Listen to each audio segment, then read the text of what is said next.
Hey, hey, hey, what's going? What's good? How y'all doing, everybody? Hello, hello.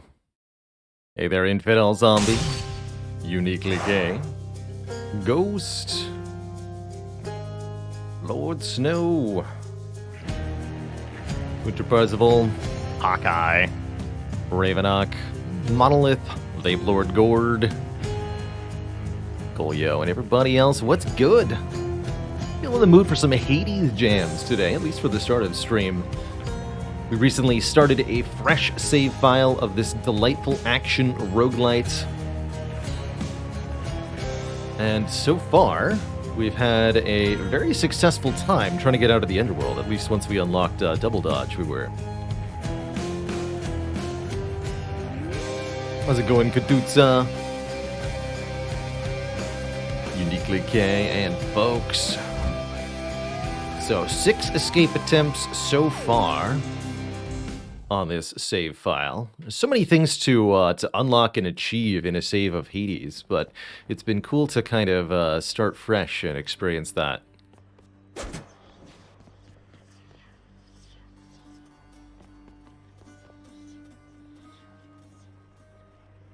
There's a Greek-themed dad joke for you. Katutsa. What kind of car would Theseus drive? He had one. A Honda Odyssey. Skelly, I believe, is waiting for us to pick a new gun. Or, well, weapon. Let's try it. And I'm going to try this gun. Hexagriff, the Rail of Adamant. The Rail of Adamant. Oppose me. That unlocks our final weapon of 6, which I think is going to get us some valuable stuff. No refunds. How's it going, Skelly? Gotta say, you're really getting somewhere, boyo. I'm pretty impressed here. And they don't even pay me to do that. I'm just supposed to stand around. Yeah. Appreciate the vote of confidence, mate. Maybe you're right, and someday I'll get out of here. Hey, if I never come back, you won't just be stuck here forever, will you? That's a good one. No, probably not. Wasn't anything in the old contract about that. Huh. Favorite weapon? I would broadly state the Adamant Rail. This one right here that we just unlocked for this save file is my favorite of the 6. I really like the grenade mode. And I think, most importantly, the Adamant Rail has my favorite Daedalus Hammer upgrades. Corpse Grin, thank you so much for 5 months. Don't understand the game? No worries. I'll try to explain as we go here once we get set up for the first run. Gift out some more ambrosia. Look here, pal. I can't just or keep nectar. accepting these from you. Now, when they're paying me already, I got standards to uphold, you know? We almost I'll have... look the other way if you do, mate. Now here, or else. all of the relationship that we need with Skelly. Yeah, multi-grenade or cluster rockets is the best one. How's it going, Zizzy? So it's how many 10 keys for the next tier there, but we get What do you know? This 60 gems for unlocking Nice all to of have the my different ancient legendary arms. weapons there. Rulers of the Underworld. So we still haven't met Thanatos. Not sure who else we're missing here. Any other rewards we're kind of close to? We want to get the... Oh, you get 10 Titan Blood for a win with each weapon. Okay. And we'll get 450 gems if we can defeat Cloner and Burner benefit package enemies. So we'll probably play with benefit package 2 for this Adamant Rail run. And hopefully that'll give us the 450 gems that we want. I also adore the Zeus Shield. We haven't even unlocked aspects yet. That we should be able to unlock them after this run, I believe. Let me just check the deal of the day here. What's new? Looks like we took it already. Good. Okay. Shall we get back to business? Anything else I can afford that we want? Fountain Chamber Elysium. Sure. Work is approved upon my father's name. Not like he's paying any heed. You need not listen to him, contractor. Contractor's Desk Deluxe. Give the house contractor a break and new jobs. Done. Here's the fee. You've done so much for us, House Contractor. Why don't you do a little something for yourself? Look at that shiny If that desk. mess of a table enhances the contractor's productivity, then so be it. Oh, that's right. So this allows us to get some of the higher tier contractor sort of progression upgrades.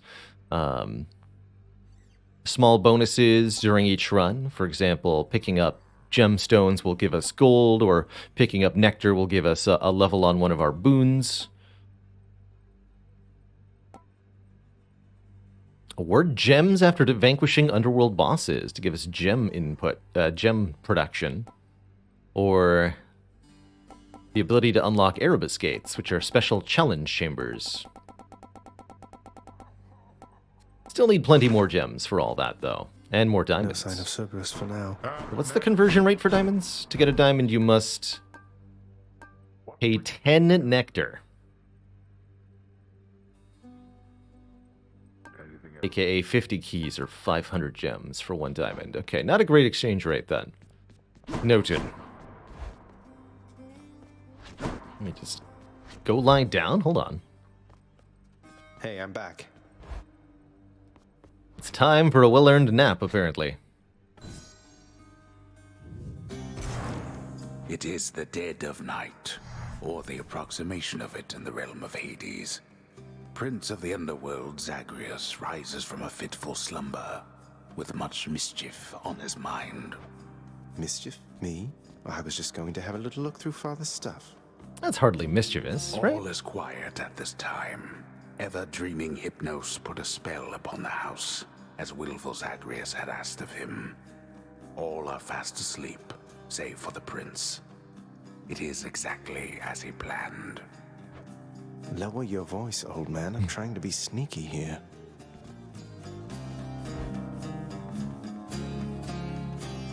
He ventures toward the stately throne of his lord father, half expecting to be caught, but ill expecting what he is about to find. I said shut up, old man. He does not know exactly what he seeks. He only knows that something always has felt off to him, that he does not belong. Who is he, really? Lord Hades never would indulge such questions, so Prince Zagreus would find out for himself. Consult the record books. I'm not listening. He rifles through his lord father's possessions. There is not much of any import there. Ledgers and administrative parchment work. Correspondence from Olympus which he had ignored. No trace of any reference to his son. But then, there is the note. Written finally in a hand and voice the likes of which the prince had never seen or heard. Hades, I can no longer tolerate my life here in this place. So I'm leaving, even if it kills me. I won't be returning to Olympus. If there is a place where I belong in this world, it must be somewhere between heaven and hell. Perhaps it's on the coast and has a little garden. Take care of Cerberus. I shall miss him. Thus did Prince of the Underworld Zagreus absorb the contents of this hidden letter, written in his mother's hand. His mother's hand. My mother's hand? Wait, what? You're saying this Spoilers. to Stephanie that she's my mother? But Father always said that Nyx was that liar. He lied to me. They both did. All my life. Thus did the prince discover, inadvertently, the well-kept truth about his lineage. Entirely by chance, this did occur. The narrator just being like, that gets me every time. It's one of my favorite moments in this game. Persephone, the one-time queen of all the underworld. Where had she gone? And why? Engulfed by newfound questions and his rage, the prince decided to confront his lord and master. You... Why? What's up, Mom? You're... Nyx, you're not my mother. All this time, you and my father, you lied to me? Oh, my dear child. So now you know. So now you know. But only half the truth. I can explain the rest, so please. It never was my wish to hurt you.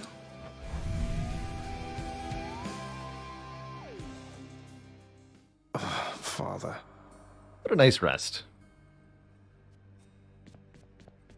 Is he in the chat with some sushi? Tasty. Congrats on that cleverly thought out win there, Beards and Bacon. Using 0 damage body slams to get your relics to proc for the win. It's good stuff. Alright, it's gun time. Do we have a different trinket we want to use? We unlocked the Bone Hourglass, extending items from the Well of Charon, or... Take 0 damage the first 3 times you get hit by the boss in each underworld region. I'm going to give that a try. Because I think since with a ranged weapon, the Adamant Rail, I should be able to take little damage in the regular fights. So let's give this Acorn a try. The Adamant Rail has a 12-shot magazine before it needs a reload. Got a vertical grenade launch, that's our special attack. And then, of course, up to 3 casts using our Bloodstones. These are the 3 core offensive abilities that we have for our run of Hades here. Start of each run of Hades, you choose the conditions of your Pact of Punishment. Essentially, game difficulty modifiers that combine to form a heat level that is kind of a vague gauge of difficulty for the run. Ultimately, you totally customize and choose a setup that feels interesting and challenging to you, or you try to get a number as high as possible while making the game as easy as possible. That's the other way to interact with this, I think. But I'm gonna go with modifiers that are helping me get unlocks in this case, but also things that I just think are fun. We'll do at least 120 heat run on this save file as well before the end of all things. We still have not unlocked extreme measures, which I would really like to show off, but we'll get to that soon enough, I'm sure. Again. Family. Death is your only family. Death and I. Best get accustomed to the both of us. No, not on your life. And we start with a Daedalus Hammer. What a blessed run this is going to be. Let's see how we can modify the rail. Oh, man. So we're immediately offered Rocket Bomb, which is definitely hard to turn down. One of my favorite things to build around. Your special becomes a rocket, dealing 80 base damage. There's also a targeting system. Foes in the targeting reticule of our special attack have a speed down and take bonus damage. So anything that's about to be hit by our special gets a damage debuff of sorts. You're tempted to fire your special at them and then hit them with other moves during the hang time. Or Flurry Fire. Our base attack is more accurate and has more shots. I think we're going to go with Rocket Bomb here. So now our special is... Wait. Now our special is a rocket. Hey, and that's the clone thing we needed to kill. Good. I heard a fish. Let's try to actually catch it this time. Let's fish. Mine. Easy. I caught a knucklehead.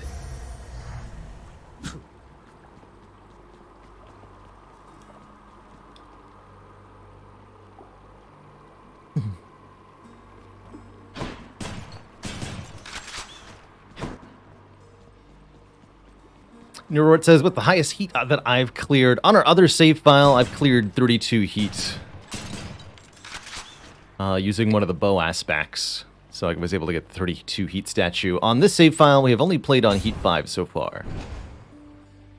But we're still in the process of getting stuff unlocked. Ooh. Hello, Chaos. Hello, Urn.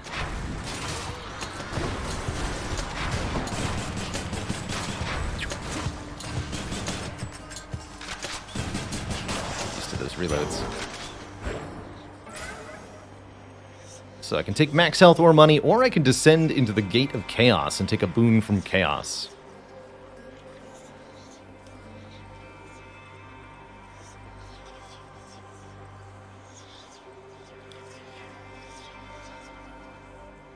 Storm says, I'm looking to buy a new ergonomic chair and found one on Amazon, but it's $434.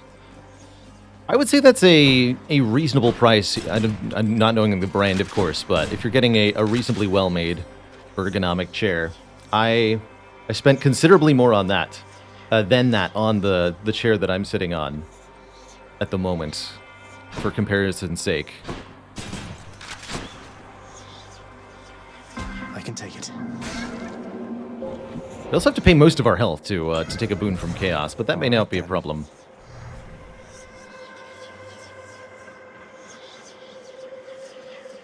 Thought I was using a standing desk. I use a sit-standing desk. I'm sitting some of the time, standing some of the time. For maximum butt preservation. You have traveled recently beyond my senses, son of Hades. I persist here only in the fathomless depths. I know what lies out there, having created it, but I know nothing of what it is like right now. Do not tell me. I prefer to think of all the possibilities. Herman Miller Aeron? No, it's a steel case swivel that I'm currently on. That's the one. Caustic Flourish. For the next 4 encounters, slain foes toss an Inferno Bomb at you. Afterwards, our special deals 84% additional damage. AKA our Rocket Bomb deals 84% additional damage. And this is going to stack, I believe, additively with any boon damage modifier that we get as well. Here's the real question, for those who are more familiar with Hades mechanics than I am. This plus 84% special damage, does that apply to boons triggered that do flat amounts of damage triggered by my special? So for example, if I get Zeus Thunder Flourish, which does a 45 damage Thunderbolt, does that Thunderbolt get plus 84% damage or not? Either way, I'm taking this. Power of primordial chaos. Nectar or gems? It's only like 5 gems, right? I'll take the nectar. Trey Tomato says, don't think so. Accept that. Ooh.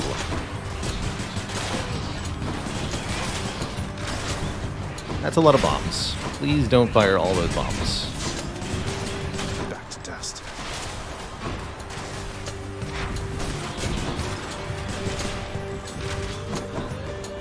So the clones only have 1 hit point. They'll die in... Because they have armor, it takes 2 hits to kill them, though. So they have 1 armor and 1 actual hit point, essentially. Jeez. The perfect gift. Athena or Artemis? Oh, we could get crit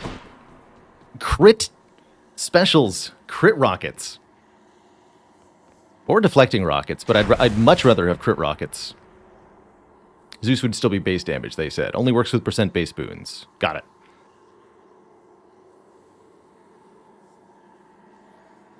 Well, I definitely want Crockett's then. Dander, thank you so much for 29 moons of support. Call me Davy Crockett. Oh, and it's a fountain chamber, too. Hello. Say, were you hunting Epic vermin on rarity? the surface lately, Zagreus? That's practically just like the real thing. It must have been a thrill. Well, there's Deadly Flourish. 40% base damage, but the 20% crit is the most important thing.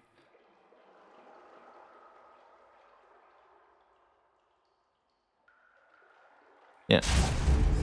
I'll make every strike count.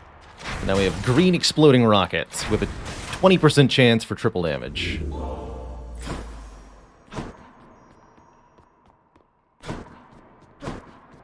Great question, Slimcat, and with an unusual answer.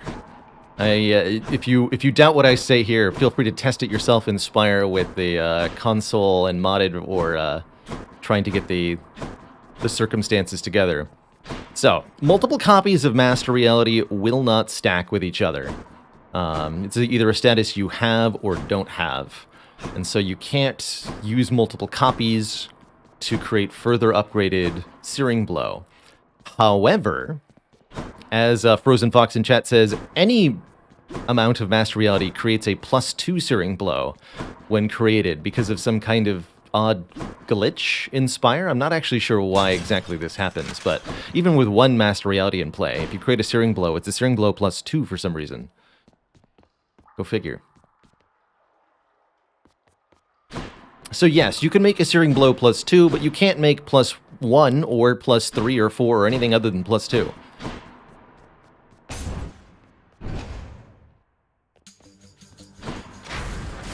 Wretches. It's reloading. They want to...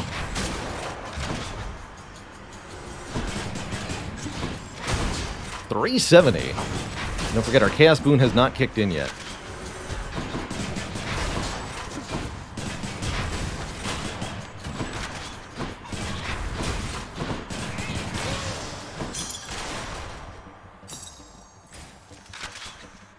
Boon from Demeter, okay. I would actually really appreciate chill on our basic attacks, as that would stack really nicely. So if we can get Frost Flurry or whatever it's called, that'd be great.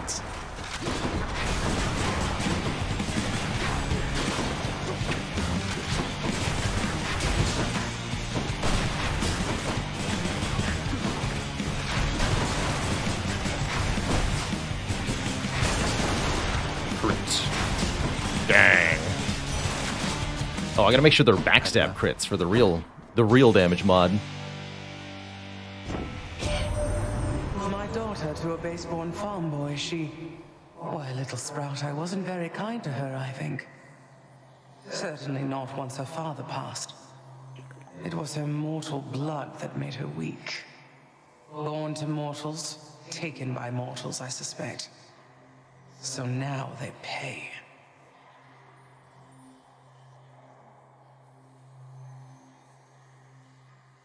Oh, great question. Beards Bacon says, what happens if you dual wield that Searing Blow +2? I think you would just get multiple copies of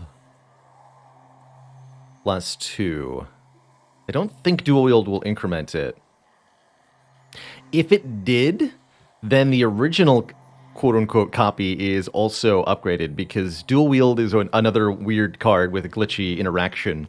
Fun fact, what you think when you play dual wield on a card that you retain the original and then create one or upgraded 2 copies. That's wrong. You destroy the original and create 2 copies or 3 copies. The original is removed when you play dual wield.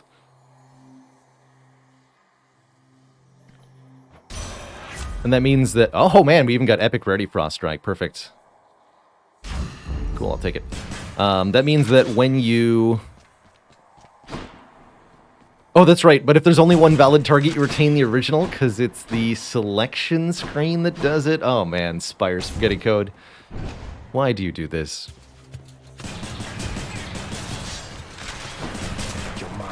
So we now apply the Frost debuff with our basic attacks. Oh, God, they're all... shooting.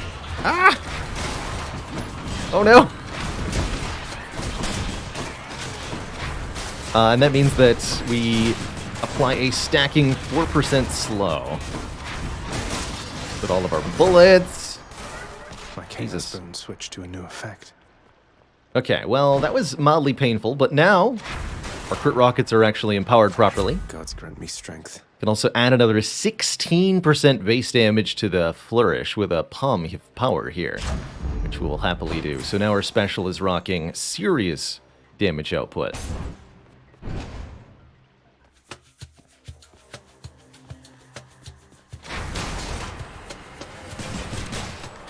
Hey there, Obelux. Definitely easier with a controller. Don't feel too bad. Don't forget you are watching a couple 100 hours of experience being put on display here. And a usual amount of Baylor luck.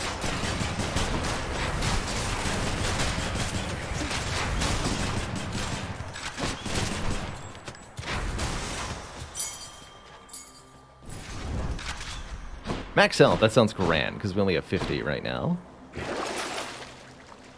Hydralite for healing, and sure an Infernal Trove will spawn ahead. That I do want. Give me the Infernal Trove, and yeah, heck it, give me a random item too. What do we get? Yarn of Ariadne, upgrading the rarity of our next boon. That was a lucky pull from the rarity pool, that's for sure. So the rocket base is 192, good lord.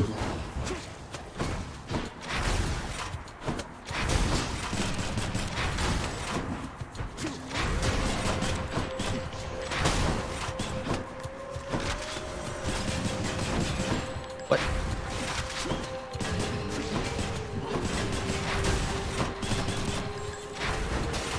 Excuse you?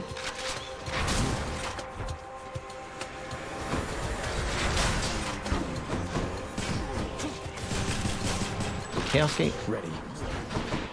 No.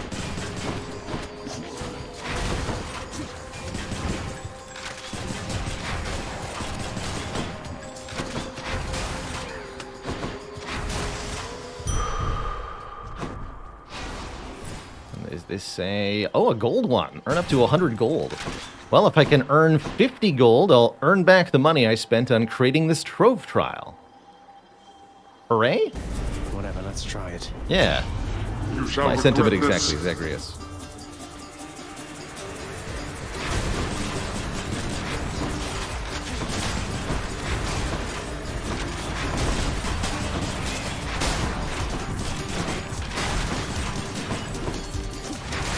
Yeah, that worked out pretty well. That's quite Net enough. gain. Finally.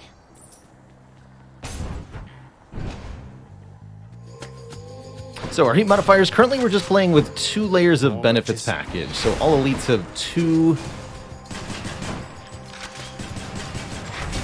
random Diablo-style modifiers, essentially. As long as they're not lightning enchanted extra fast, we're fine.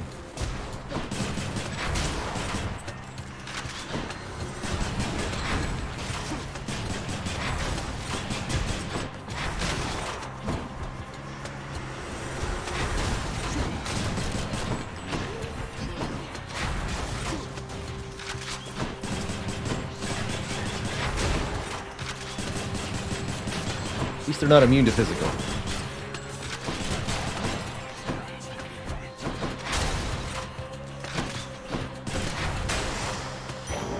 Right there.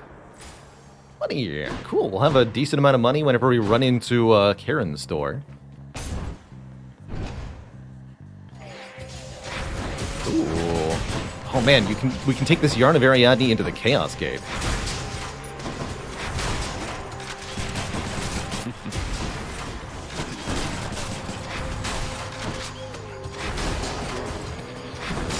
What on earth?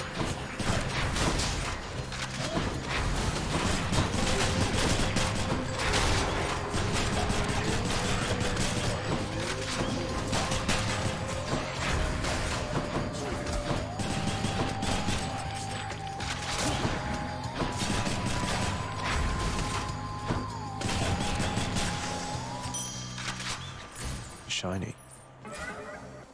23 health to go to the Chaos Gate, and I think this is the immediately prior to the boss choice, right? Yeah, we go to either the shop or we get a level up on a boon, and then we proceed to fight our first boss. But if we take this Chaos Gate, then we'll get what is essentially a bonus floor.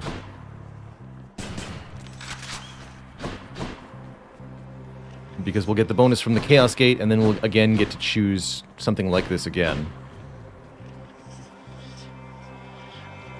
And for confirmation, we're on Chamber 12.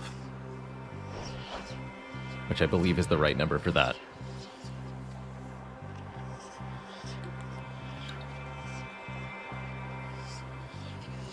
He's right, 14 would be the boss, so this is the immediately prior to the boss, right? This would be 13 and then 14 boss, yep.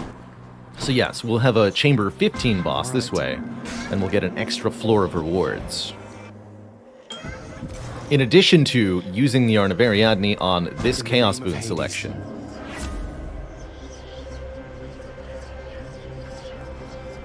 Uh-oh. So, we can get more special damage, however, I have to not use the special during the boss fight. I think that's doable, because we have a really good attack boon. I can just use attack and cast against Megara or whoever our Fury boss is. That shouldn't be too bad. Taking 60% bonus money actually seems pretty good, too.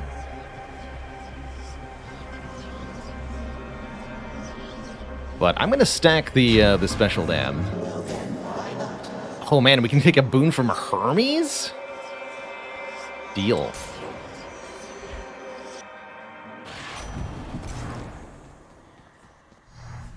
Isn't this normally not possible in Tartarus, or do I just feel like I've not seen Hermes here much? Did Artemis manage to locate you already, boss? She's pretty good at that, I have to say. I'm faster, but she's fast. She's pretty fast, all right. 15% dodge chance. 15% chance to avoid damage incoming. Probably going to take that. Could also take quick recovery, dodge after taking damage to recover 30% of the health lost, or become sturdy and faster for half a second after we use our dash. Let's take the reduced chance to take damage. Alright, so here's our first boss. We're going to, again, not use our special here, just relying on our cast and our frost enchanted bolts to do most of our damage.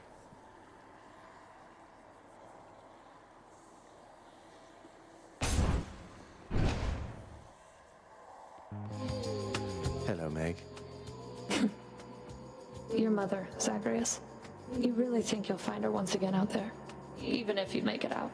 Maybe she's found another hiding place. Maybe. It isn't us she's hiding from up there. Father let her go. He never wanted to go after her. So I appreciate your concern, but I'll find her again. That sounds like information neither one of them would want for me to know.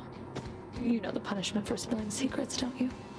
I can also just use the special because I think it does so much damage that it might even save me health during this fight.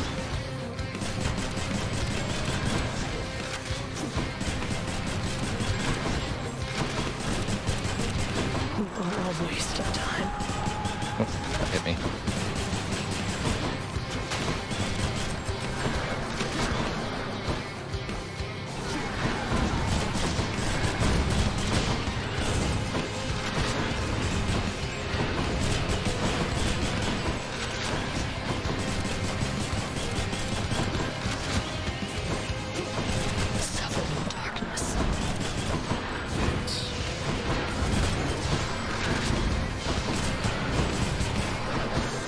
Quite well.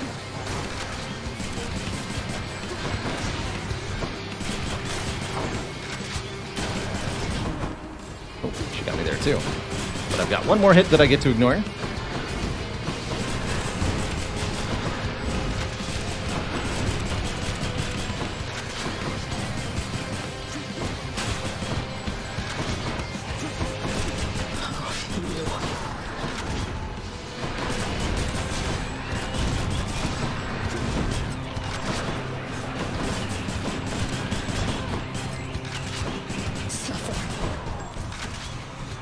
It's fairly easy to avoid if you're a decent distance away. The pattern just kind of rotates bullet hell style. So you just stay moving with the rotating bullet pattern there.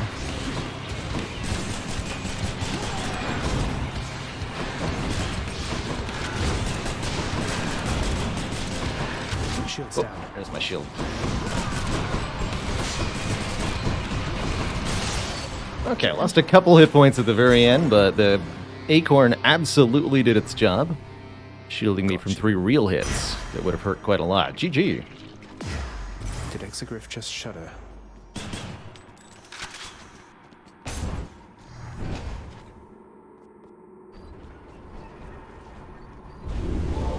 Go on and try. And leaving the first boss at full health feels pretty good. Trespassing through your secret hole and going up. Could sell that dodge, the flourish, or the frost strike. If I wanted to try to get a higher rarity flourish boon, we could try doing that, but I really like where we've ended up, quite frankly. Take some darkness. Don't need the heal here, so I won't pay for it. We'll just keep our 230 gold, That's enough and we time should for have a pretty good amount of money when we reach the next store. It's usually about 300 coin to make a shop particularly worthwhile in Hades. There's three things for sale in each store. You really want to be able to buy two or all three of them in order for it to be worthwhile. Otherwise, you'd be better off just taking a chamber reward of some kinds.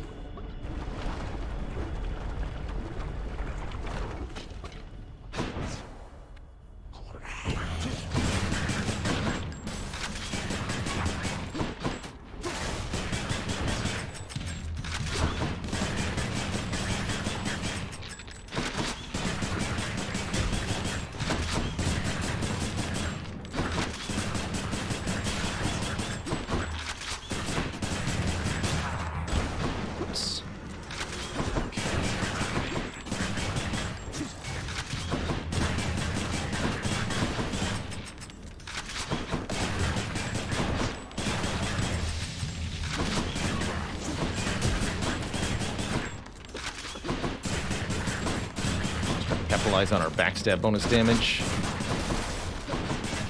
Best I can here.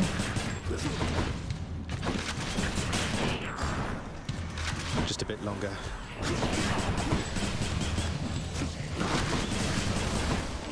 Don't worry, we'll be rocketing at full power pretty soon here.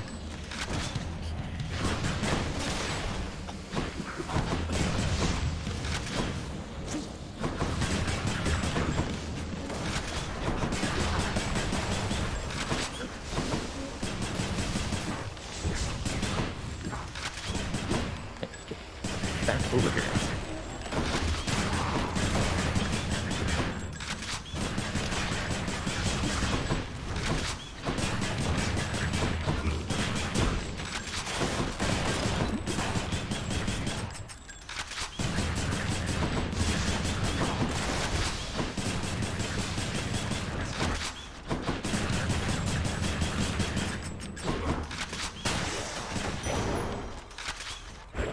Okay, just one more encounter, I think.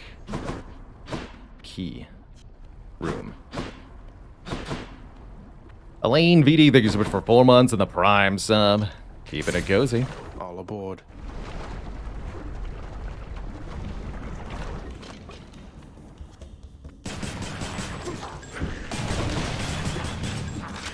Okay.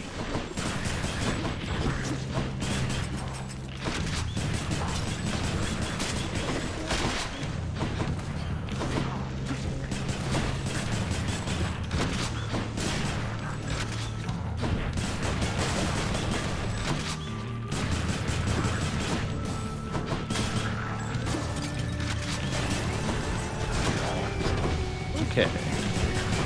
Just got complicated.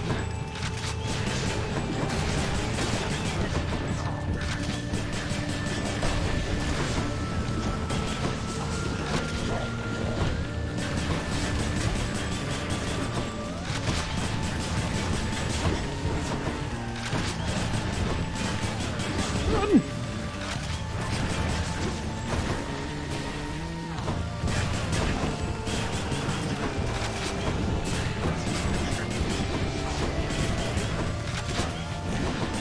Here too, I just realized that.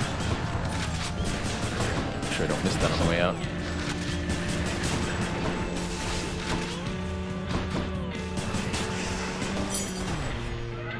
The boon I got from Chaos has a new effect. Alright, we even get to try it out. Plus it's another money trove, so we'll definitely be taking it.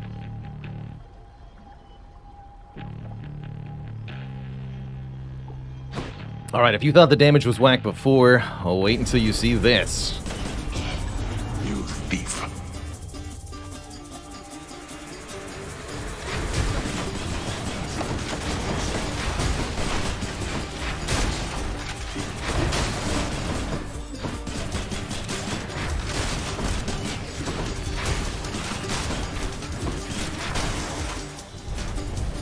Why do I pay these wretches? Thank you, Father. Ka-ching! Whack is in garbage. Well, now it's gonna be whack is in amazing.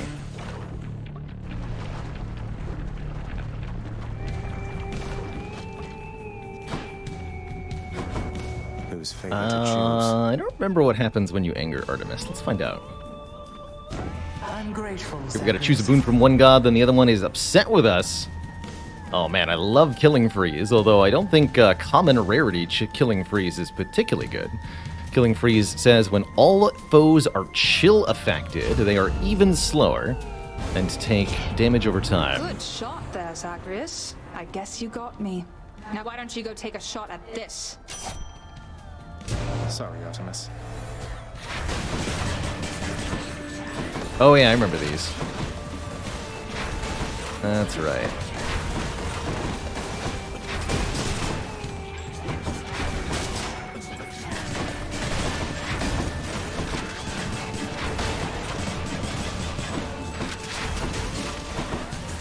Woo. Okay, this has gotten complicated now.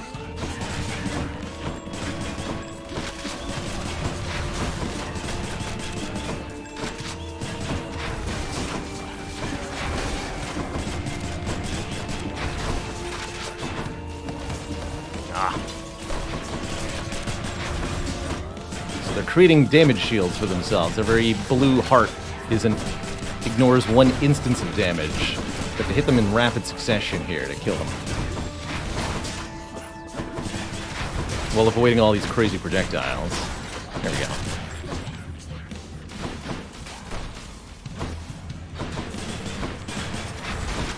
Now she's angry.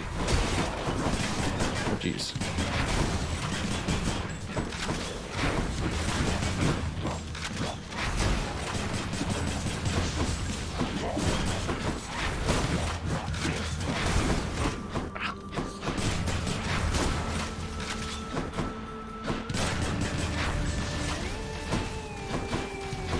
Spooky. There we go. Worth it. Good hunting just now, Zagreus. You passed my little test, so now we're good. Just like it never happened. Ooh, our critical effects deal even more damage.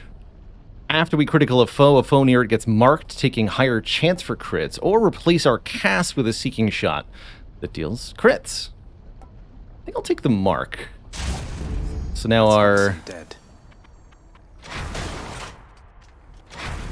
crits will kind of spread status to other enemies. Oh, it's these two. Okay, this shouldn't be too bad. You're not Dusa. You're not Dusa. Right, we don't have the shockwaves until the empowered version of this fight.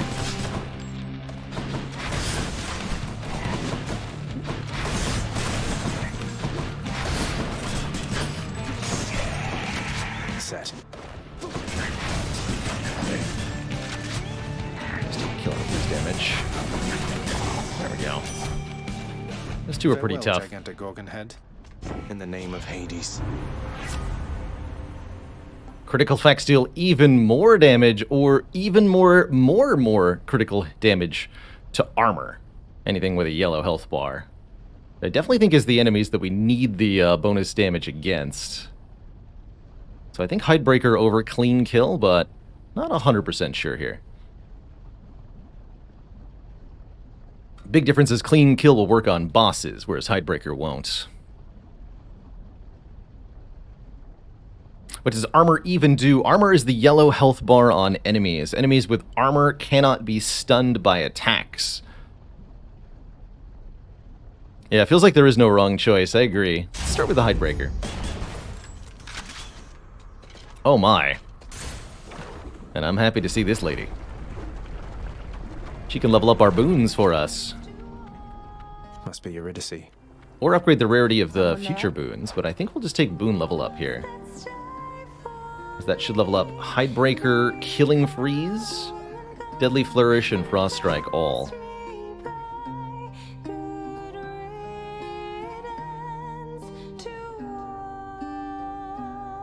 Of all the Mataki, I think he's in for 13. This kid found this one once again, wouldn't you know? You got a map or something to this place, or what? Don't know that a map would help me much since things keep shifting out here every single time. Though it is an interesting coincidence how I keep running into you. Coincidence? Come on, hun, you're a god. Someone out there is sending you my way. Maybe it's just the fates. Oh well. I sure don't mind a little company, and I have lots to eat. So we can upgrade the rarity of 2 of our boons, upgrade the level of 4 of our boons. Usually I think Palm Porridge is better than Ambrosia Delight, as 4 boons getting upped is better than 2, but rarity is usually better than 1 level, so if you've got fewer total boons, it can be okay. Or we can upgrade the rarity of our next 3 boons, kind of furthering our build as we develop. I'm going to just invest in what we've got here. You get +1 level on Hunter's Mark, Deadly Flourish, Hidebreaker, and Frost Strike. So now we do 187% additional crit damage to armor, 42% chance to crit anything with a mark on it, 67% base additional special damage, and now a 91 on the Frost Strike. That worked out perfectly. And more health, also very good. Bye, hun.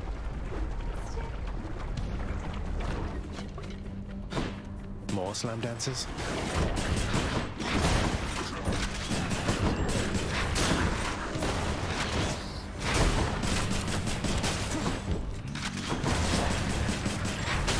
I'm going to see some very large numbers come out of this build now.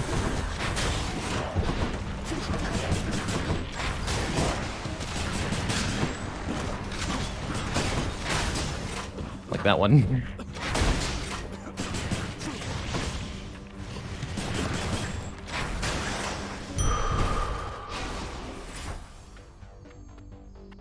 I think it's time to go to the store, because we are loaded with 442 obols worth of dollary-doo. This is also our pre-learning fight shop. Yeah, so it's going to be our second boss up next. So here we can buy a power-up for 1 boon, plus level to a random boon, another boon from Artemis, and some darkness if we want it. You must have a lot of stops around these parts, don't you, Charon, mate? Most of the dead are here in Asphodel, correct? Good talking to you. I'll just have a look around. Which boons are going to be? Hidebreaker, leveled up to level 3, so now we're doing even 215% crit damage to armor. Holy moly. We can use this. Do we need Artemis? Hell One yeah. thing I'll say for Charon there, he doesn't talk too much. And since neither do you, I'm letting you have this. We can get more boons relating to crits, like pressure points, which gives us global crit chance. There's also a god meter here. Epic rarity. Call fires a seeking arrow with plus 35% critical chance. That is so good. Max gauge bonus arrows fired at 10? Oh my. Time to hunt. So if you charge up fully, you just fire all the arrows. Forever. God gauge for our Artemis Hunter arrows is below our health bar now in gold. Positively smashing. Oh.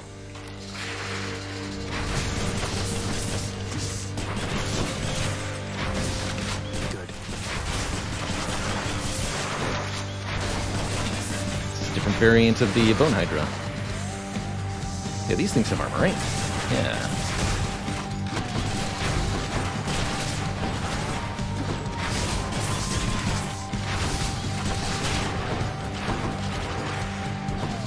So the God gauge charges up as we both deal and receive damage.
GG.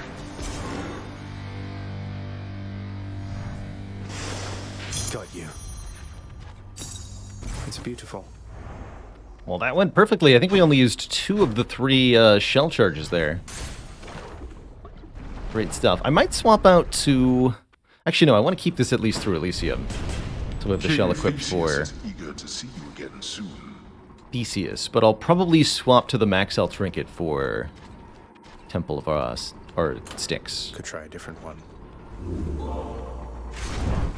Got more darkness. You got it, buddy.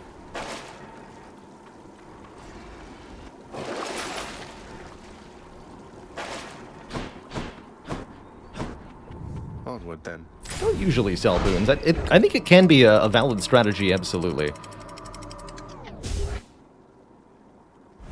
To deliberately keep your pool of boons small. Elysium. I tend to prefer to go wide, have lots and lots of different stacking boons and such. Take a palm? Sure, I'll level up one of my boons. Yeah, selling legendary or duo boons for huge amounts of money can be a pretty good use of it too, definitely. So we're now eligible to see our second Daedalus Hammer in combat rewards. Hoping we'll get that pretty soon.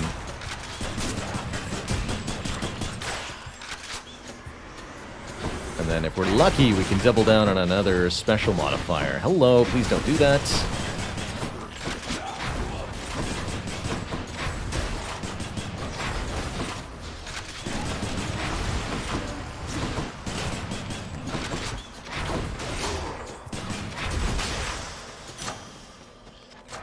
The power of the gods. Oh, we can up the power of the Artemis Aid or further increase the power of the Hunter's Mark. I think I'm going to level up our Artemis Aid to make that 160 base. There's that hammer I talked about. Is it going to be a cluster rockets kind of day? That's the real question. Get your hands off my trophy. No.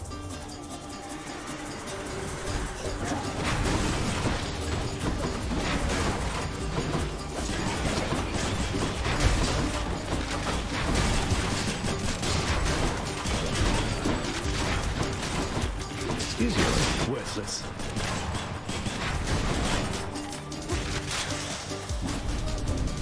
Who is going to clean all of this up? Mine.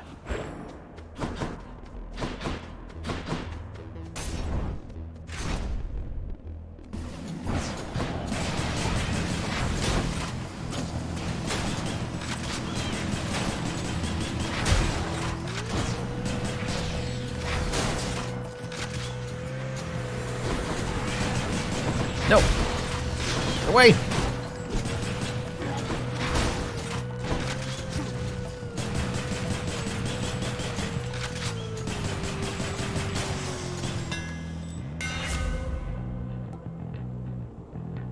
Triple bomb. You can use your special 3 times in rapid succession. That's not cluster bomb, but it is pretty dang good. Could also take seeking fire, but we can now do this. I'm out. It's beautiful. Something I need. Oh, I'm rich. Take money right before that shop. I could also take Light of Ixion, ensure a Chaos Gate will spawn ahead. And then not go to the store. Rearming. Can I fight Charon yet? I don't know. We might be able to here.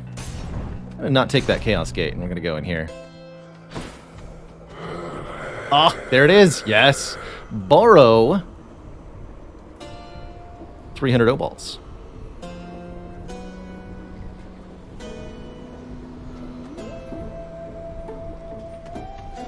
Let me just buy this.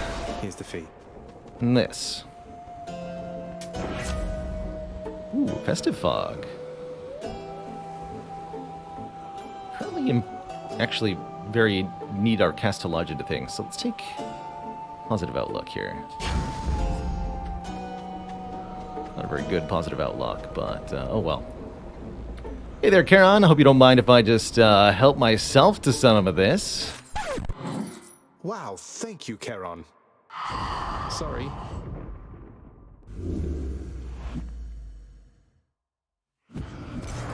Sorry.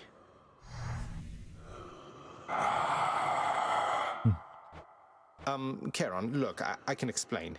It's just, I've grown very accustomed to taking stuff throughout my father's realm. I wasn't stealing from you, honestly.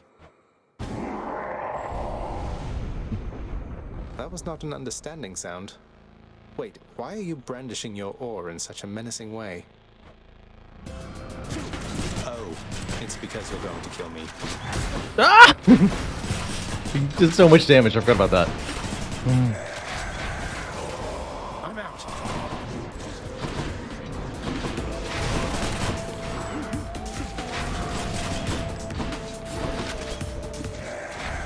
Oh, that's right, I've got triple bombs. Not now.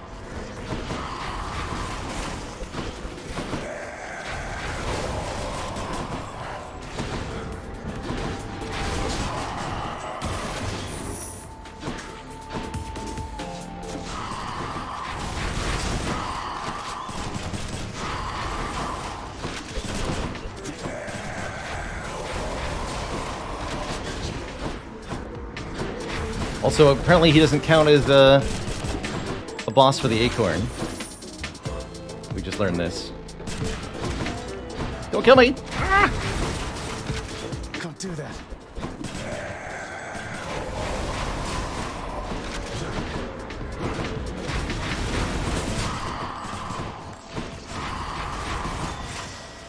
Wait, did I win?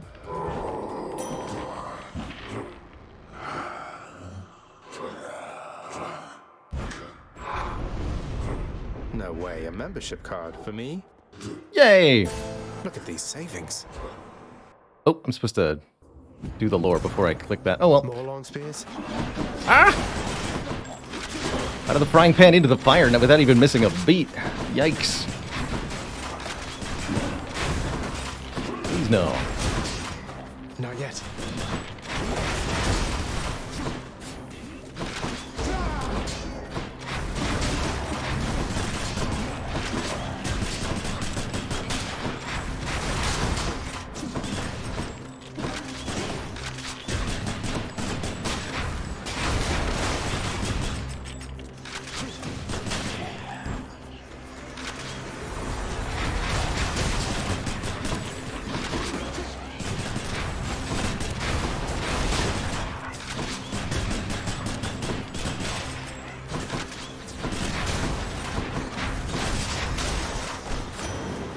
Poseidon.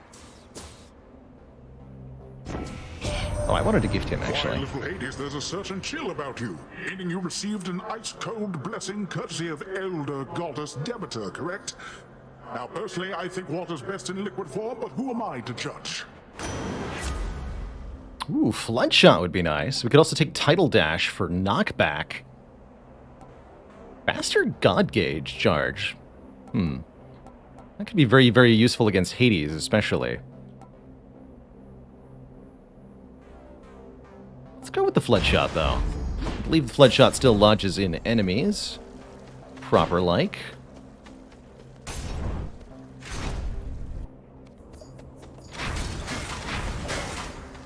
Is it possible to do the Charon fight in Tartarus in the first area before you fight the Fury? He does absolutely enormous damage, so that'd be outright suicide, but is it possible?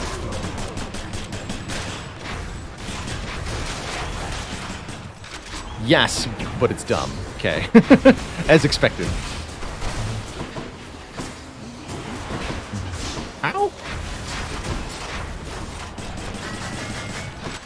Loaded up. Why I never take the heat modifier for plus trap damage, because you will always get hit by a trap. Guaranteed. Especially if the traps do 5 times damage. Yes, Yarn a Variadne into a Hermes boon, please. Membership has its perks. Also pay Looks 8 handy. gold for some move speed. That sounds good.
Hermes. In the name of Hades. Need fast special. Oh, or 3 more dashes? That'll take. You just carve up the arena. By the way, if you've never noticed, whenever Zagreus dashes, he leaves a gouge in the ground from his flaming hot foot, I guess. Another plus money trial. It's crazy that we've been offered so many of those. Somebody spotted a gold urn? Left side. Aha! Good eye. Sure, why not? Remain exactly where you are. I'm gonna do not that, that's for sure. Next. Oh dear. Actually got hit twice there, but my dodge boon saved me one time.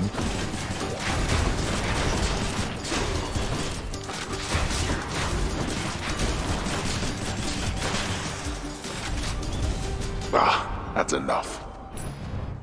I'll take it. Put gems over darkness. Not a lot of value in darkness for me at the moment. Fountain chamber in this area.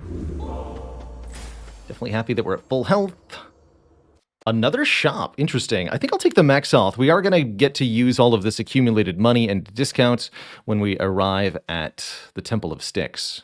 Within the delicately hewn constructions of Elysium exist places of peace so utterly serene and absolute as mortal kind is seldom to experience during the average short and often painful coil. Is this really as good as it gets for mortal kind? I don't think Skelly ever reveals his employer or their motives. He's a tight-lipped individual, that Skelly. Oh, it is time, huh? Oh boy.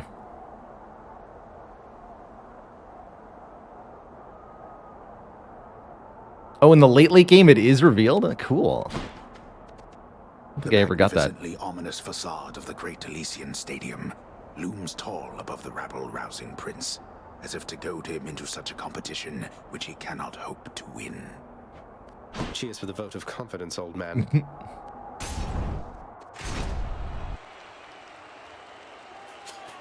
Rematch. Aha, the fiend comes crawling back once more, drawn as he is, much like the unassuming moth unto the flame of righteousness. Oh no, not the flame of righteousness. Are you finished? Let's get this started. I've come a long way. Hear that, Asterius? Our fiendish visitor is begging us for mercy. Begging us, no doubt, to drop our guard. Together now, my friend, let's vanquish him, and may the glory of Olympus guide us. Glory!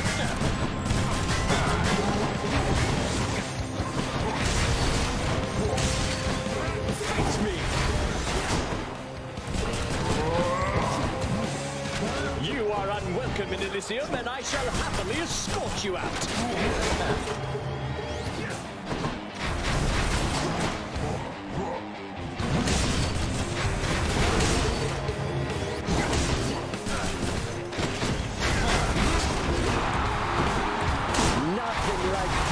Before an audience. Are you prepared?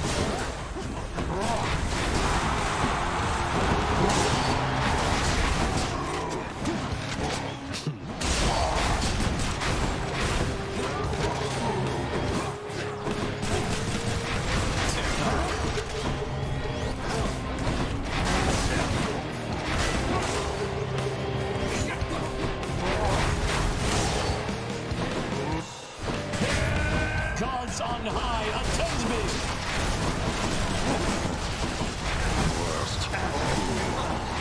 No, Asterius!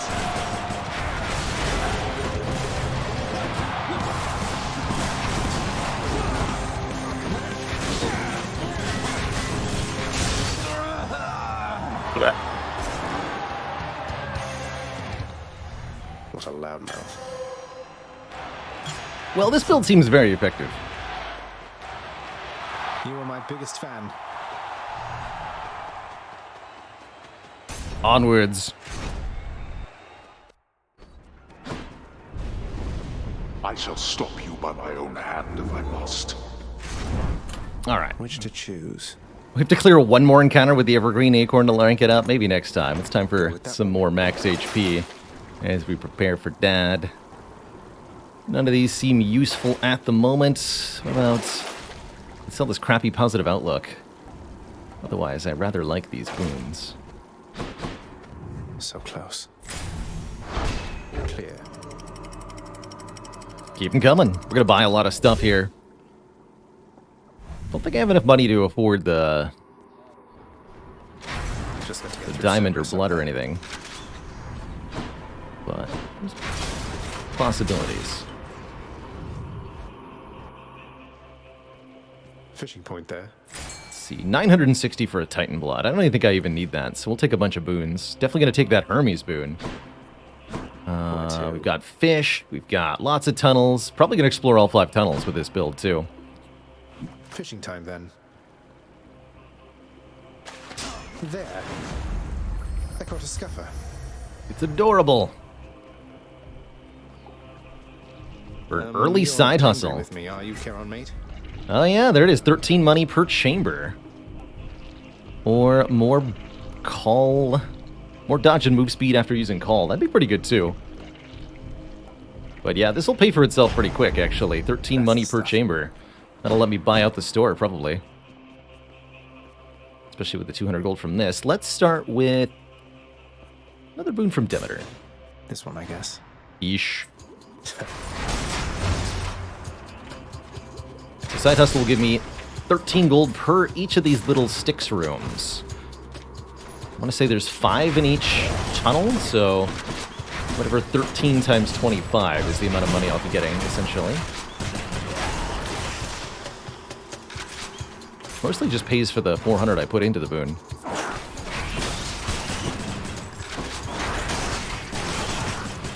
Unless it's actually more than that, in which case, hooray!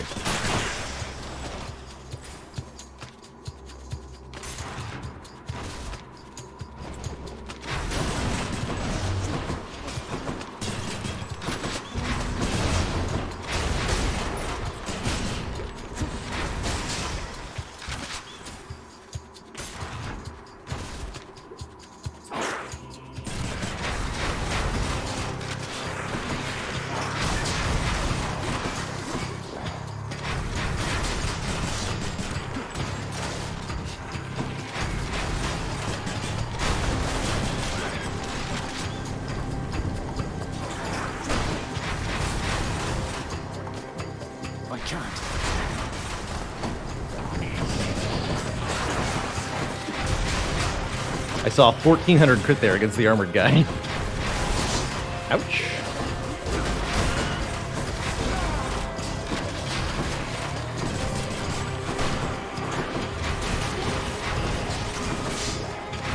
More damage than I'd like to, though. Useless. Poison needles.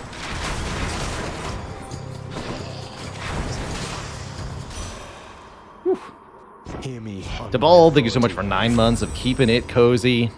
Oh, Blizzard Shot. Your cast moves slowly, piercing foes and firing shards around it. That loses us the ability to lodge our cast in enemies, but is a really cool boon. I might also be able to sell it at that purging pool right away, and it's a prophesized choice. So if you remember the Frozen Orb from Diablo 2, it's kind of like that, actually. It does quite a bit of damage. I cannot sell it either. But I can sell the side hustle for 80 gold. It'd be pretty funny, actually.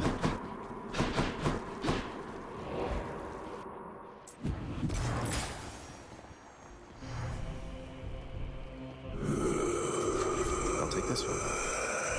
Ooh, I didn't know you could level up Positive Outlook. That's much better, actually.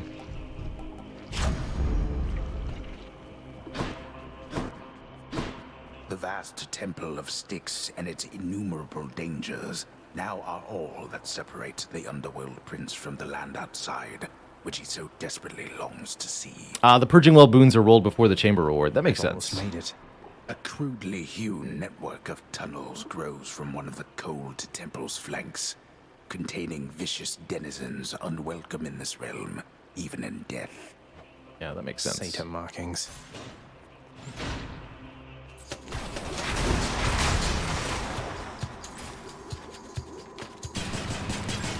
These urns have coin in them.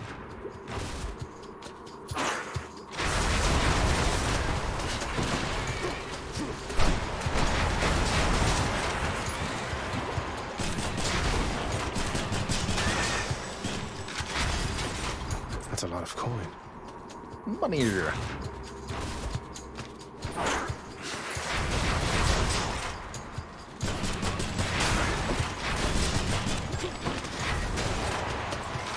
There we go.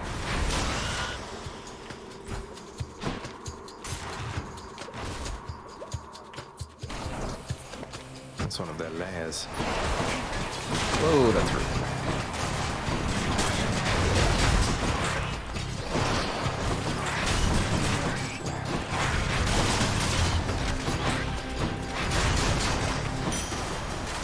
Sure can kill it fast, though.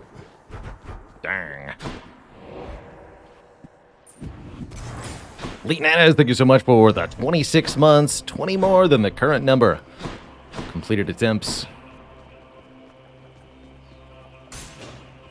Here's to 20 more.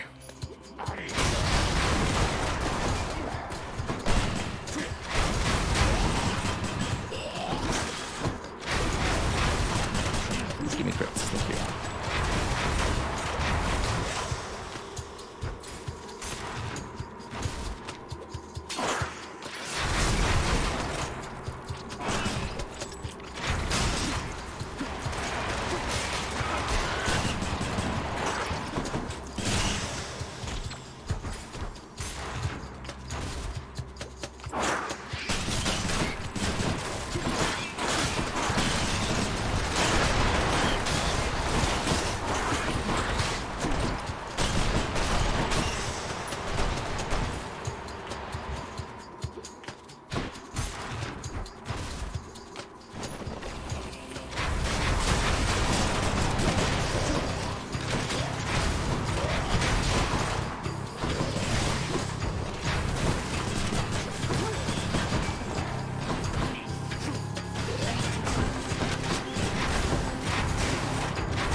All set.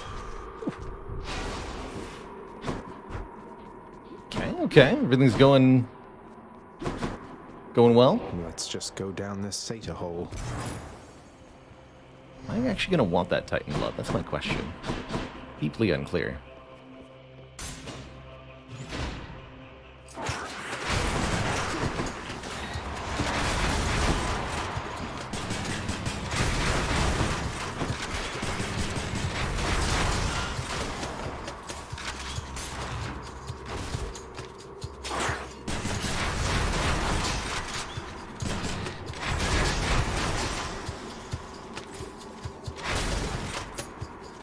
What do you want gold from that rocket?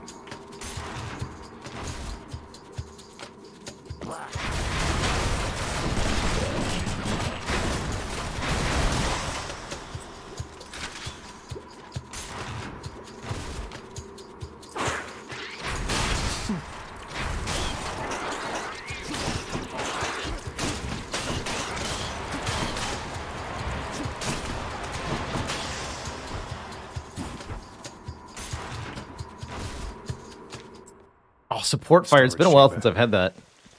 That's a good boon right there. 13% more damage on the crit.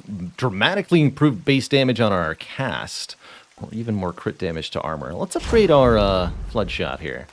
A sack fit for a huge three-headed hound. And you better believe I'm going to be going down a couple more tunnels.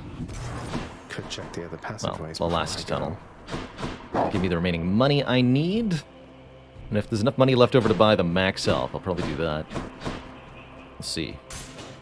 Here goes. Maybe there'll be a purging pool here. Not yet.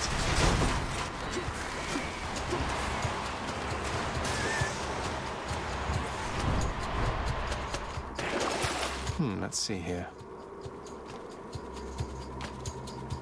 You're a Ariadne for that Artemis boon.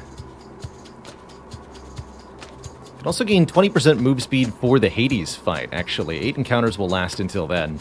Let's take that, and that way I'll still have enough money for the Titan Blood.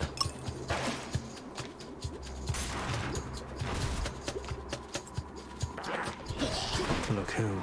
That's right, the duo Glacier shot still keeps the knockback aspect of Poseidon's cast.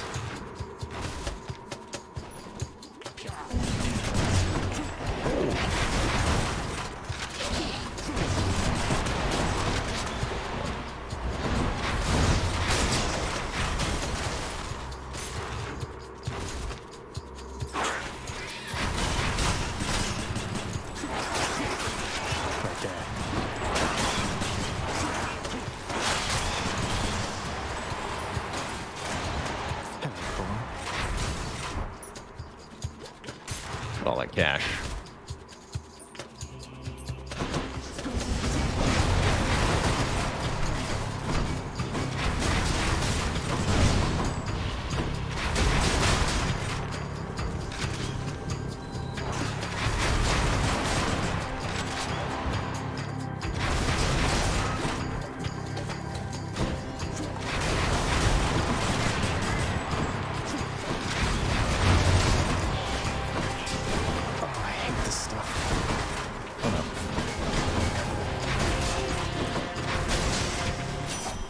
Divine arrow. Replace our Frost Strike with Deadly Strike, but there's Support Fire. After you cast or hit with an attack or special, fire a Seeking Arrow. I also really do like Hunter Instinct, though. God Gauge charges up faster when we deal crits. Can help us get the max cast on our Artemis Barrage to kill Hades Phase 2 very instantaneously. Patapon, thank you so much for 23 months of support. I am going to take Support Fire, though, because it's ridiculous amounts of projectiles, as noted. 64. I need, what, 1084? So close. Unless side hustle? Thanks. Yeah, almost. Oh, no, it's 1064. Yeah, perfect. Don't spend it all in one place, mate. Titan's Blood and the max health. Perfect. Not far from here, the dead begin their journey to their final resting place down in the depths below. And so the river boatman Charon often passes through. Generous selection of his wares. Yeah, one of my favorite builds for the Adamant Rail is to go Zeus attack boon plus Support Fire. And just get tons of small damage amounts spammed every time you shoot something. Joyfully, the Hound of Hell accepts every attack is 3 satyr attacks. sack.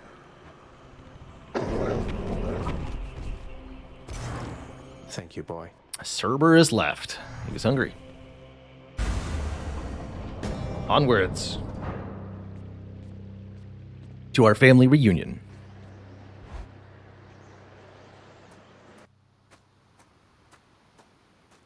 Time for Daddy to Dad die. Stop me. Ah, but there you are, boy, finally. Despite my knowing you are always late for everything, here you've outdone yourself by quite some time. Oh, shut up and get your fork. And burn away that regal Get your cape and let's fork. get to this then. I had no idea you had all these capes to spare. Must have a whole entire storage chamber full of them. Your mockery of me may temporarily embolden you, but achieves nothing useful in the end.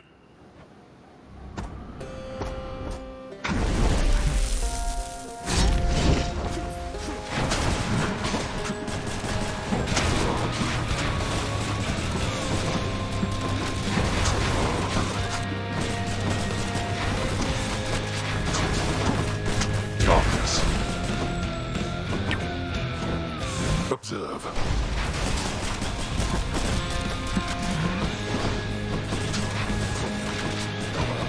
Toadward, how does Zagreus get his father's attention when he needs him? Hey, D's. Exactly what it's going to take. What you desire is impossible. Like you would know. I did, you idiot.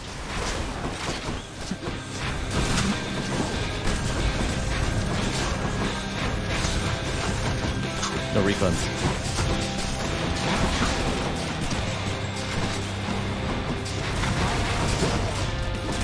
Oh god.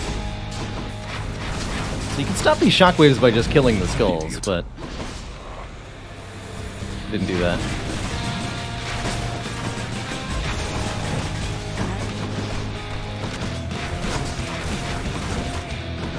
No.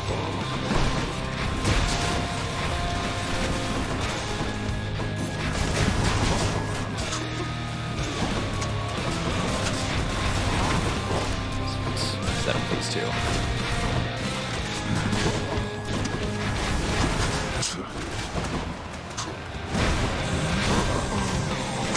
Like that? Yeah. Now that we have. So I heard these got backstab damage. It is time that we began in earnest. You truly dare. All right. Picked up their scent. That blasted. Yeah, not as much damage as I was hoping for, but pretty good. Uh-oh.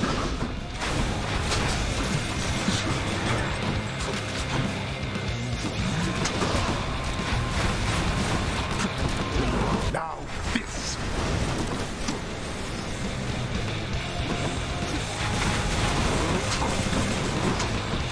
Rearmed. Well played, well played. Go back.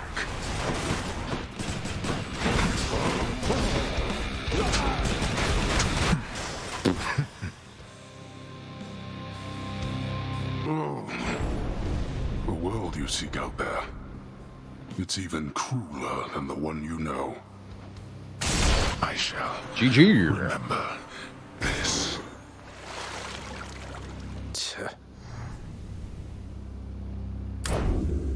In the name of Hades. In the name of someone very sore right now. GG. That's win number 5. With the adamant rail. Let me up. That counts.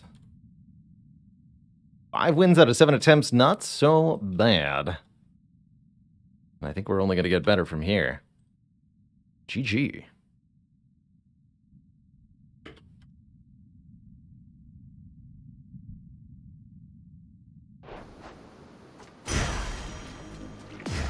Oh, we even got 3 Titan Blood on this run, too. 1 purchased, 1, of course, from our first boss, and 1 from Hades.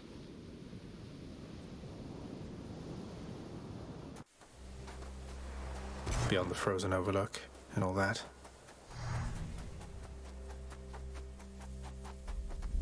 Oh, we still got the move speed bonuses. Like, why am I so fast? Far.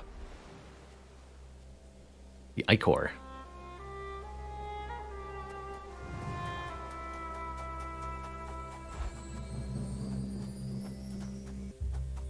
I'm here.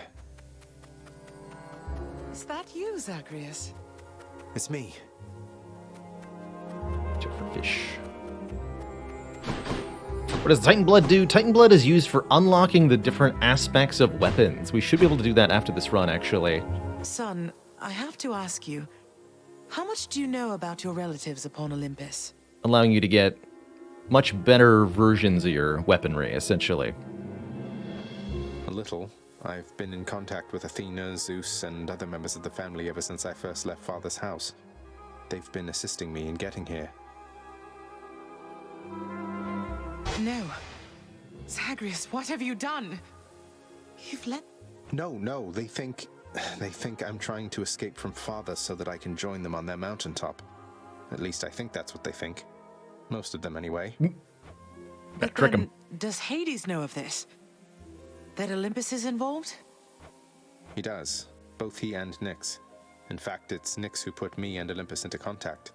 I could never have broken free of the underworld if not for their help. So Nyx and Hades are against each other then? And Olympus is helping you? But they don't know I'm here as far as you're aware. That's right, more or less. Nyx and Father seem to put up with each other. Don't seem to have much of a choice. Though ever since I learned of you, Nyx has been helping me to find you, while Father's tried to stop me. That fool. What was he thinking? Why What is he thinking? Do you suppose he thinks that he's protecting me from them? Oh no. I mean, have you seen Demeter? She's awfully pissed about that daughter of hers that died. If she were ever to find out anything other than what she currently believes is true, who knows what she'd do? I think maybe he does think so indeed.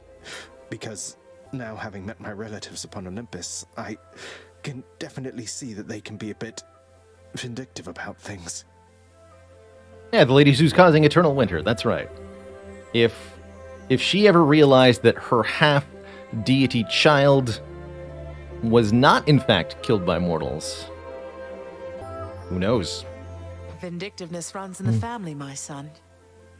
Then, if Olympus is involved, that would explain a lot. I'm here, not there with them, as you can see. But, oh, it seems we'll have to speak some more when next you return. When I return. Laying down.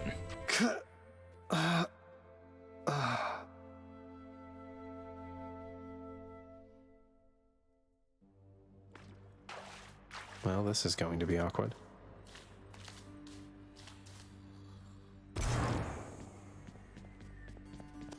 Hi, Hypnos. Guess what? I died of the usual. Darn natural causes got you once again there, didn't they? Well, you show 'em next time. Would you do that for me, huh? Sure. Grogzar, thank you so much for the 33 months. And of course, that generous tier 2 sub. Heck yeah. The sealed weapons by your chambers. Your father won't observe their absence, I don't think. They remind him of a time he stood together with his brothers and sisters. He wants nothing more to do with any of that. I think it's fitting you've inherited their power. A power that once sealed away the Titans. Maybe it's a power that can break me out of here. Thank you for helping me, Achilles. And Despus, thank you for the 6 months. Oops. There's a good boy. Thought you'd like that. Okay, that's fine too. Cerberus is overjoyed to have received Warson, thank such you for the delicious Prime treat. sub. Welcome to the Cozy Sub Club. So much love today.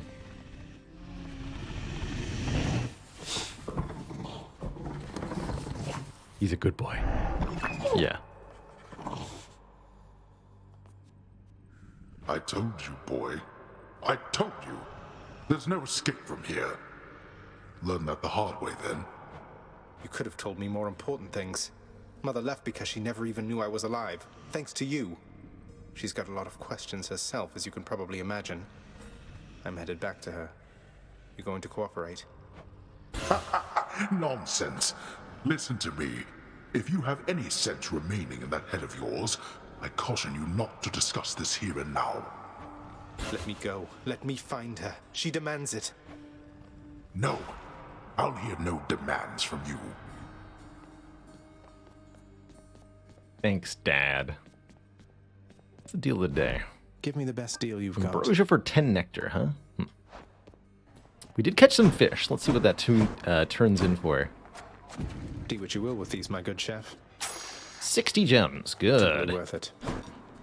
Definitely get stuff done with The that. lounging area within the House of Hades is a dismal place to be, in spite of its intended purpose to enliven the house's grim inhabitants. It's better than nothing. What do you want from me? Leave me alone.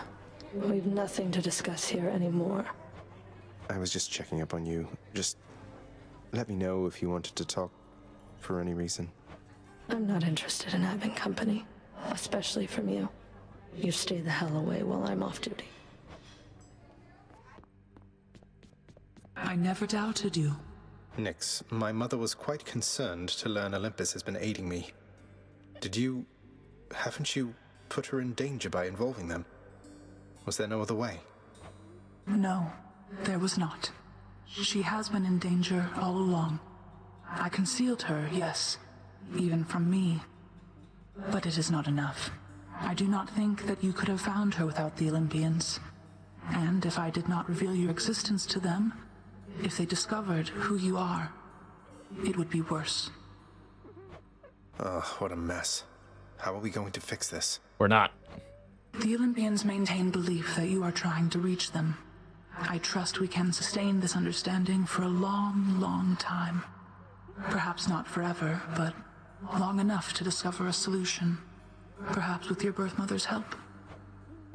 I'll be careful. Ricken80, thank you so much for the lots and lots of 42 months.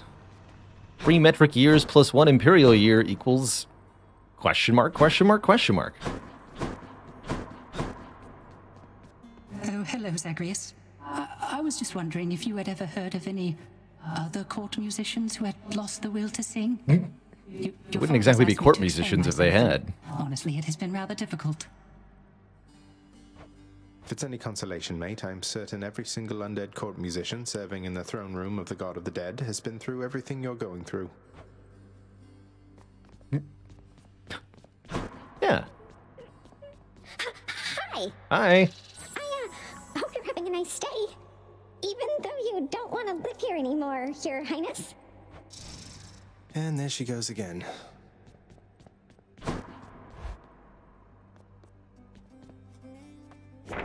Prophecy fulfilled. There we go. Yes, we got the slash benefits. So 450 I get the perks of getting to slay Father's forces. additional gems. And with that, we can do some serious stuff.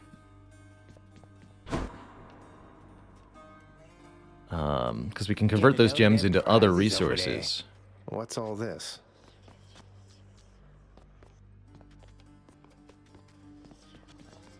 What have we got here? Stygius, blade of the underworld, I need your strength. What in blazes? Stygius, you're revealing your past. So we're now able to unlock the different aspects of the Infernal Arms using Titan Blood. Can unlock new aspects with fundamental different properties. And we can enhance the ones that we have. So can I reveal all these? Yeah, we can unlock the aspect of Zeus. Get Blitz Disc. Good stuff. For now, I think I just want to max out the aspect of Zagreus on the sword to get our final win. And that'll give me 10 more Titan Blood if I can win. I believe we also need to max out the aspect of Zagreus for a thing shortly. So the strangest thing happened while you were out, boyo. One of your weapon holder things back there, it picked up this eerie glow. Could see it from the corner of my eye. Calm down, Skelly. I'm sure whatever it is perfectly normal for a legendary semi-sentient Titan-slaying weapon from the dawn of time. That's just it. Those weapons of yours, they have seen some real business, pal. You're giving them a real workout, so maybe they're starting to like you or something. Loosening up a bit, you know, like you and me. That's an imaginative theory, mate. Ah, you're kidding, what? Sometimes, boyo, you make me feel alive again, you know that? Being honest with you here, I'm grateful, really. If not for you, my friend, I'd have no one to viciously attack with no fear of reprisal whatsoever. That's right. Stygius, you're revealing your past. Alright, so we'll max out aspect of Zagreus for the moment. So now we have 15% move speed and attack speed on this thing, which should be a substantial boon for our next attempt with the sword here.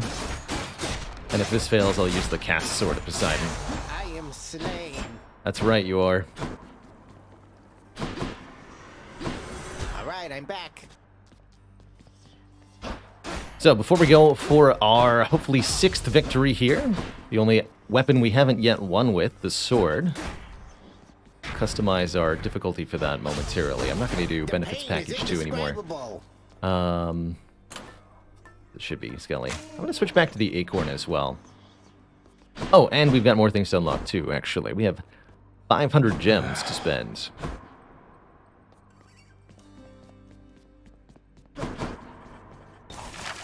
Hey, that sounds handy. 2 diamonds. Infernal troves contain more. We definitely want the superior urns of wealth. Here you go. I'll be on the lookout for this when I'm in the area. You think the contractor is going to help you? Yes. Yes, I do.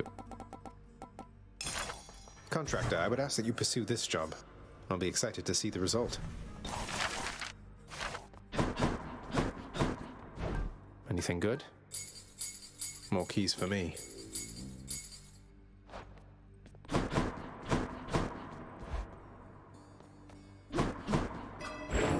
I can do anything. How else can I improve? So now we can unlock Deep Pockets. Start escape attempt with some wealth from the House of Hades. And Thick Skin. Raise our life total. I need All more right, let's start with darkness. 15 additional max HP. And now we have a purpose for additional darkness too. So probably after we get a win with the sword, our next run is going to be a darkness farming run.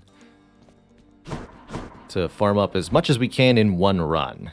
That'll be win number 7 on this save file. But that's not yet. First, we're going to get a win with the sword. And first, I'm also going to take my first break of the day. Step out for a couple minutes, refresh my legs, refill my legs, stretch my water. All that good jazz. When I return, we'll take this sword for a spin and try to get win number 10. Be right back, everybody. Don't go nowhere.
All right, folks, we are back. Did not mean to tab out there and freeze the game while I was away. Hopefully nobody was too confused by that.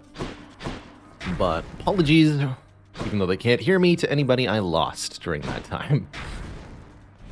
So I actually technically have enough gems to afford the 20 keys it would take to unlock the last tier of mirror talents. That's worth thinking about. But I guess is there any other use I have for gems? Hey there, Plasmorbs. Yeah, there'll be some Spire later today. I think I'll do one more escape attempt here in Hades. And then we will... Oh, it's 500 for the Superior Plunder. Dang. But yeah, we'll do one more run here of Hades with the sword. And then we'll switch over to some Spire. See if we can't get a couple more wins for the year.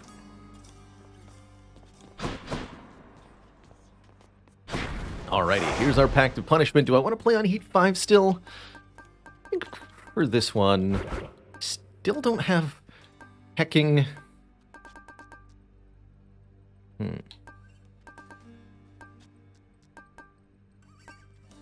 Who's of higher life totals? 40% higher, less healing, more damage. We'll play with middle management, super elites. And I'm going to play with Underworld Customs as well. The exit to each Underworld region requires that we purge one of our boons. So we'll have to do some boon selling on this run. And I'll also take 1 rank of damage control. So all foes start with 1 damage shield.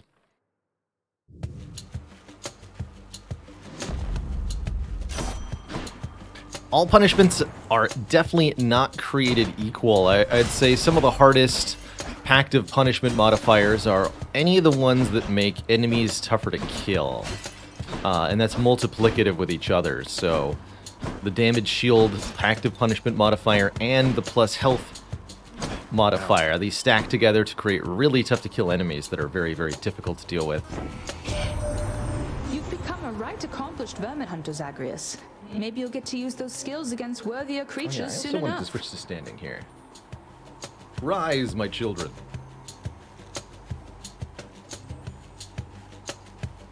Bah.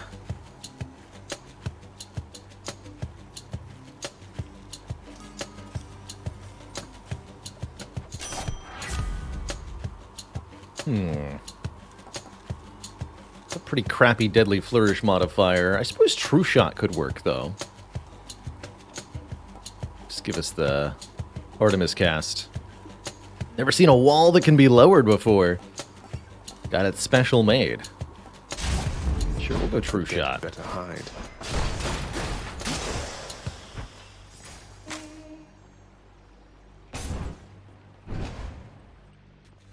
So the Evergreen Acorn 4 or 5 times now? 4, okay.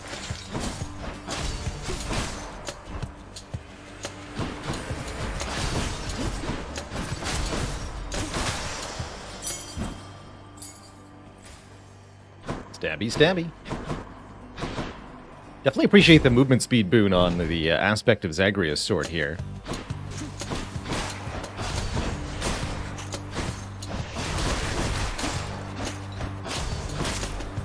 These are scary with damage shield.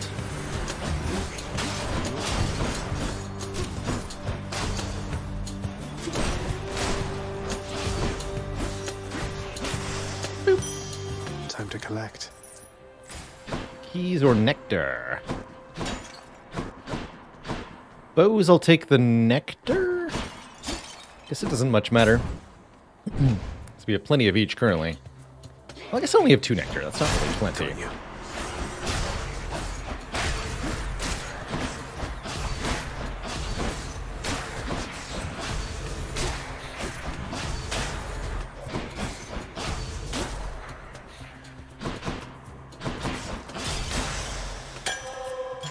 Looks like a good batch. We can't here and accept the gold urn. Oops. My bad. Definitely have not trained myself well to recognize the gold urns in the first 2 areas particularly well.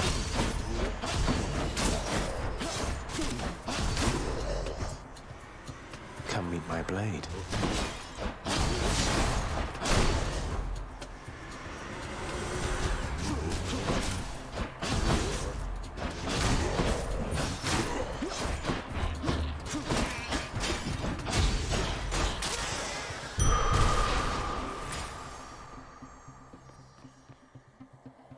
gems, I guess?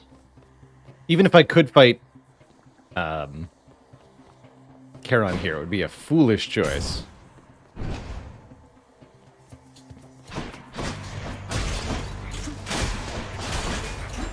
Foolish. That's too many skulls with too much armor. Heck.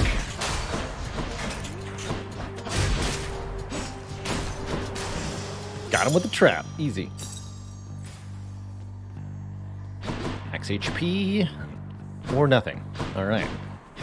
Well, my choice has been made, I suppose.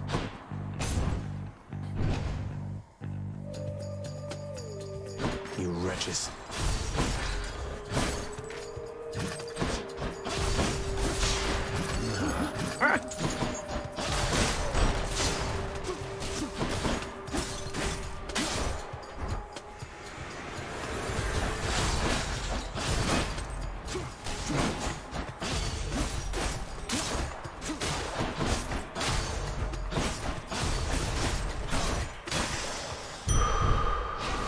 Stronger.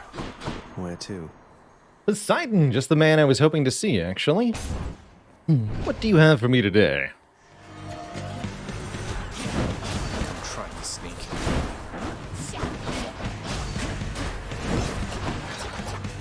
Stab the sneak.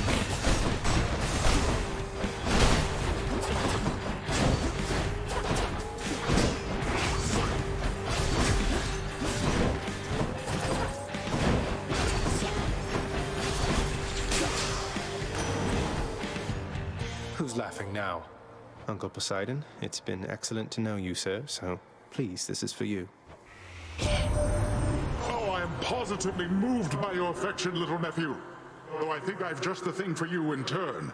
Here, I shall transfer it to you. I thank you, Uncle. I sense that you've been marked by the elusive Artemis, correct, nephew? She shies away from most of us, so if she's taken somewhat of a liking to you, great. Ooh, Epic Rarity Title Dash. 49 damage on our dashes. That makes closing distance with foes do pretty tremendous damage, and all sorts of knockback shenanigans can ensue. We'll be making waves with that choice, and breaking urns. And foretelling prophecies, apparently. About urns. Or something.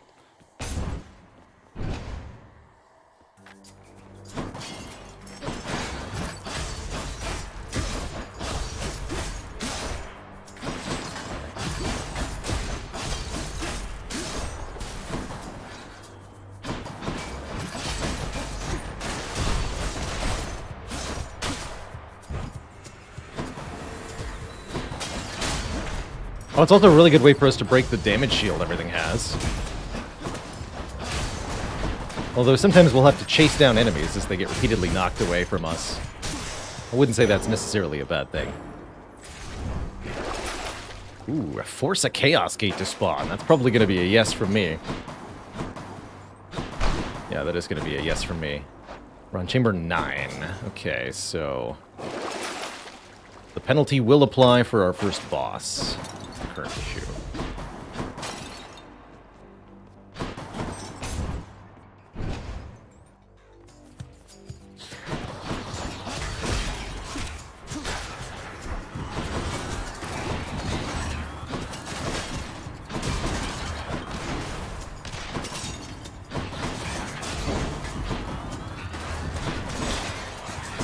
Depending on what these other doors offer, I may end up ignoring the Chaos Gate. There's a Trial of the Gods, for example. I'll take 2 boons over 1 Chaos boon and a health penalty.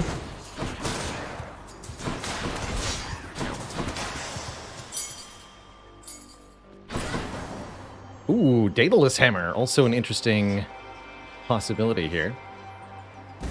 I'll take what's mine. My coffers are not yours for pillaging. Yes, they are.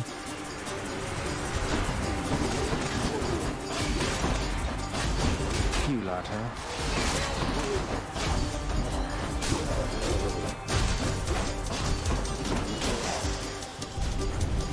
Useless. Peace and quiet. All right, what do you got? Hit me.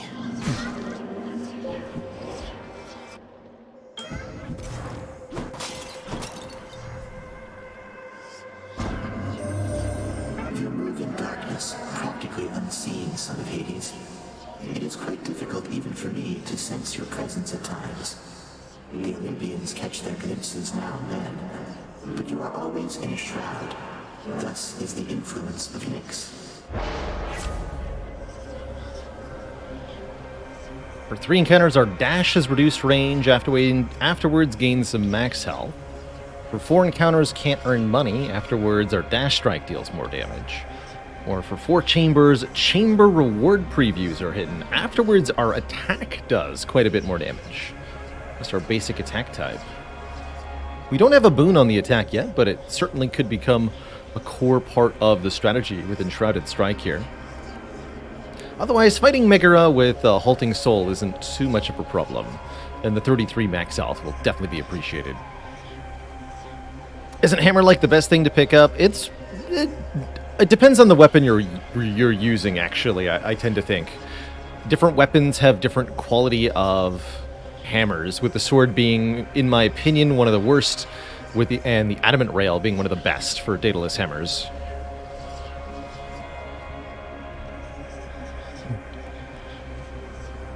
You can find up to 2 Daedalus hammers per run. So the hammer that we just chose to ignore will show up again later. Whereas if we ignore the Chaos Boon, we are just going to be 1 less Chaos Boon.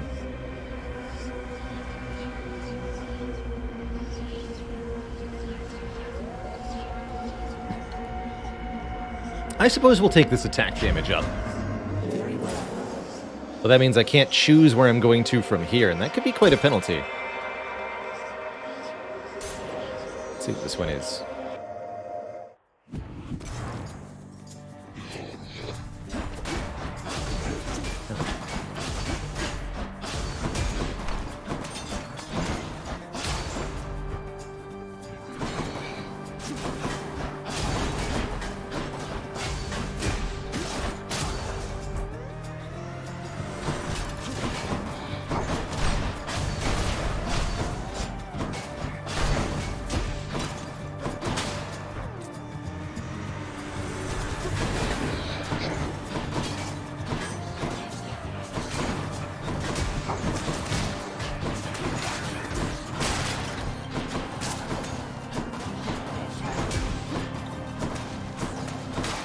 Killing things with Tidal Ash is pretty fun. A palm of power. Got a palm. That's actually good, because we can up the Tidal Dash damage to 70 instead of 49 to really obliterate stuff. Let's see. Take a bit of healing. I want this one. It was another palm, which means the dash, now 85. And a fish. The fishing point.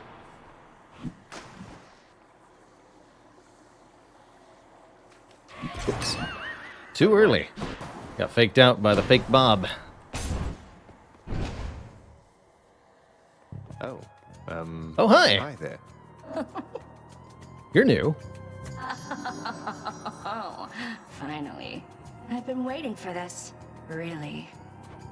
You must be one of Megara's lovely sisters. I don't believe we've had the pleasure. Waiting for what, exactly? So sick of, doing my regular job, uninterrupted, not having to clean up Meg's messes. I get the feeling we're starting off on the wrong foot. Anyway, I always wanted to kill a god. You'll have to do. Dodge this. I did. She's psyching up. Right over Acorn. I might have actually gotten hit by that then.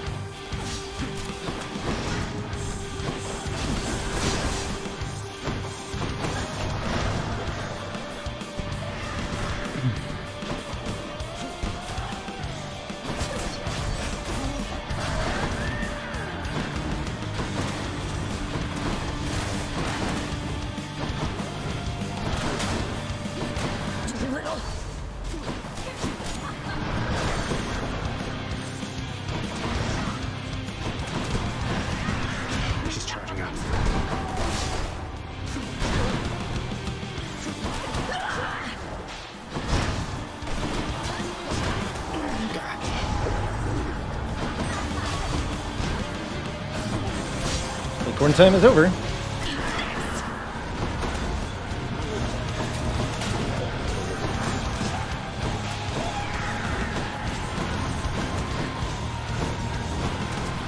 Remember this? GG.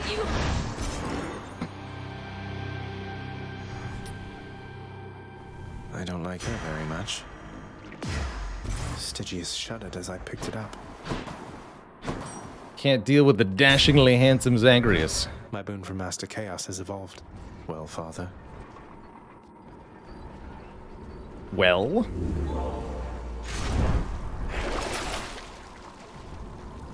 Chance for health, bonus damage from behind, bonus cast damage. I don't think we need any of those. Now, we do have to sell a boon. I need to because of the Underworld's custom penalty, so I have to sell True Shot here in order to keep Tidal Dash, which will then be our only boon. That's cold. Means we better make sure we pick up another one.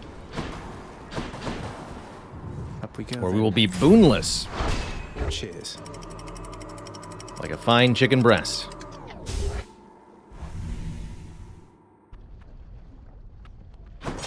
The Asphodel Meadows.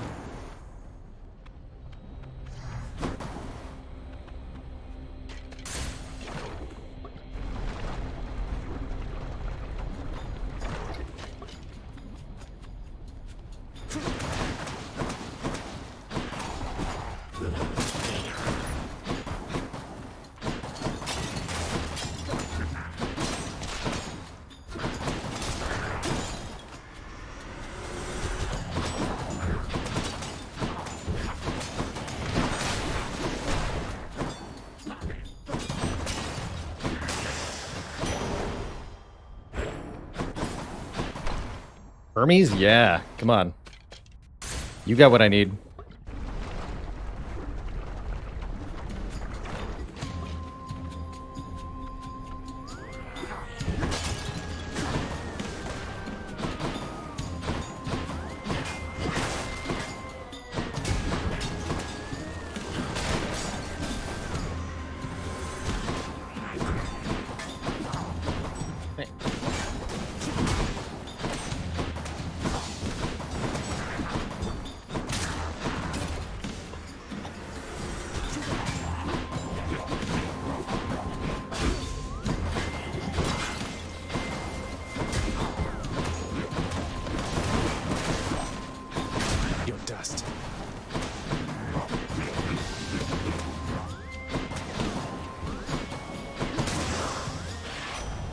Have spoken. Heard that you finally got out of there, cuz. Big congratulations due for that. Congrats. The secret's safe with me, of course. The others here, they think you're still at it. Though, I guess you are. Okay, that's what I wanted, although not the rarity I was hoping for. Greatest Reflex. We can dash more times. Now we have triple Doom Dash. Suppose I'm going to go to a shop here rather than either of these two. Maybe we can buy one more boon.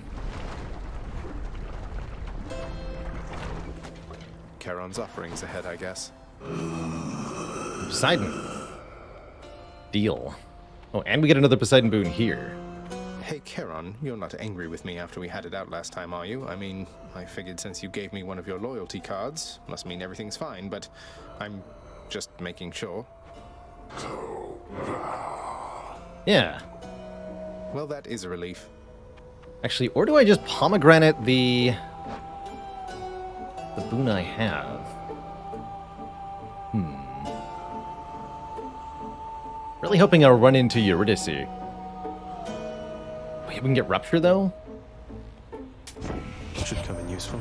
Ah, you found me, little nephew. Strewn among the inventories of that most disturbing river boatman. That means you win my blessing. Okay, there's Razor Shoals. Your boons with knockaway effects also rupture foes, but the rarity is wrong. We're going to get a higher rarity boon from the same god shortly, so I think I should take a boon that isn't Razor Shoals.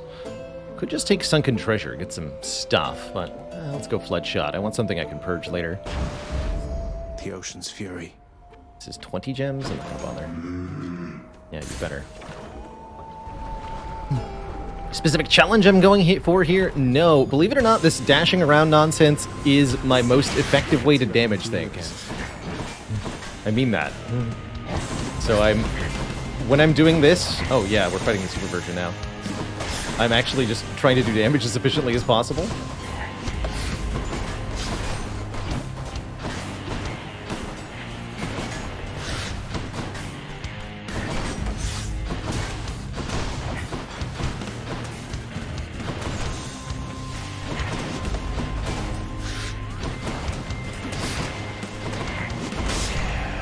It's kind of effective. Yeah?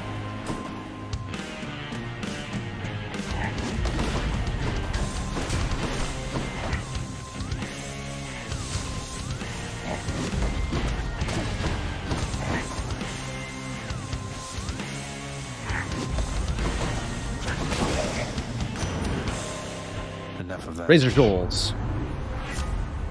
Dang it.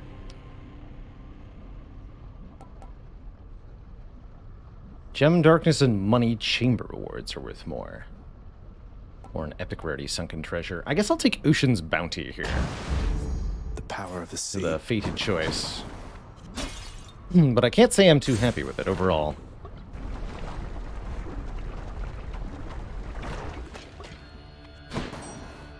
Bloodless.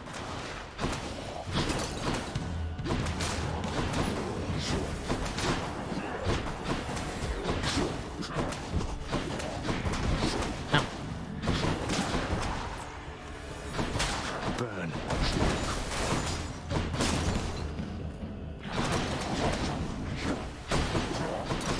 Should be using Bloodshot to take off their damage shield anyway.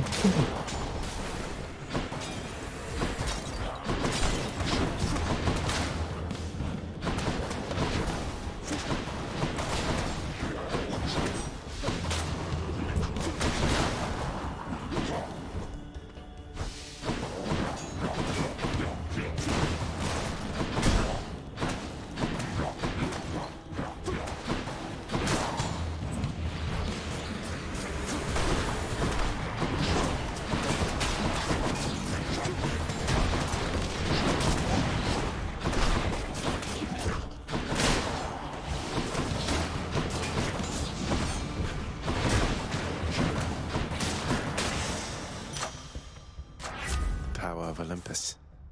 95. Juicy. That's a health restore. That's good. Money Ares. Purging pool. Interesting. Might just take the money. That is bonus bonus value money. So it should be 155 obols. Pretty good. Is it possible to advance without dashes? Definitely. I would definitely describe it as more difficult than Hades normally is, but possible, absolutely.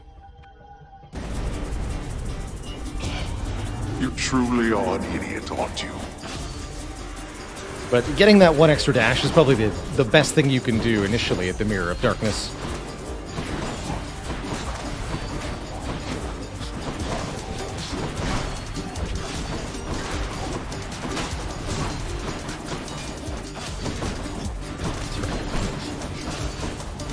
Limited amount of time to do this here.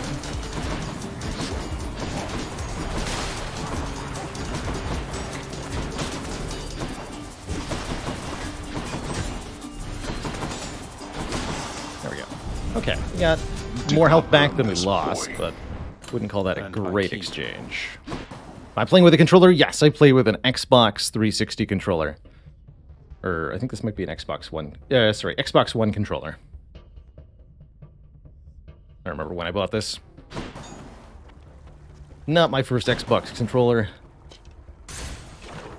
They have served me very well over the years. This is a wireless one, which I've really appreciated. Having the flexibility of. Okay, how about we don't do that?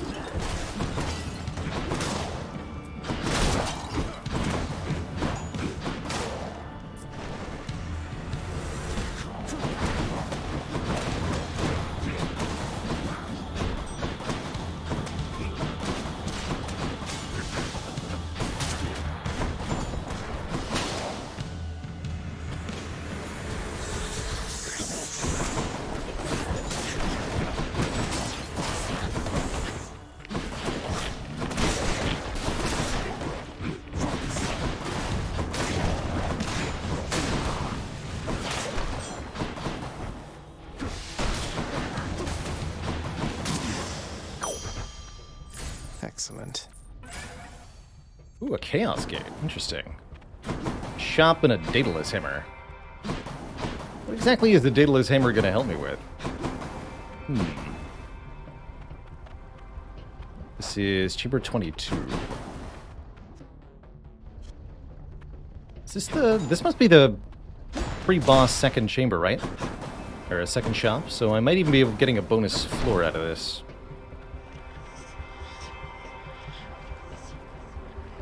Might as well.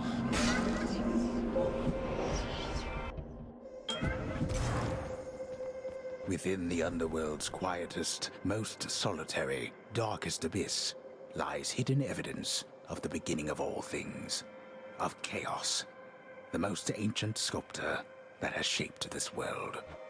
I'd best take all the evidence I find. Take a picture.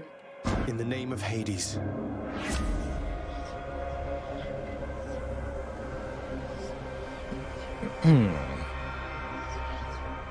Can't collect bloodstones for 13 seconds to do more cast damage. That's not bad at all. Ooh, face more foes in order to get higher rarity boons. I like that quite a bit. Or Prophetic Eclipse boosts the darkness and gems we get. I don't think that helps much. Let's take Roiling Favor here. Or higher rarity boons. Getting so few rare boons, that's just life before you have the Mirror of Darkness giving you bonus to boon rarity. This is the basic normal chance for rarity in Hades, and it's pretty sad. Definitely used to playing with the plus 20% rare and plus 20% epic mods that make good stuff pretty common. And buy all three of these? I don't think I'm going to buy the healing, but I will take these two. Should help keep me going. I'm going to keep upgrading that too. Hey, you're hanging in there, yeah? Dionysius. Ooh, Hangover Call. I'll take that. That sounds grand, actually.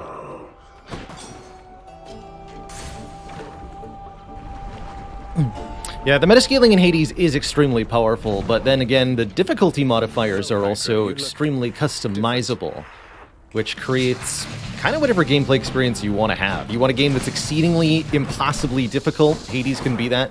You want a game that's relaxed and laid back compared to other roguelites? Hades can also be that. It's really up to whatever heat modifier combo you want to play with.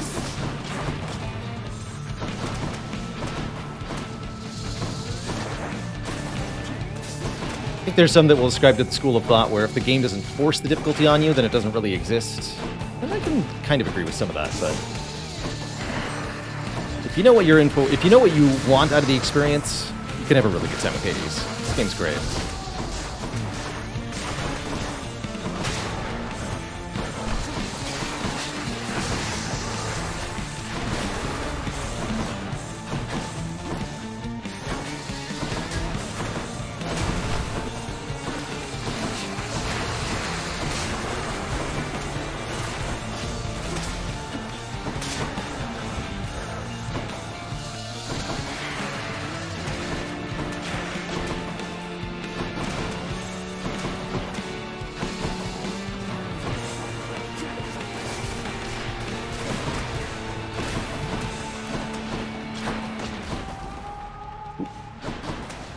Thanks, Acorn.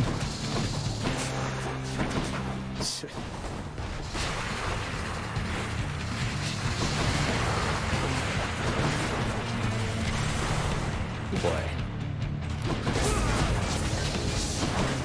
Whoa, that's not good.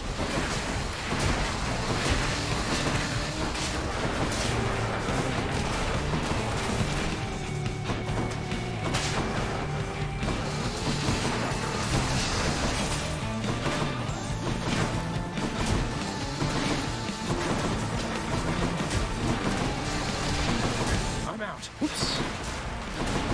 No more Acorn.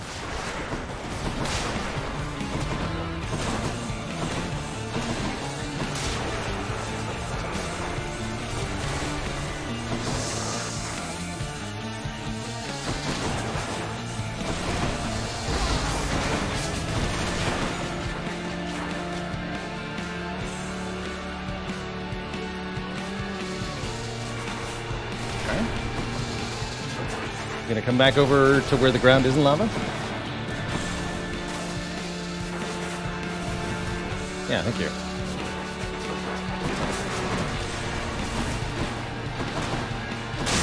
GG.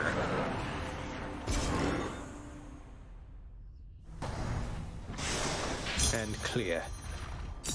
Oh, for me.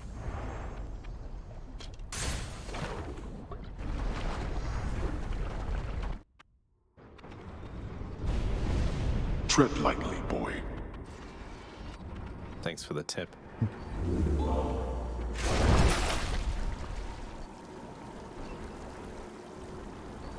Bite Me says, if you start a run with Heat X on a weapon with no prior runs, do you get X diamonds if you kill learning? No, you will unlock Heat bounties one at a time. So, for example, if you start a run on Heat 5, which is what we did with no prior bounties cleared, then what we do is we get the bounties for Heat 1.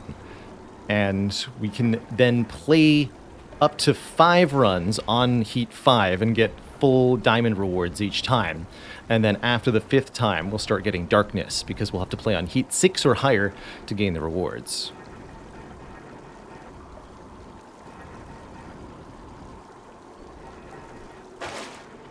So again, have to purge a boon here.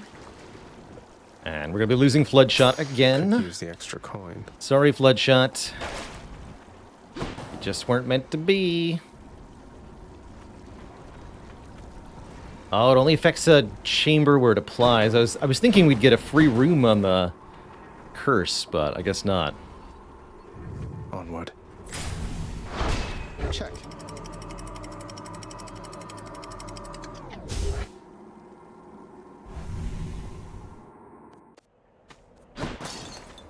Time to pick a fight.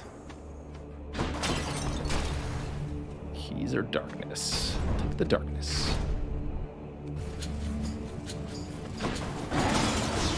Oh, that was a mistake. Only admit that instantly.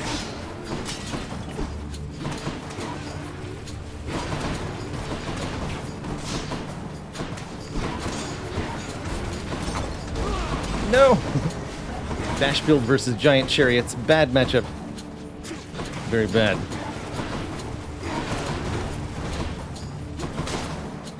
Can't do that. Those are nasty. Essentially, they do the same thing I do, which is charge into things to do damage. So when we meet head-to-head, it's pretty ugly.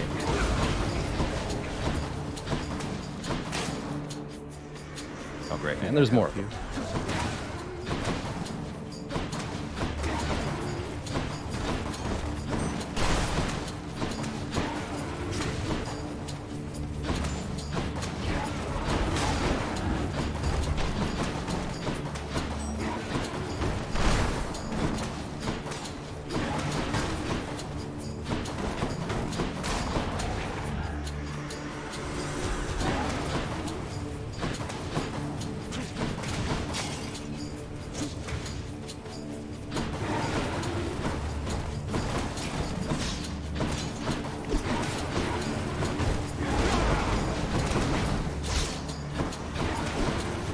Oh, right, 67% more enemies. That's right. Terrifying.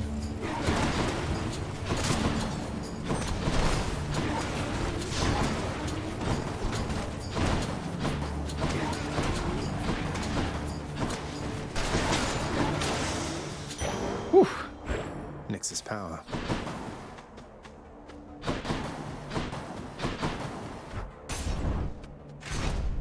Why am we not using our weapon? Does less damage than the dashes do. Like, I can use it, but it'll lower my damage output mostly. Well, I mean, we can kind of incorporate some mixture, I suppose.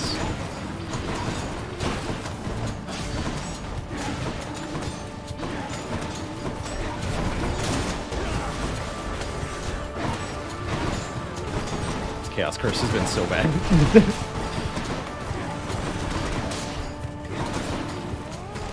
Better be a healing trove.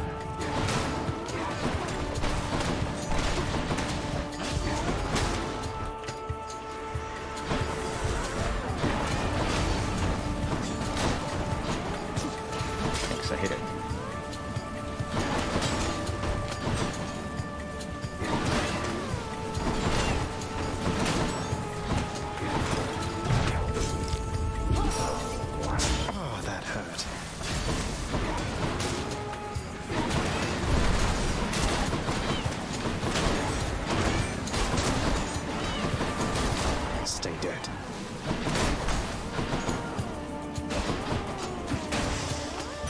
Chaos Curse ever. Open up. Stop him, wretches. Not sure why I did that, actually. It's a bad idea. Can I leave? Yeah, I can. Cool.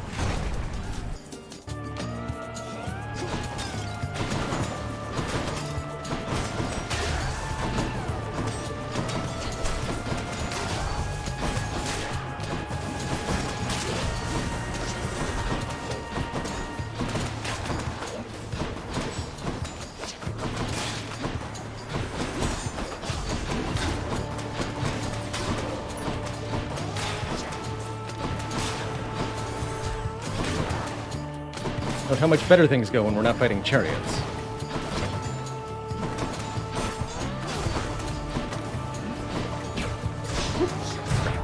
Ah, really?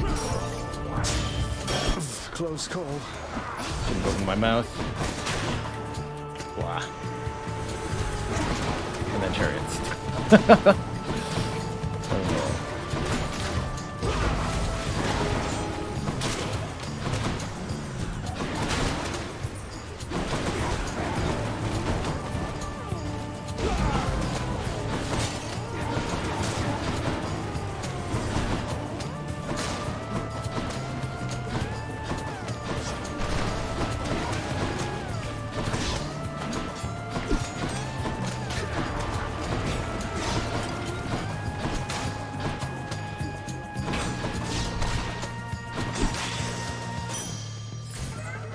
Curse of chaos has been lifted.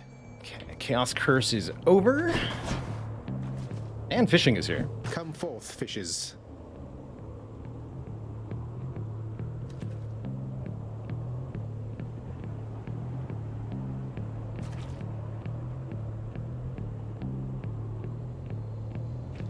You're only allowed 3 fake bobs, so the next one's real. Another car.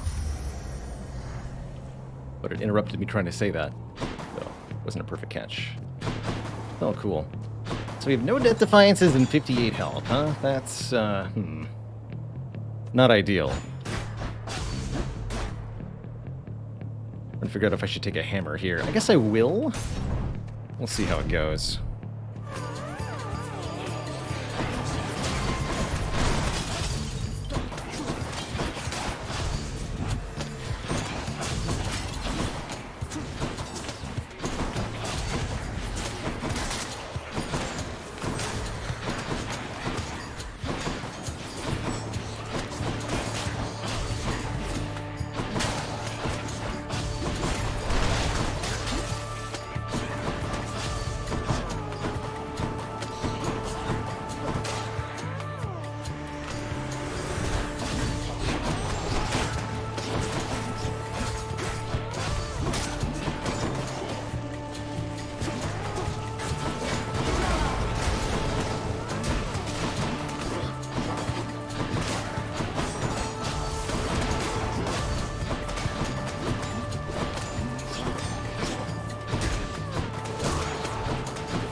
Yes.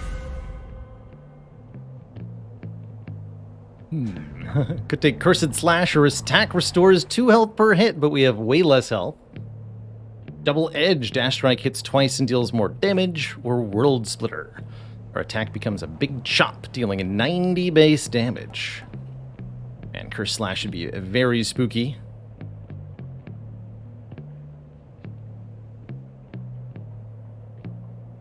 But given our current situation, I might kind of feel like I have to.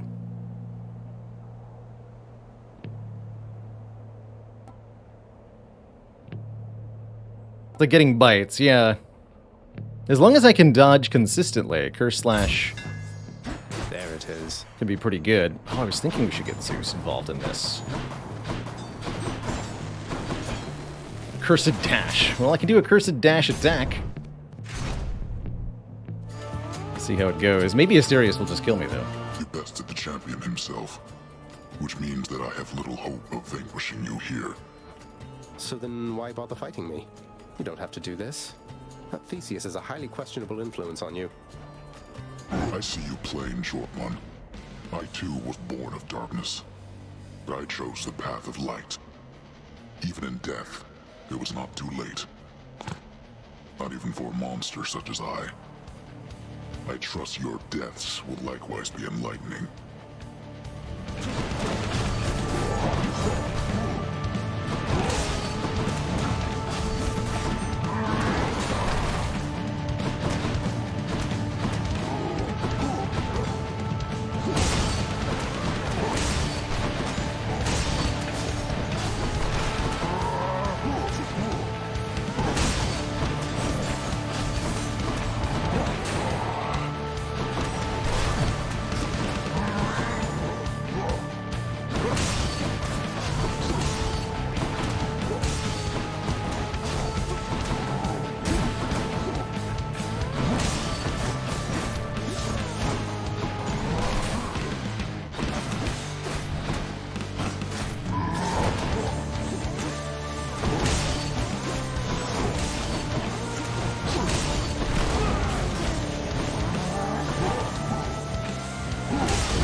Finished.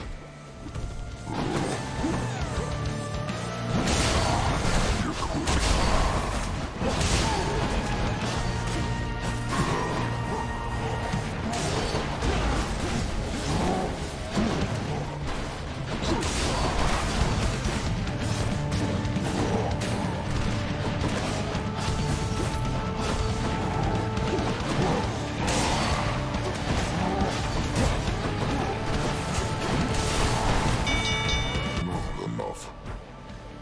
I respect your strength, Short One. The champion of Elysium awaits. Until such time. Until such time. Now give me the Zeus! Well fought, Asterius. Lord Uncle Zeus. Even when you reach the surface, Zagreus, you call upon me then and there, all right? I'll personally see to it that you'll be escorted up to Olympus and your quest shall be complete. About that. Ooh, billowing strength is interesting. We probably need to take a lightning strike, though. That'll empower our sword attacks to actually deal respectable damage while healing us, and gives us the prereq we need for potentially some kind of Zeus Poseidon duo. Oh, hey! Death approaches. Thought you could just get away from me, did you? Thanatos. I figured it was only a matter of time before Father sent you after me to do his dirty work. Zagreus, is that really why you think I'm here? Let's see how many of these exalted champions you can send back to their dooms, unless you'd rather I would send you back to yours. Here come your father's forces. Let them come. So, it's us in a essentially kill competition against Thanatos here. If we can kill more enemies than Thanatos does, we'll get a max health reward for this. Depending on the enemies you're facing, that can be either an easy or very difficult task to get more kills than he does.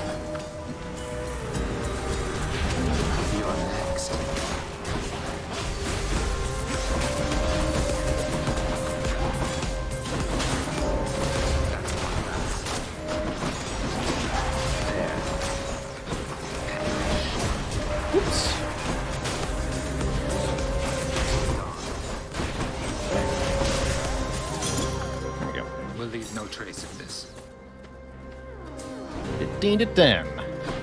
Got more of them than I did, huh? Good. A little bit more health to work with. You left without so much as telling me goodbye. I suppose you knew I'd catch up with you sooner or later. Is that it? No escaping death and all? I left when it was necessary, Than. I thought of you and hoped you'd understand. I have to do this. That's more motivation than I've ever heard from you. Well, if you won't say it, I'll say it. Goodbye, Zagreus. Goodbye. You can steal Thanatos' kills. Every time Thanatos tries to kill an enemy, he either does it with an area effect purple attack, that has a charge up, or he'll create a scythe over an enemy's head, and it'll die a few seconds later. All his attacks deal instant kills. Ooh, replenish a Death Defiance. Yes. All his attacks are instant kills, so there's no amount of durability or damage shield that enemies can have to survive. Take a little bit more max health here.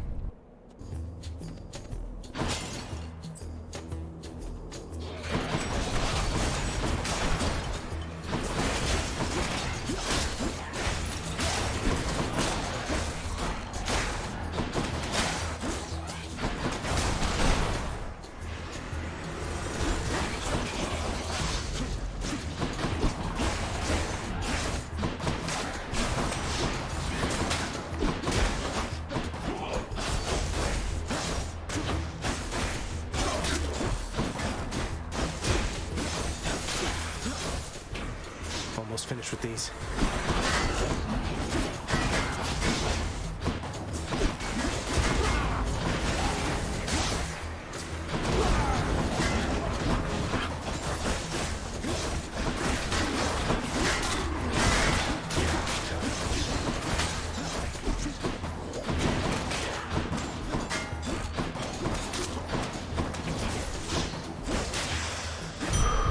What do we have here? Hermes? Dio Call? Yeah, we've got Dio Call kind of randomly. Wouldn't say it exactly fits into the build, but that is indeed what's going on. It's helping.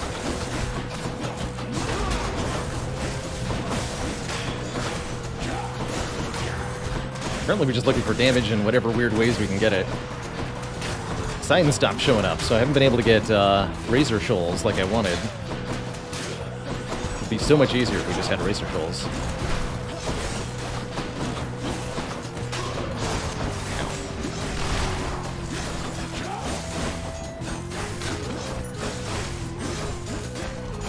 Right.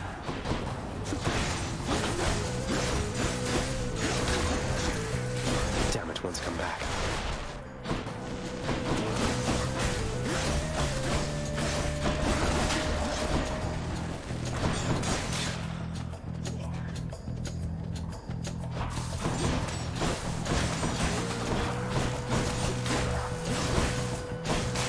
How much do I lean into legendary and duo boons? Really depends on the run.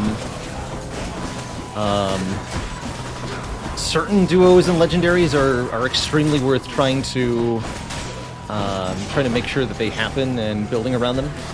They could be real game changers, whereas others are not always worth it. I've only seen a couple of legendary boons in our 5 winning attempts so far. We did get the Ares legendary on a really fun Blade Rift build for one of our first wins. That was cool.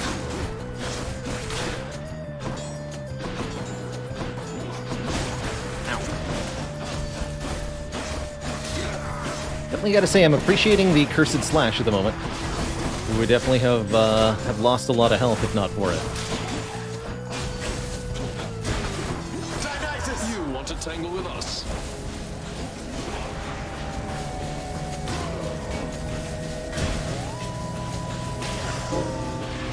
He's back. Olympus, I accept this message. Ooh, faster move speed or automatic God Gauge charge. Seems actually quite nice. 1% every 2 seconds. I'm thinking it's one of these two. Greater haste is higher rarity. Definitely would appreciate faster move speed. That God Gauge charge. I need to take it.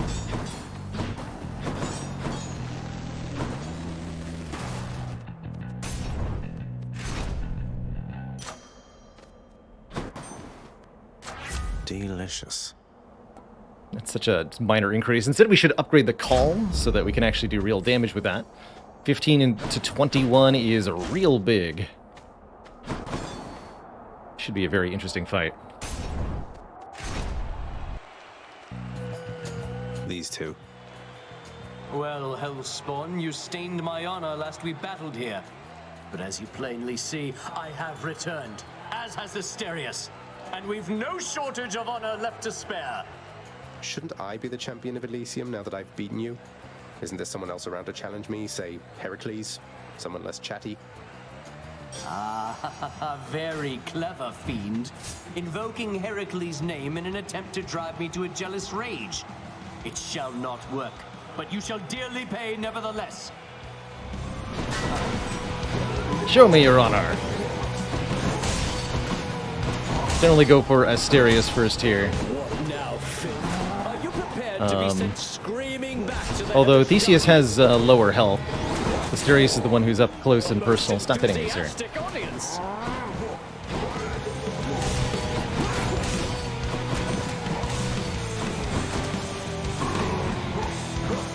I like to keep a pillar between myself and Theseus to avoid the spear throws.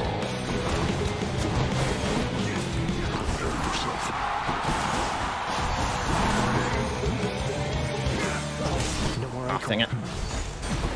Off-screen charge.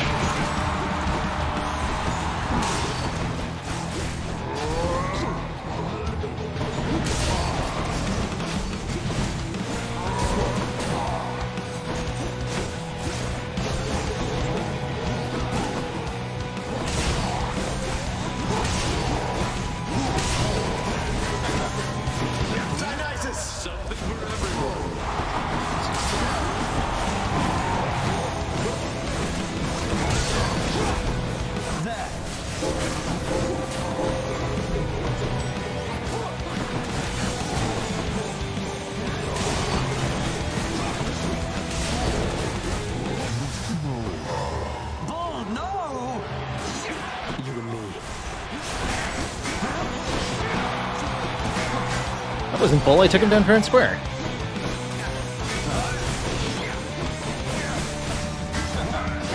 Try all you like.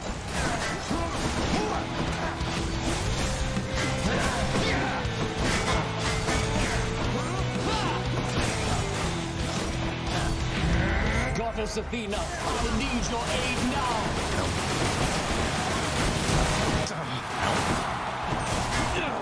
This is absurd.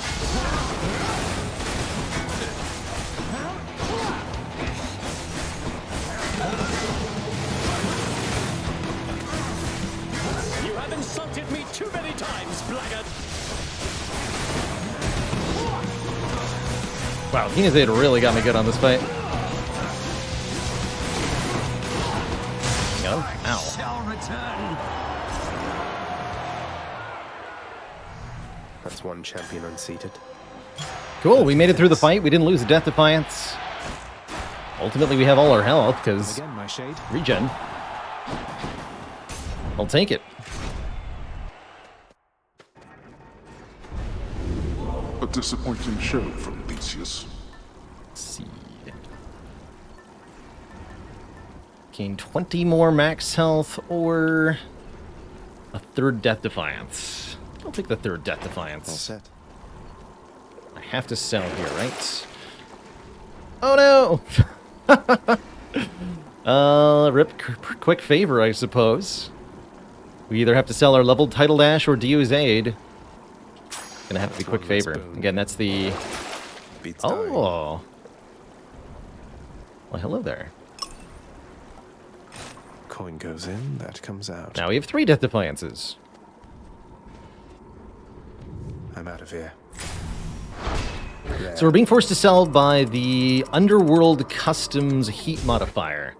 You have to sell 1 boon between each... Watch out, vermin. ...area in the Underworld. After each boss, you must sell 1 of your boons. You still get the money for it, so if you were planning on doing so anyway, Underworld Customs can be free heat, so to speak.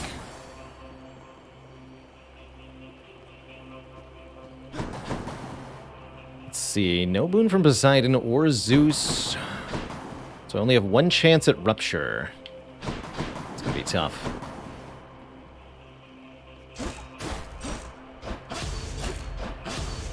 Raised heat is the timer. Again, depending on your weapon and other heat modifiers, that can definitely be true. So what do we want first? I think I want the max health first. Go from there. Stinky Satyrs. Fortunately, our title dash is exceedingly good in this part of the underworld, thanks to the wall slam damage.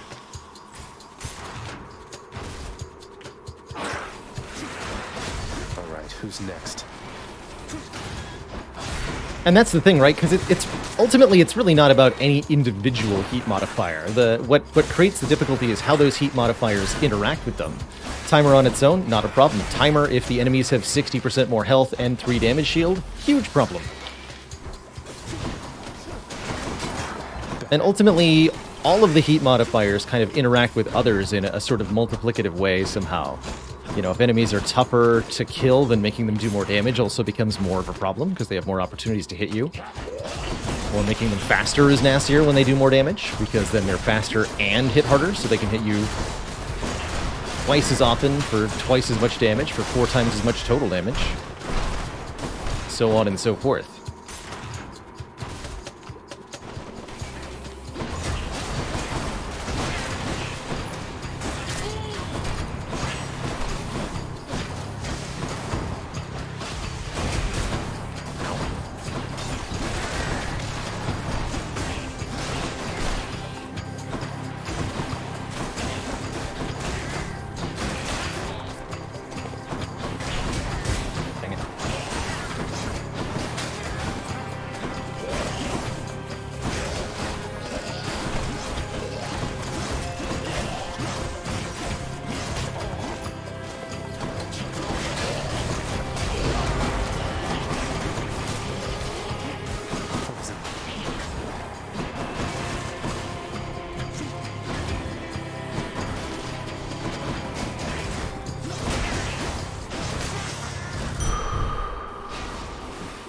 Huzzah.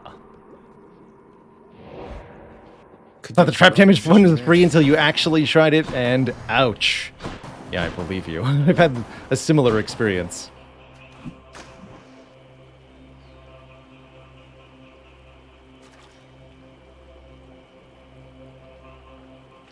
Two. Think I got one. Okay, not a perfect catch, but I'll take it.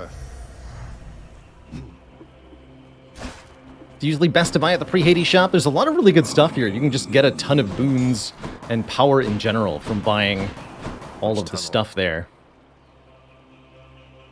Of course, you need to be able to get the money first, which is easier said than done. I bet it's in here. Okay, well, I don't like that, so don't do that. Thanks.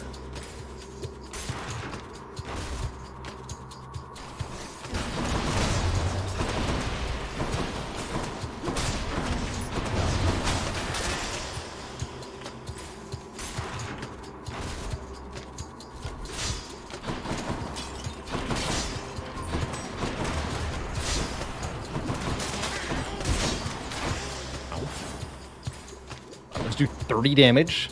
So if you have the trap damage multiplier on, that would have done 150 damage. That's a lot of damage. This time. Oh, what is this stuff? 325 gold is what we got from that, because we have the plus gold multiplier from that one Poseidon boon. That's actually pretty good. That means I have $804. Should I go fight we could actually save up so for the diamond if we wanted, but I think we need help on this run, so... I'll take this one. There's Razor Shoals. Thank goodness we got it. Our boons with knockaway effects rupture foes, dealing 15 damage every 0.2 seconds, so 75 damage per second for 3 seconds when moving.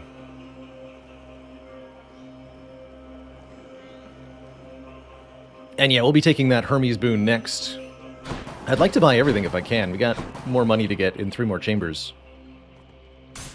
Yeah, that's right. We've been doing this all without Razor Shoals. Now, the Razor Shoals gets to participate.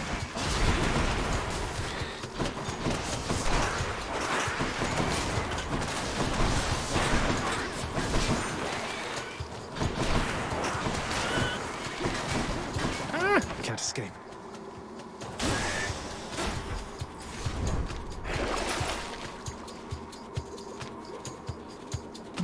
Could take minor bonuses for a little bit.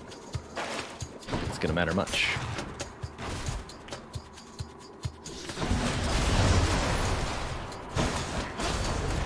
Let's sell a boon or two here. Let's see.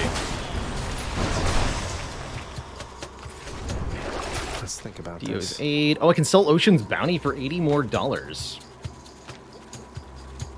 There's no reason not to do this, right?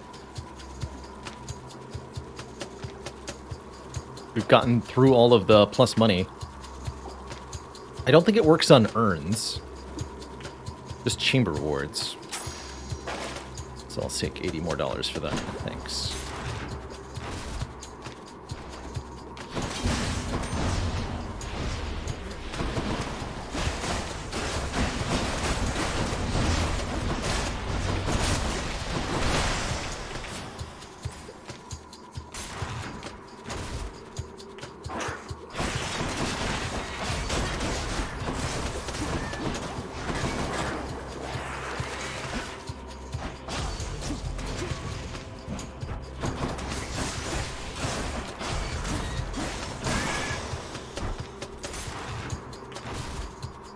Snake stones. Lasers! Ah! Ow.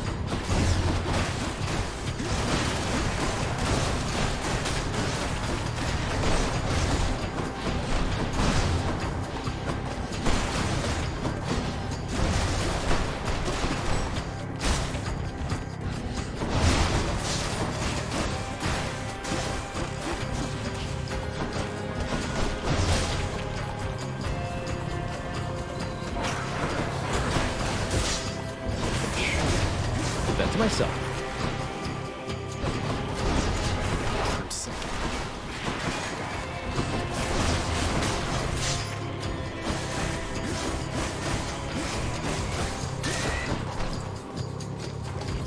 Dionysus! Drink up, mates.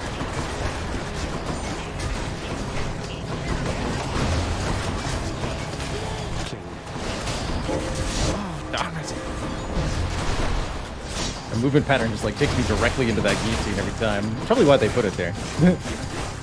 Smart. See that, Stygius? Attack fires a wave that pierces foes, dealing 30 damage. I wonder if we heal off that. Special hits twice, but no longer has knockback. Or Shadow Slash. Our attack deals triple damage, striking foes from behind. I'm gonna give a piercing wave a try here. Deadlier than ever. Now our attacks shoot these little projectiles. Don't know if those are gonna heal me or not. Something I can use. I can use this. 20% faster special. Quick recovery is not bad. After taking damage, quickly dash to recover half the health we lost. Don't think we care about quick reload. Whew, felt that. So since I'm spamming dashes anyway, that sounds pretty alright. And I'll take the palm next.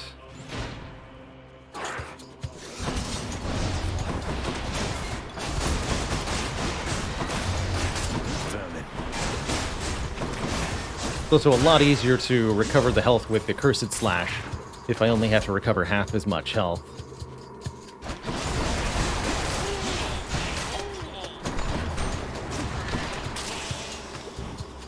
Can't do that.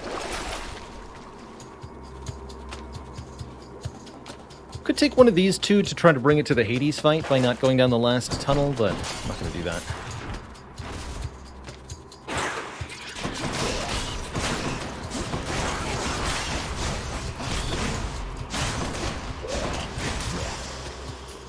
Die, foul wretch.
Good enough to eat. There's Razor Souls 15 to 21. Yes, please. Thanks for the blessing. Could have also upped the Dio's aid further there, but I did not feel the need to do so.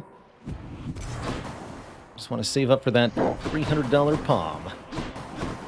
Or we could take the 2 boons from Artemis. Deeply unclear which would be better, actually. 2 boons might be better than anything else we were doing.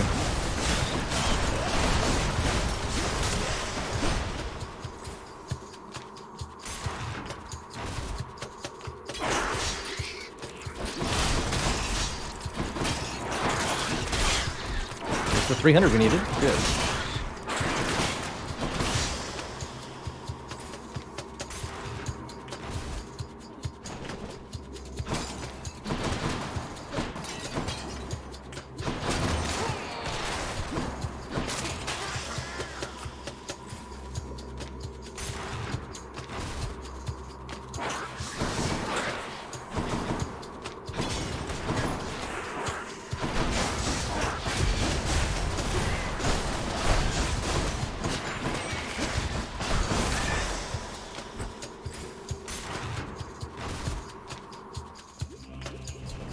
One of their disgusting layers, huh?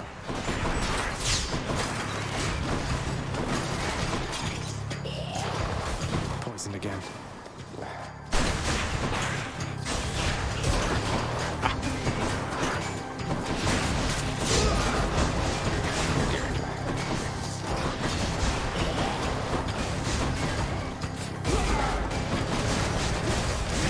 Still on, please. Thank you.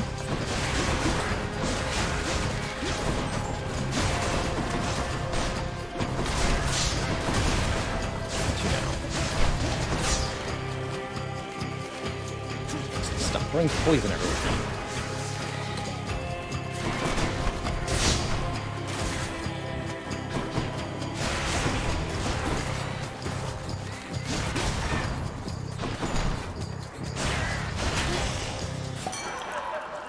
Ugh, those things. Heard that you took care of Theseus down in Elysium of late there, Zag. Nice work. Never liked that one. Between us. There's this nice lass helped him out one time, and he just dumped her rotten. I don't like that, man.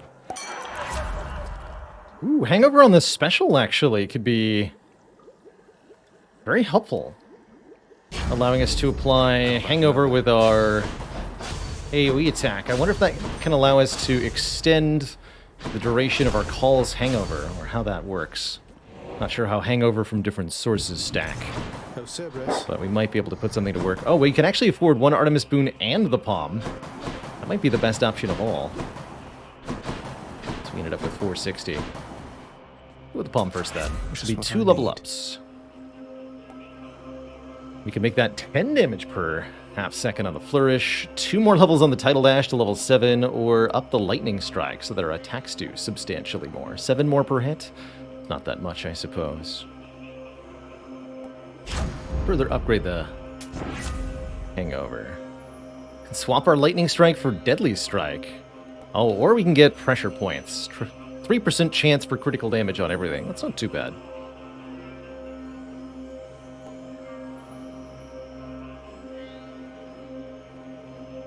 Or we can swap out our cast for a little bit better. But let's take pressure points. Artemis, guide my hand. That's what chat would want, after all. Joyfully, the Hound of Hell accepts another satyr. All right, Sword versus Hades. Good luck to us here. See you, boy. Not sure how crit affects damage over time. If at all. In Hades. I'll just keep coming back. To think Olympus has been aiding you. You must be so grateful to them for their aid, without which none of this would have been possible. Yeah, about that. Father, did you let Mother go because you feared Olympus would find out? And not respond well to the circumstances if they did?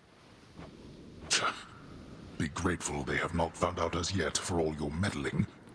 You do not know them as well as you think. Ask yourself why she left Olympus and how. Or better yet, ask her. Well, she seems quite lovely, so knowing you probably tricked her into signing a pact to come join you or something. Since you weren't allowed on Olympus, why not have Olympus come to you? Ha! Surprisingly not distant from the truth. I took her, boy. I took her down with me. Is that what you wish to hear? Does that anger you? Come. Good. Bring forth that anger, then. Be angry.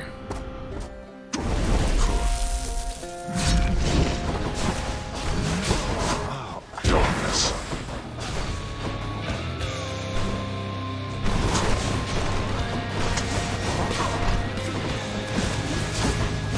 Another.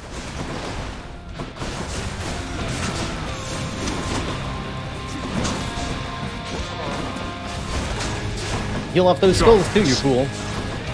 Watch.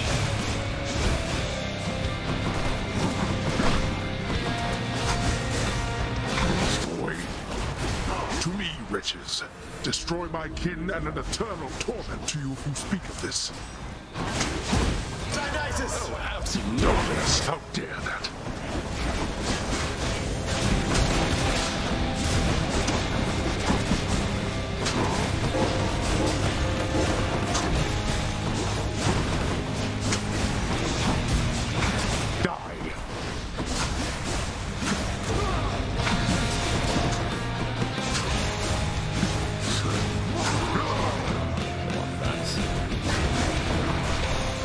I'm empty.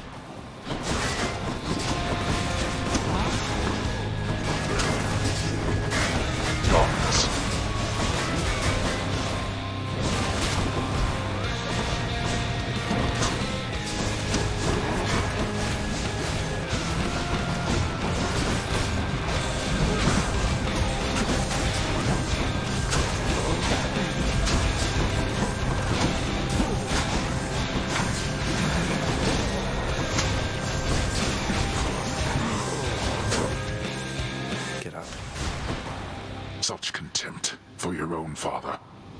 But we are not finished here yet. That we are not, sir. Blast you. You'll burn. So you.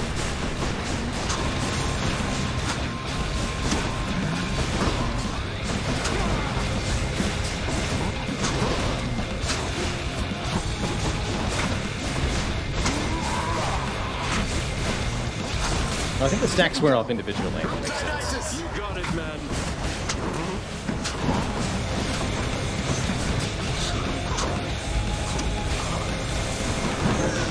It's not fair to go invincible during my god call, sir.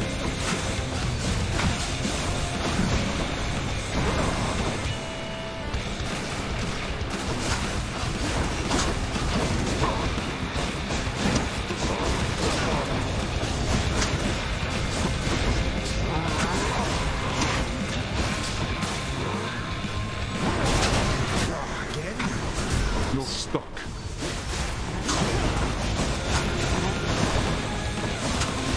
There is that safe zone in the middle of the lasers there. GG. Blast you, boy. You think you are superior to me? You are a fool. I cannot remain. GG. See you at home. In the name of Hades. That went surprisingly well. All things considered, a very good sword run. Yeah, almost dying to chariots, and then we took the Cursed Blade, and boy, did that work out really, really well. Where's that thing?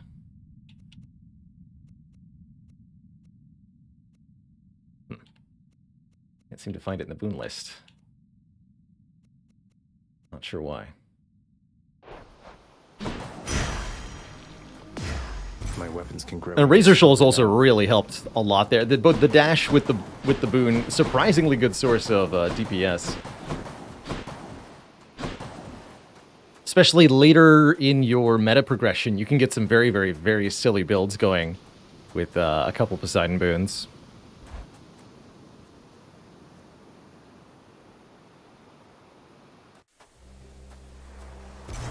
GG. Hey, think I see a fish. Fish. Gotta catch the surface fish.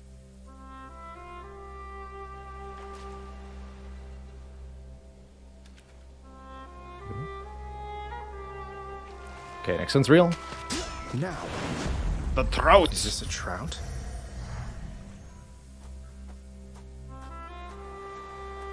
It's a real fish.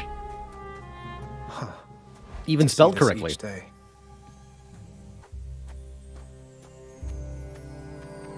My son. My mother. I'm here, Mother. I could not stand it on Olympus, Zagreus. The blustering, the posturing, my overbearing mother. None of it. I would have left the mountain voluntarily, except... Except Father absconded with you, didn't he?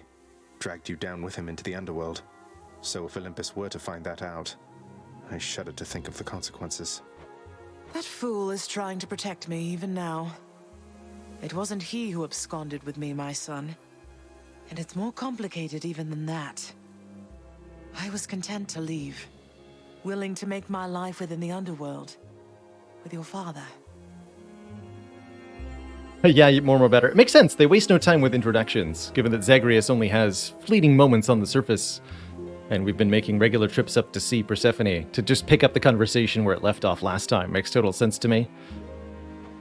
I dare not ask who did bring you to Father then.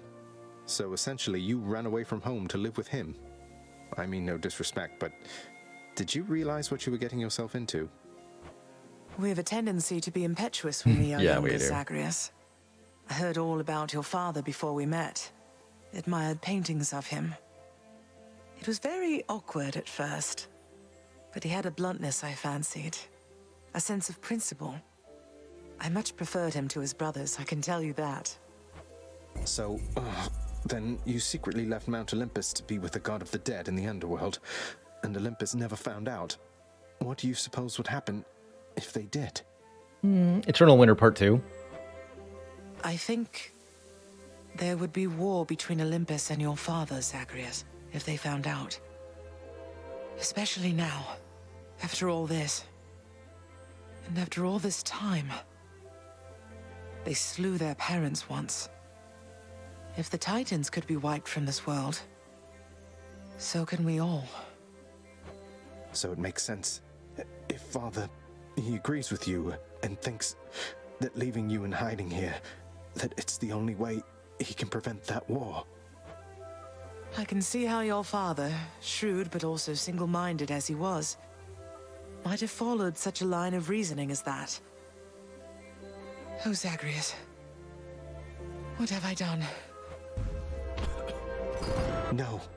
What have I done? What have I done? I can't. Bye-bye. Oh, I need to fix this.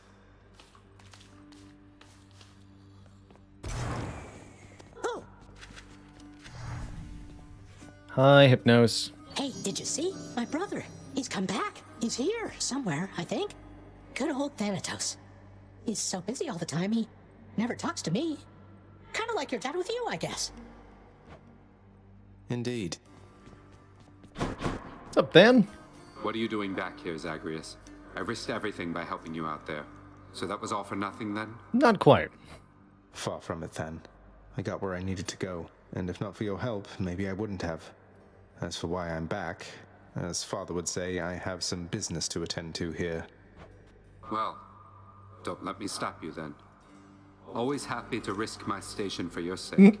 To risk everything I've worked for. Bye. Seems cheery. So, you can tell me in due time if you decide to, lad. But I do have a question, same as you did, going into this. Why did she leave? Why did she leave you in particular? It's that she didn't even know I was alive. Sounds as though Nyx revived me sometime after I was born, but by that point, Mother had already left, and they let her be. For reasons I'm trying to find out. Ah, that's quite a bit to take in there. And it explains more than a bit, I think. Look, I'm not one to speculate too much. I trust you'll find the answers that you seek as you proceed. Thanks, sir. I think so, too. Everything is as it always was.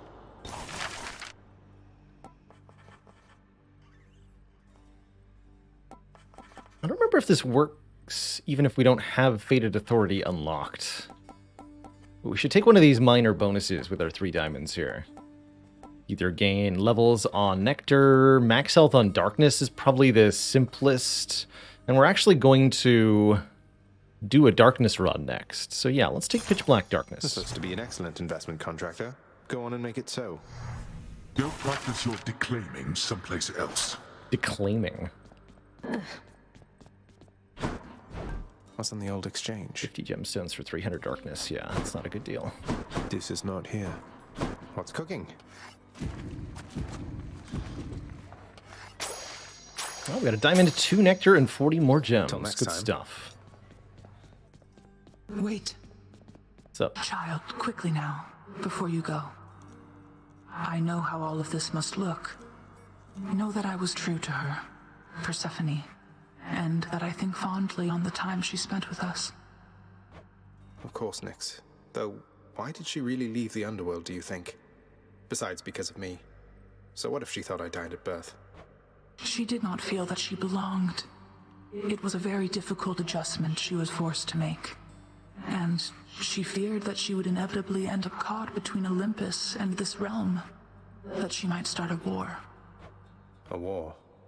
Wars have been fought for less, I understand. And father must have been a real burden, too. You do not know. Ask her yourself about her time with him. But I have already said too much, and I cannot say more. You've said more than enough. I'll see you, Nyx. Bye. I believe we've got some Titan blood to claim. Prophecy fulfilled. The son of the god of the dead shall someday break free from the realm in which he was born, using each of the 6 infernal arms. Do so. I've been rather busy as of late. Get 10 more Titan blood. We'll get 10 more keys as soon as we meet Tisiphone. That's her name. But I don't think we have a whole lot of use for those keys because... Well, I guess I technically haven't unlocked this yet. So I'll probably claim the keys and use them here. Tisiphone, that's right.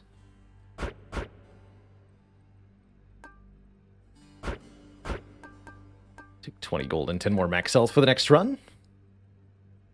But like I said, our next run is going to be a Harvesting Darkness run. That's going to be the next time we pick up Hades. What I'm probably going to do is take the whatever weapon is plus Darkness, and we're going to play on Heat 0 so that we get Darkness rewards from bosses, and take the plus 20% with that. How's it going, Prankster and Shaloo? Yes, you're both just in time for some Spire here. I suppose you'd care to tell me how the infamous twin-fisted Malphon came to be right here in this very courtyard, would you? Nope. Not any of my business, pal, which is to say I didn't see a thing. And even if I did, it isn't what I'm paid to do. Don't you have someone in your fancy house there paid to keep watch over stuff like that? Ask them. All right, maybe I will. Maybe I will. Didn't hurt. Stygius.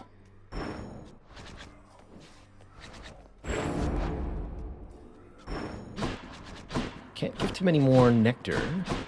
Don't remember what I'm missing on that. Oh well. Swap out of this trinket at least. Hold power. Sure that's equipped for our next run.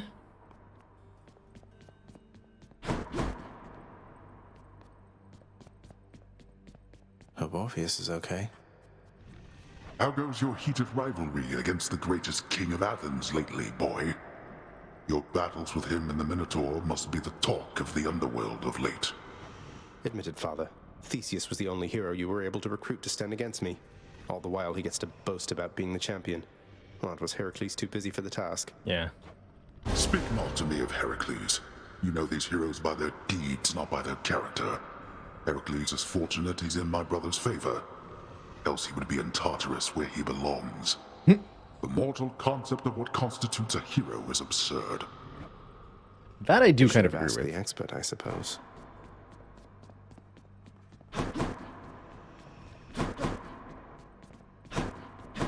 Okay. So that's where we're going to leave off Hades for today. It's been a wonderful couple of runs. We are at 6 out of 10 wins needed for our true victories. So we should be able to finish this little Hades pet project in maybe just a few more play sessions. That's pretty exciting stuff. But for now, we're going to be transferring things over to the good old Spire. See if we can't get a couple of towers toppled today.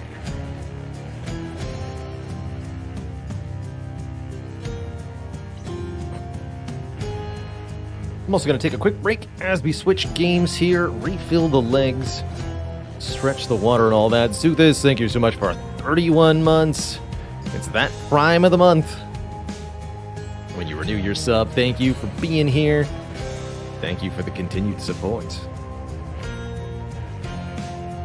The Spire. The Spire.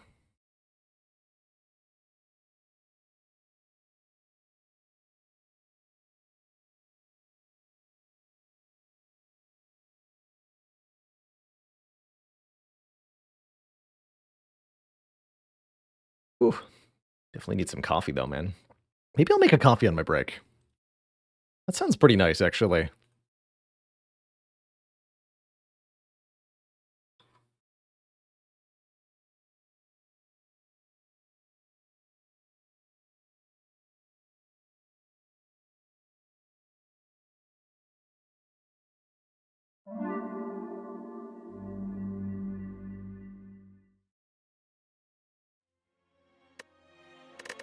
I do tea every now and then, too. More of an herbal... If I go for tea, it's usually something herbal style. Peppermint's one of my favorites. Tea-wise. Really good for those tough days after I've been talking for too long. And my throat is tired. Peppermint does me well.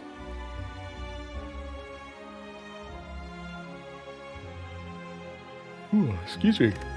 So... I'm going to be playing some Silence, looks like, is the character who's up on docket. If you missed it, this last run was incredible. We had Runic Cube, Blue Candle, Duvu Doll, Rupture, and a Pain Curse. And that allowed us to do some very broken things. We actually 4-turn killed the heart on A20. Because we were able to gain 60 strength on turn 1. And then we just killed everything. So let me update the title and stuff. I'm going to go on break real quick.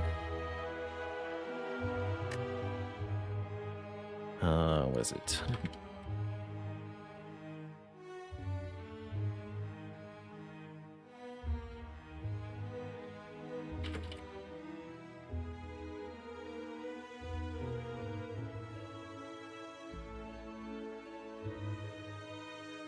Okay, that's set properly. Well, not properly yet. I still have to update other things.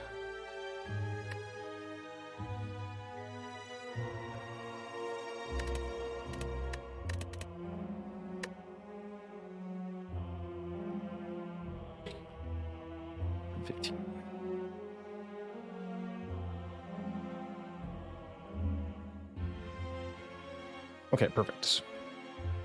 Perfect. So, Silence up next. But I am going to take just a couple minutes here. Going to grab a coffee, refill the water. When I return, it's going to be Spire time. And we'll see if the tower can stop me today, or will it be bouncing flasks all day long? You're right back, folks. Be back in 5 or so.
Alrighty, folks, we are back. Thank you so much for that patience. Now I've got me a tasty coffee. And that means it's fire time.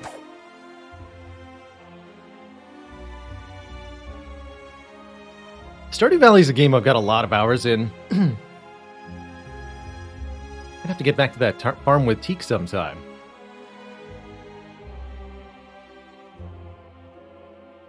What I like about Stardew Valley is that, although there's a lot of kind of things for you to go out and do and collect, you're rarely really required to do any particular thing. So you've got this great open, almost sandbox that you get to interact with in the ways that you want to.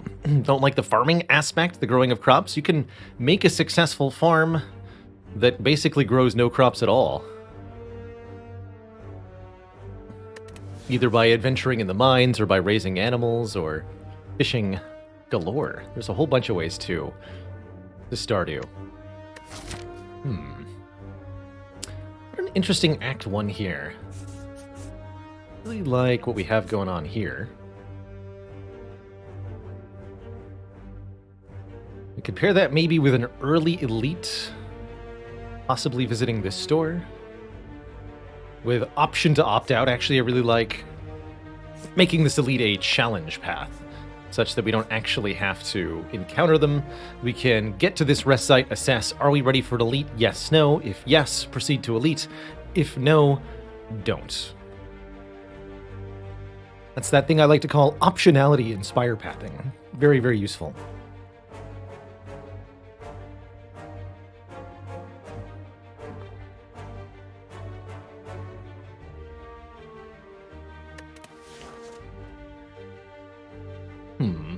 Random Rare Relic could be something, but we'd have to remove the curse pretty early on, whereas we could start up one free card removal here at the start of the run. Silent in particular really does like getting card removes where she can. Shrinking that fairly enormous 10-card starting deck. 5 strikes, 5 defends. The more of those you can get removed from your deck by the end of the run, the better shape you're going to be in. Not sure if I should remove Strike or Defend here. If we were fighting Guardian, I would say Strike unequivocally. Against Hexaghost, there's an argument to be made for either. I think I'll take out the Strike, and we'll see how it goes. Willina1, thank you so much for the Tier 1 sub.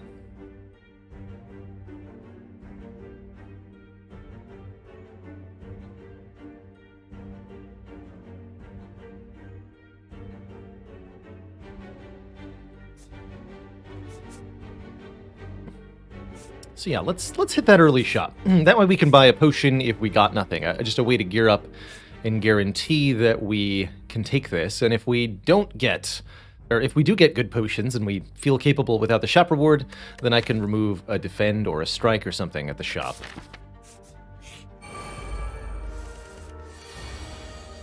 Okay, I'm just gonna block, and I hope you don't do the same thing to me next turn. Actually, it would work out fine if you did.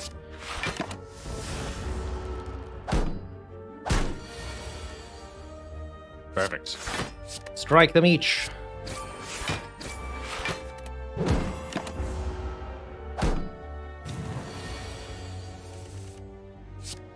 Hey now, that's rude.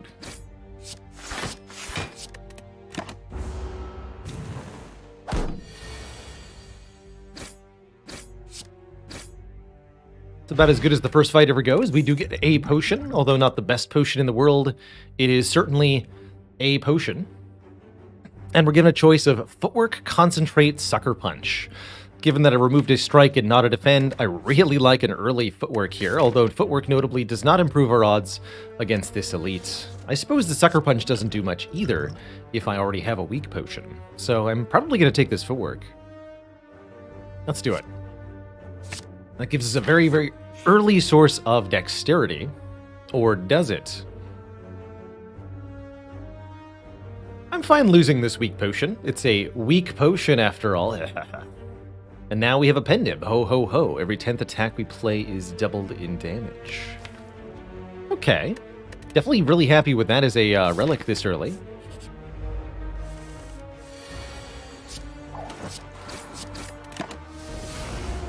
currently on path to not fight this elite. That's kind of where the footwork has directed us. And the strike removal has directed us, but we'll see how things develop here. 20. Hopefully I draw decently here. Yes.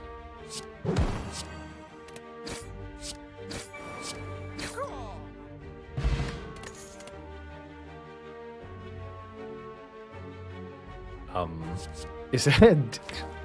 Theoretically, deflect goes with the footwork, but we really need damage of some kind. The problem is these damage cards aren't very good damage cards.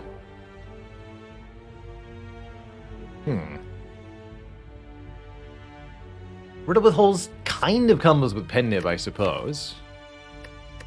Letting us do up to 30 damage. I could upgrade it to be 40 damage. Telling me I'd have to upgrade this Riddle with Holes? Ugh.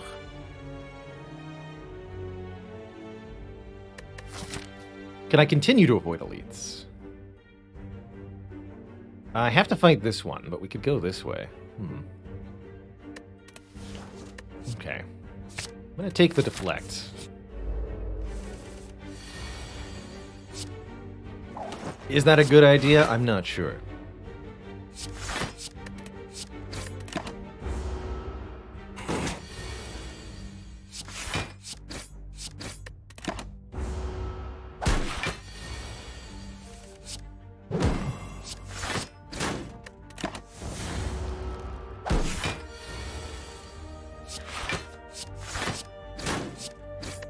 Okay, deflect putting in really good work so far.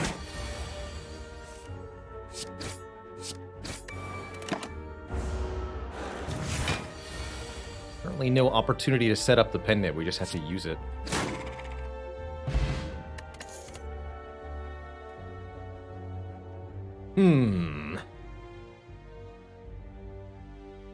Eagle Hook, Finisher, Bane. Another tough set of choices here.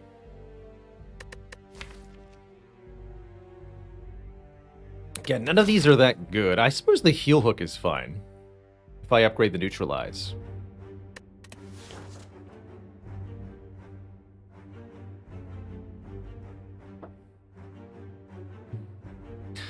Joppy, stop it! I'd like to tell you a pun about beds, but I haven't made it yet.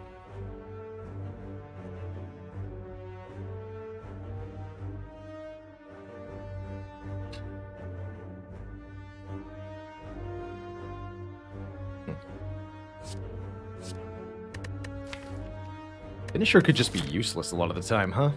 I think I better take Heel Hook.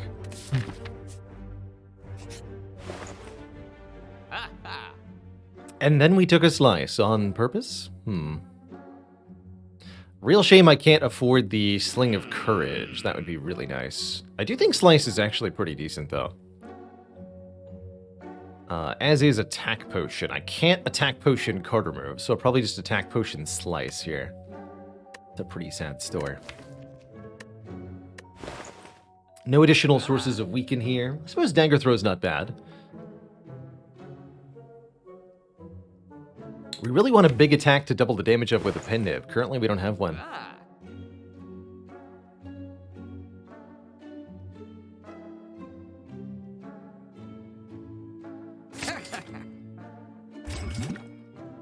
C4 left. I could buy Piercing Well. That seems a little speculative, and we've already got pretty good block. Would have loved to buy Good Instincts. That's a much better version of Deflect. And definitely a bit of a sleeper hit on Silent, I think. Feels like we do want to upgrade our Neutralize at the moment. I want to get Footwork up later on, but if we're going to try to use Heel Hook, we need to make sure there's some chance it works. Avoiding the Elite here, I think, would be absolute suicide to go into what could be a Gremlinob fight. We end up with a much, well, maybe not much scarier, but a very nasty Cultist plus Spike Slime fight. We must kill the Cultist first because of our low damage output. So this is going to get tricky. Might even require my Attack Potion.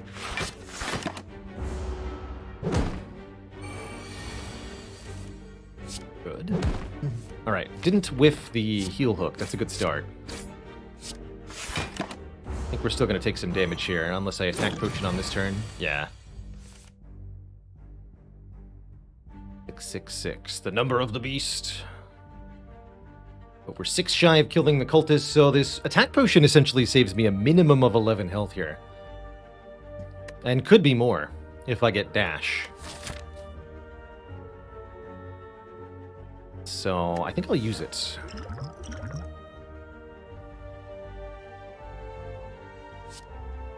$26. This does 21 to 1. Can't kill them both, right? We don't have the ability to line up the Penib here. But I think it's die. The.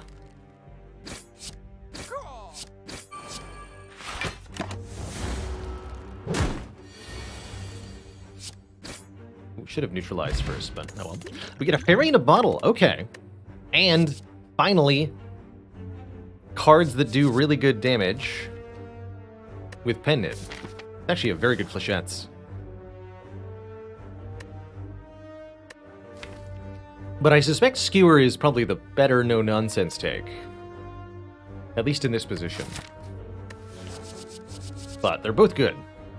Flechettes will work pretty well because we've already removed one strike, gives us reason to remove further ones, and because the cards that we've added to the deck already encourage us to take card draw cards. So right now I'm like very stoked about a backflip, for example, and Flechettes will make that even better.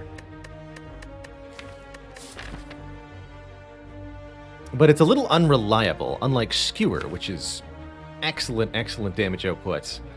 Works really well with the zero-cost attacks, works really well with the Penib,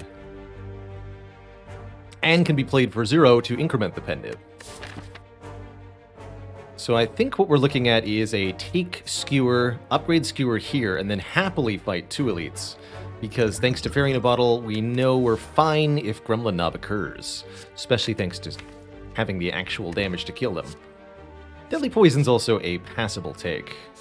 Do have to think about Hexaghost as something we need to kill here too, so we're going to have to keep adding damage cards. I'm also going to keep taking fights in the short term, trying to get more potions. As well as, more card rewards. Until we're able to beat Hexaghost, we have to keep taking combats for card rewards. Or else. When you do 20 exactly, that sounds like a good number. Break the block on that guy.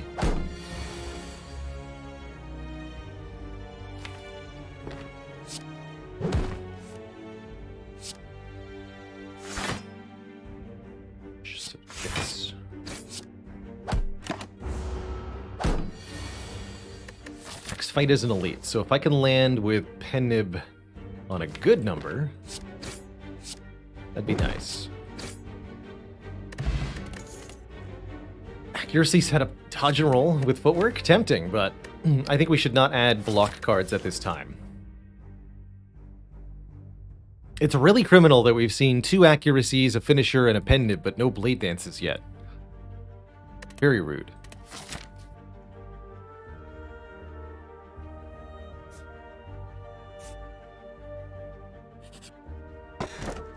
Oh! Well, that's just in time. Enemies in elite combats now have less health. Perfect. Prepare to be skewered, nerds.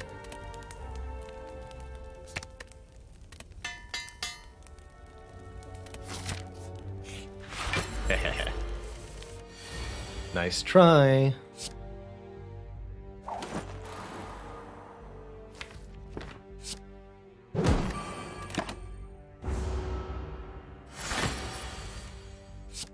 Boop.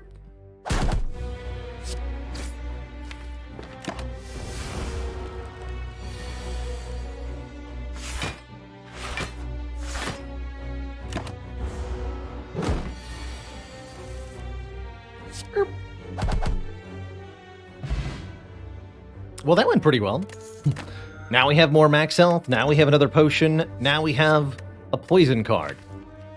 These are all things we would really like, actually. Yeah. I'm going to take this Deadly Poison because we need more damage for Hexaghost, and that's good.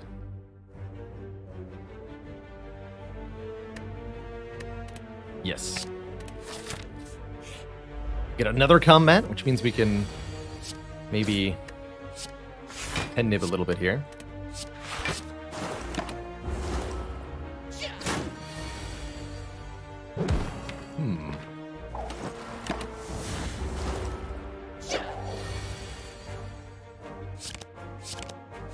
Well, that's rude.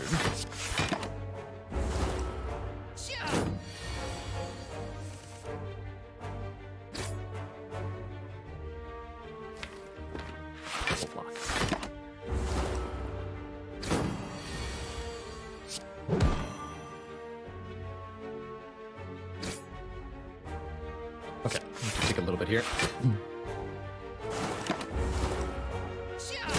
But that's fine. There's the blade dance. Do I still take one? Very useful for setting up our pen nib.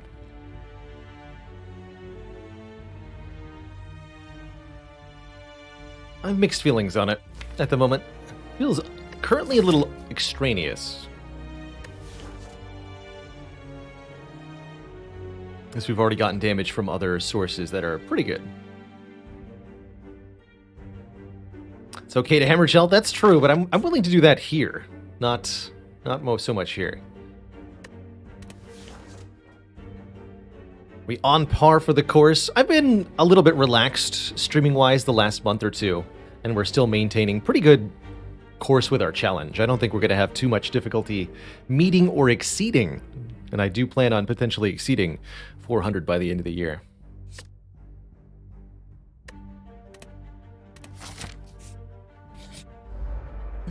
There he is. The stinker himself. Please go to exactly 60 health. Oh. Well now. Isn't that convenient? Get exact seed, nerd. Alright, well now I have too much health. That's okay, we'll just keep the classic Fairy in a Bottle plus Entropic Brew combo. We're offered Flechette's Caltrops, or Masterful Stab. Given that we have a strike removed already, given that we have footwork in the deck, I actually really do like a Caltrops as a supplementary damage option in this silent deck. Caltrops allows us to hit enemies back for each time they attack us. It's more damage than you'd expect, particularly in multi-enemy fights or multi-attacking fights. Great against the Book of Stabbing, anything with more than one opponent, Snake Plant, of course later on the Heart, but many other foes along the way as well.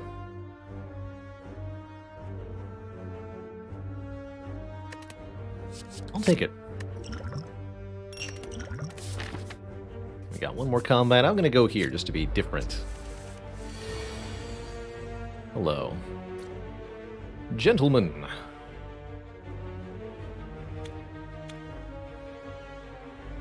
What's the line here?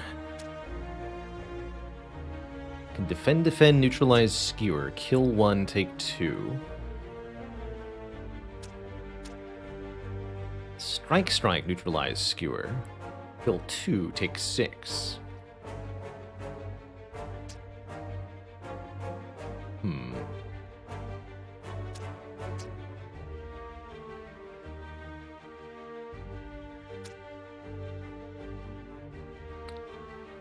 It's better to take one off the board. Yeah, let's just go double kill here. Take six willingly.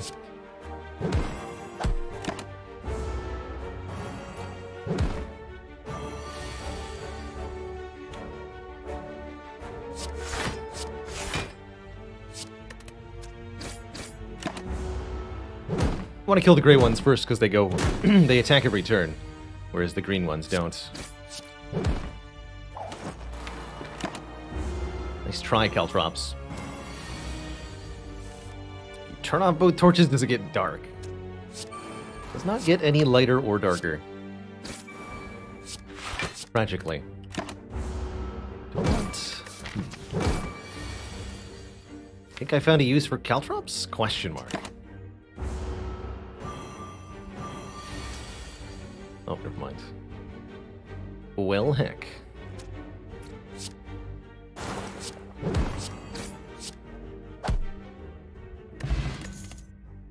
And more poison to stack. Perfect. I'll take the Bouncing Flask to complement the Deadly Poison. And now we have a really beautiful set of damage cards that will work on a myriad of different targets.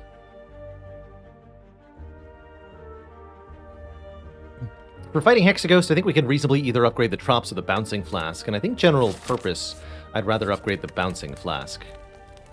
Bounce 1 more time for 3 more poison. Could also upgrade Deadly Poison for 2 more poison to a target of our choice. Or upgrade maybe the Footwork. Happy, thank you so much for 6 months of support. We'll upgrade that Trops later, maybe. Or we won't.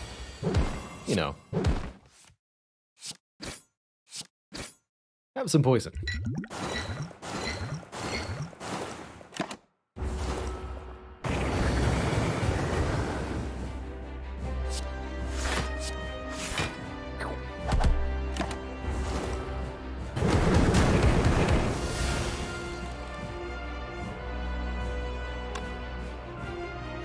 Skip the Footwork for now and go Caltrops, Deadly Poison, Survivor.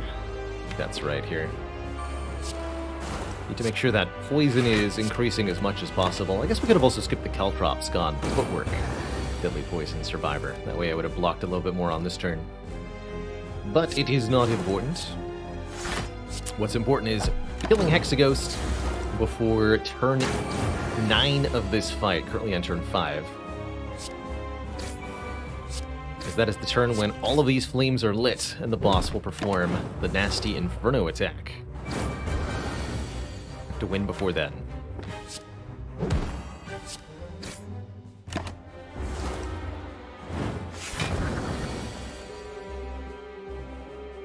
Exact block with Survivor Deflect Bouncing Flask? That's perfect. I guess we'll discard Footwork yet again.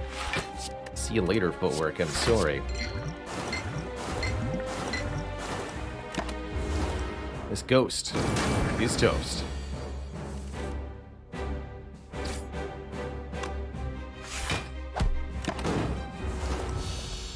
GG.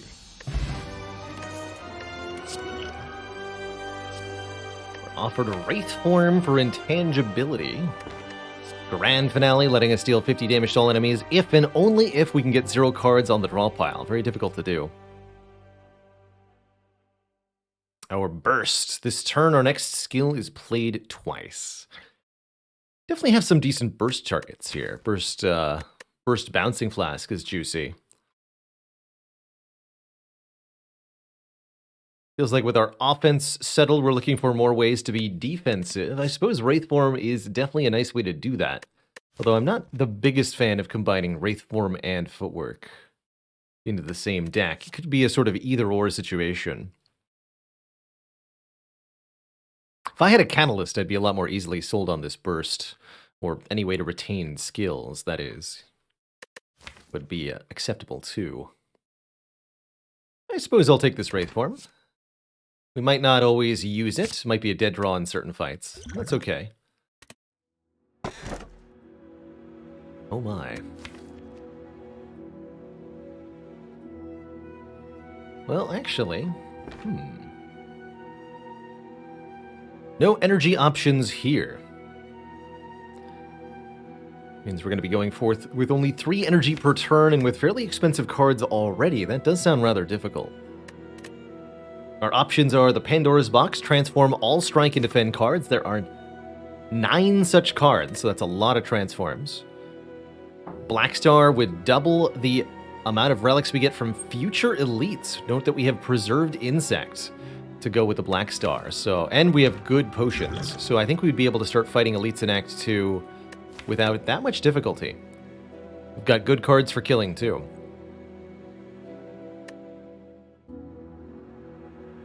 We're not super powered against elites yet, but the relics will pile on really fast between the Matryoshka and the Blackstar.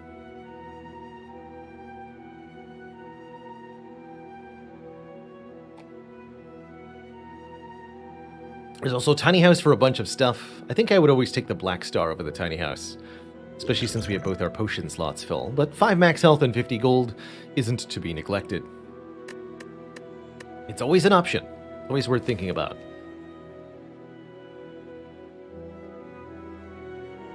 But probably I would go P-Box over Blackstar most of the time here. I'm a little worried that our Footwork might end up useless, but if we rolled 0 block cards, then the Wraith Form would be very good. So, that actually seems kind of nice. Box can make energy, but Box can also come at a significant energy detriment. Let's see what we get. Significant energy detriment. However, we got exceedingly good cards.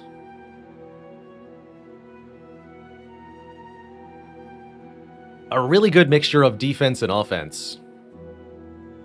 Our 3 strikes turned into Sucker Punch, Flying Knee, All Out Attack. We got 2 dashes and a leg sweep for block, 2 more defensive powers, an after image and a footwork, as well as a piercing wail. I would say that's an exceedingly good roll. The only problem at the moment is that energy is a serious issue for this deck. So currently we can't really afford to play any of our cards. Blackstar would have been pretty happy with these 2 elites. Might have tried to fight this one, but it'd be super scary.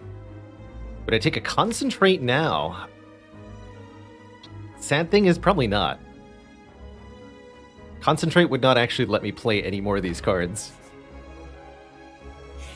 Even upgraded. Oh, crap. These 3, huh? This fight's gonna be tough. Although we do have Piercing Wail. Deadly Poison's our best damage card. Oh, and we have Caltrops. Okay, we have Caltrops. So this is what? After Image dash Skewer? That's perfect. We want to hit the one that's buffing. Thank you, Skewer, for providing 1 block in that key moment there.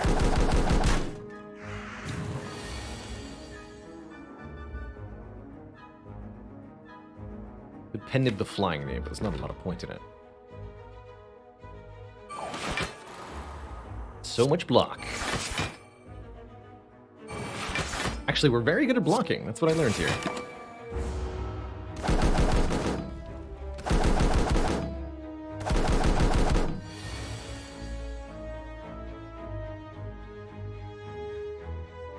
Pen nibbed all out attack.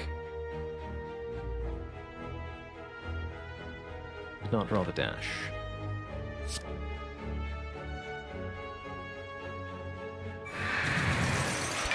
Get him.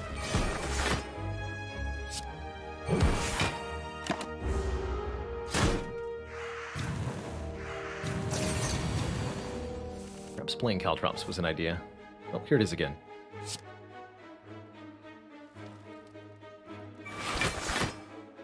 Probably better to just outright prevent the damage here. Take a little bit more. Spooky.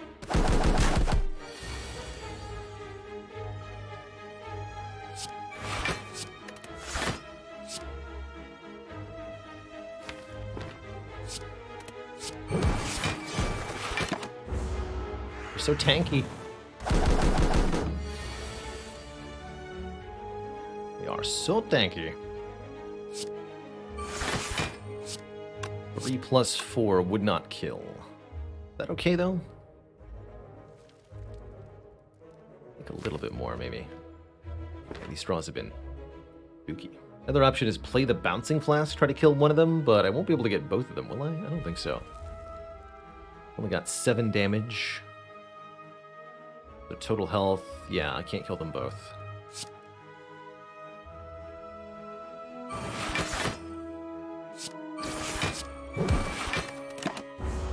Close, though. Just losing a few hit points here and there.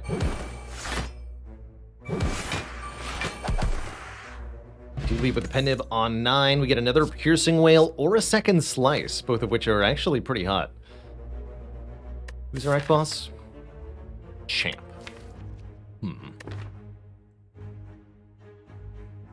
Might want to take the 0-cost card at the moment.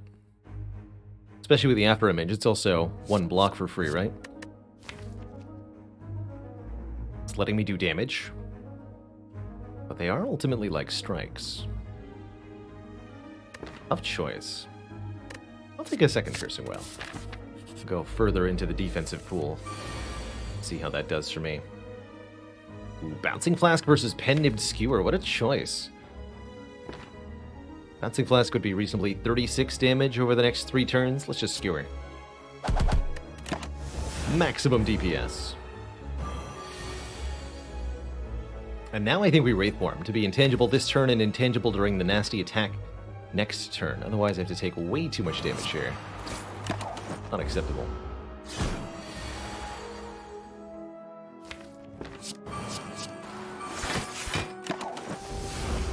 Can we kill quickly enough to avoid a problem?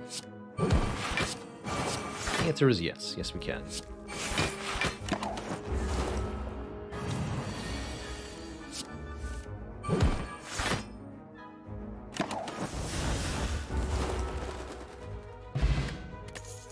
Might be a good potion.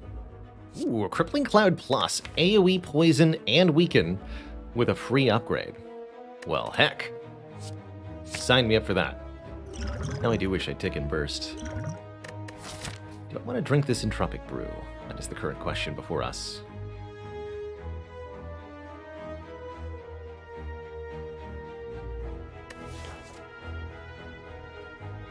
Snecko Eye be good here? Definitely. Would definitely take a Snecko Eye. Alright, what's inside this? Just a Fear Potion. This is where I'm happy to have 2 Piercing Whales and then unhappy to not have drawn either of them. Hello?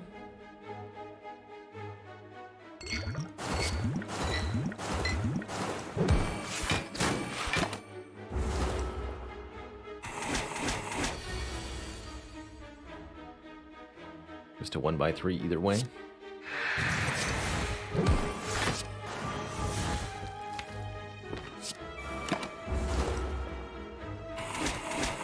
My hit points.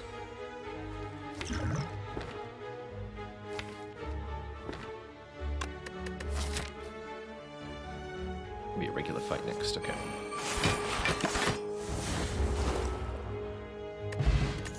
Power potion. Dodge and roll with 2 footworks, right? Yeah, that's pretty good, actually. Or another heal hook. Also pretty decent, considering we have really good access to weaken now. We have Sucker Punch, Neutralize Plus, Leg Sweep, Crippling Cloud Plus. So this is very good. Okay, I'll go double heal hook, I suppose.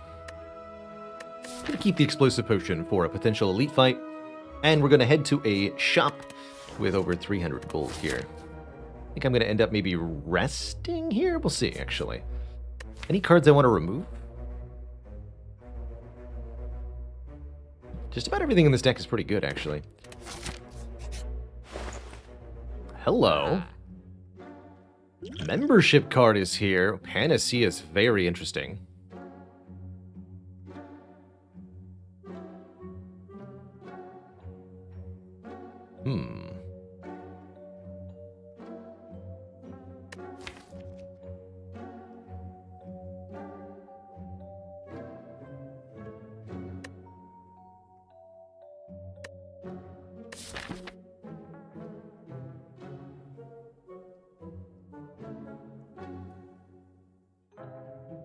Doesn't seem like that's going to happen.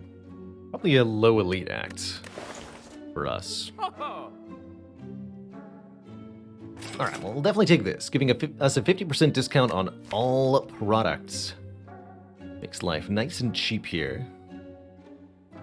Honestly, every card in this deck has a role, even the all-out attack, serving a much important AoE purpose at the moment. I do like adding a backflip. I also do like adding a toy ornithopter for healing every time we use a potion. That feels pretty sweet. I agree this Bane could be pretty good damage with Pen Nib, although it would probably need an upgrade first.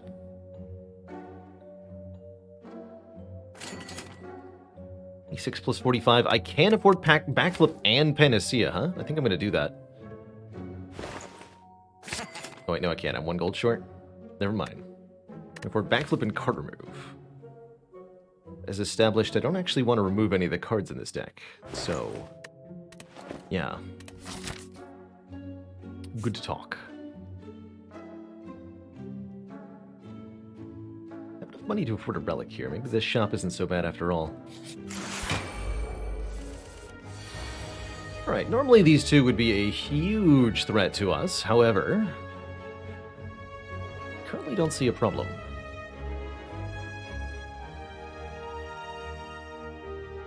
Go footwork, leg sweep, but that doesn't get any damage done. So it takes 2. So that's fun. 5 block.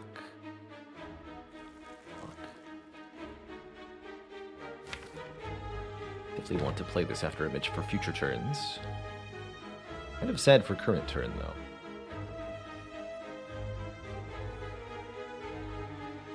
We need to kill the fungi beast first, and then from there we should have enough block to deal with a shelled parasite. The amount of block in the draw pile is also a serious problem at the moment.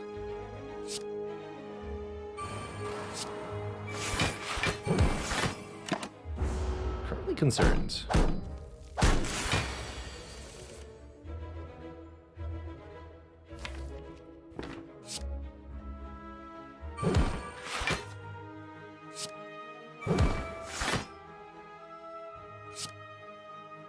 Piercing Whale, this is only a 1/2 attack. That means becoming vulnerable this turn is not a problem. Although next turn could be a bit of an issue, right?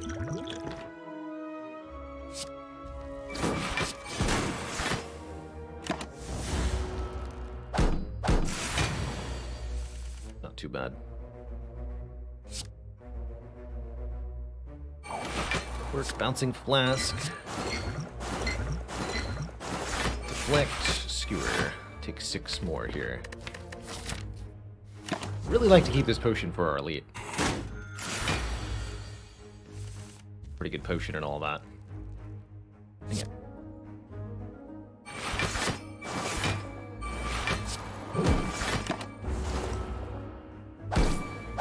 All the better if we can get Pendib to a good number for the elite fight as well. This does 40 damage currently.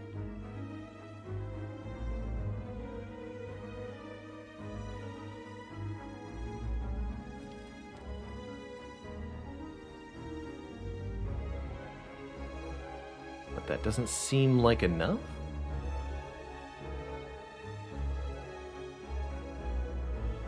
That would bring it to... the heck. 44 plus 13. That's 40. Bring him to 17, yeah. And then only 15 poison. So I'd have to play the Neutralize, which would be Pendibbed. Or use the Explosive Potion. Neither of these are acceptable outcomes to me, so instead, we leg sweep Skewer.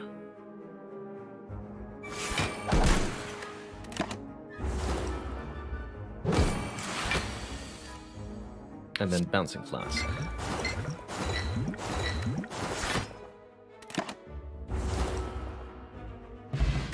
There, no potion dropped. Pen Nib is now set up to the correct number.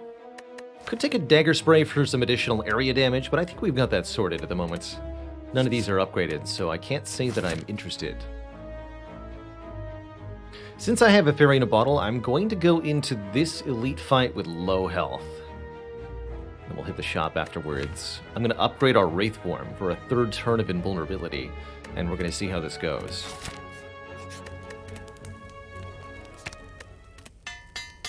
Good luck to me. It is the Book of Many Stabs.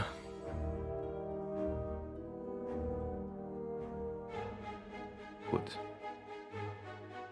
Bit of a shame to use Piercing Wail here on turn 1. This is definitely a book that is threatening to us despite the Fairy in a Bottle, because their multi-hit stab attacks will kind of ignore mid-turn revival.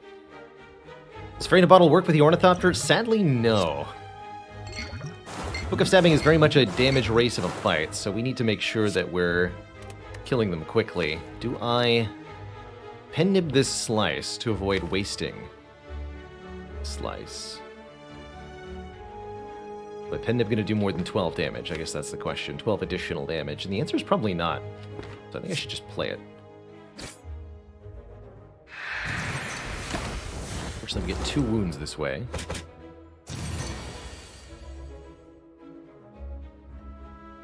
Is this a leg sweep heel hook moment, or just play the Heckin' Wraith Form? I think it might just be a play the Heckin' Wraith Form kind of situation here. And then we have 3 turns to kill from there. That feels right to me. Get 3 more wounds added, but the poison's going to be the winner here. Not in the Caltrops. You have to stop poking me, though.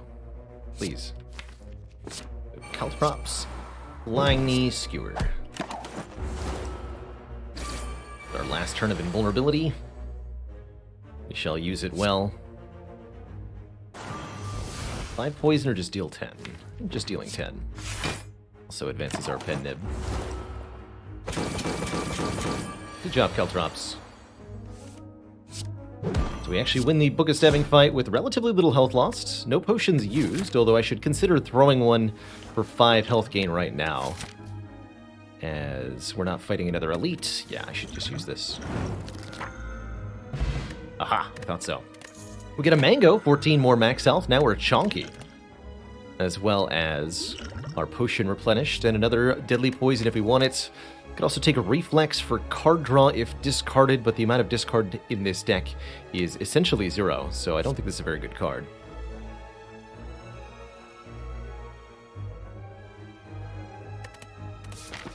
Alright, everything has gone pretty well. Extivgi says, are there higher odds of getting a potion from an elite fight? No. However, your chance of getting a potion depends on whether you saw potion drops from previous combats or not. Essentially, every time you win a fight, your potion chance is increased if a potion drops, and your potion chance is decreased if a potion drops, and increased if a potion didn't drop. Not a lot here that I would consider useful other than well-laid plans. I guess we could buy Omamori to negate curses or the hand drill, which is not that bad against Champ, admittedly. So if I thought we really, really needed help against Champ, I would take it, but I think the well-laid plans is actually even better help against Champ, letting us hold on to, crucially, our Wraith form, but also things like Piercing Wail or Heel Hooks that are somewhat conditional. Am I sure I don't want to remove a card?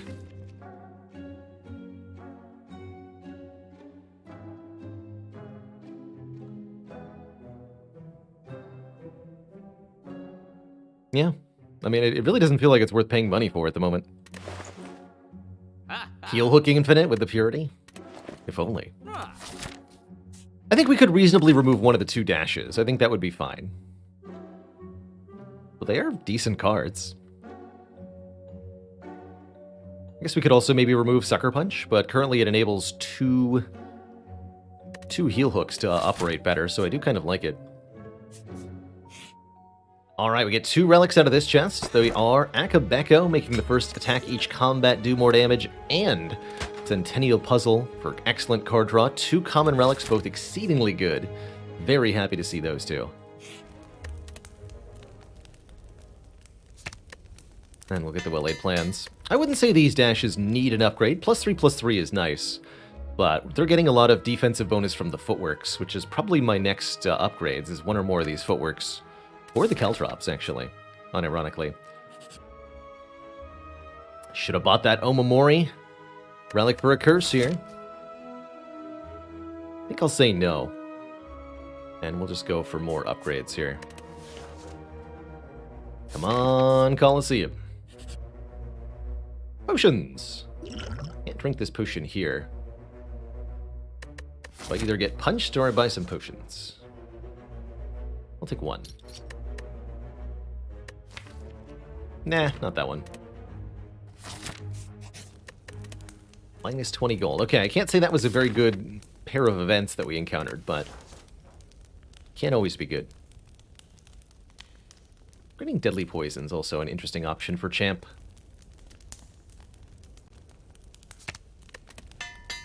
Start with 1 footwork. Greetings, aggro nerds. Might have to use my energy potion here to full block.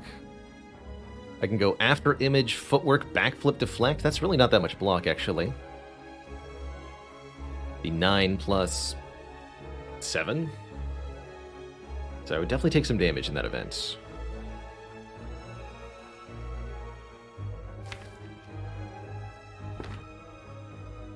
I think we just start with footwork, backflip.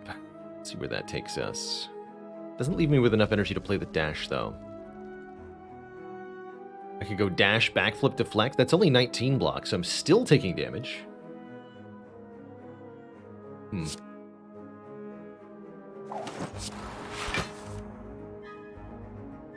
Okay, so if I want to full block this, I have to energy potion. Then I would go energy potion, after image, deflect, dash. I guess that's fine.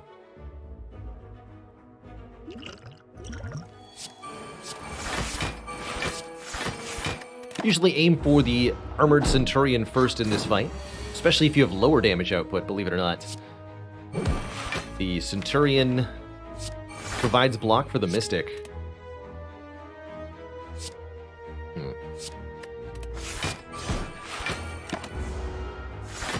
Which makes the healer and back actually surprisingly durable.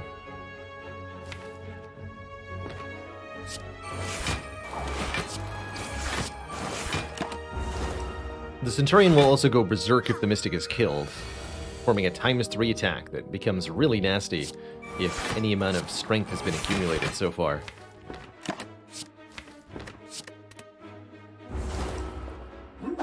So my usual advice is play it slow, take the Centurion down first, and try to keep damaging them both every turn, or at least make sure the Centurion is missing a lot of health every turn. That way the Mystic will continually heal. Actually keep both of these. Discard the curse yet again. And naturally, they'll create openings that you can exploit.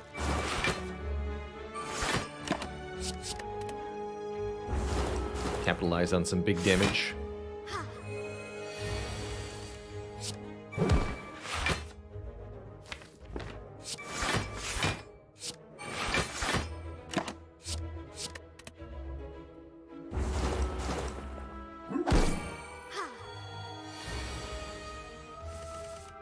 Rude.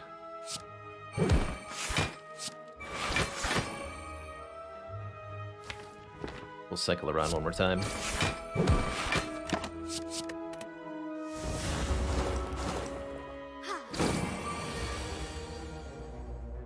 Fumes would definitely be good. I'm okay with the damage power we do have. The Caltrops fulfill a lot of the same role that Fumes would. Let's see, our next fight is the boss. Okay, I don't really care about Pen Nib that much for Champ. It's really not that important. Champ's going to be a long, drawn-out fight that we're mostly going to approach by stacking poison as best we can. I think I want a second well-laid plans. I like upgrading the deadly poison. I also like upgrading the Caltrops or the other footwork. But probably to make sure we beat Champ, upgrading the other deadly is our best bet here, allowing us to stack as much damage over time as possible on this biggest of boys.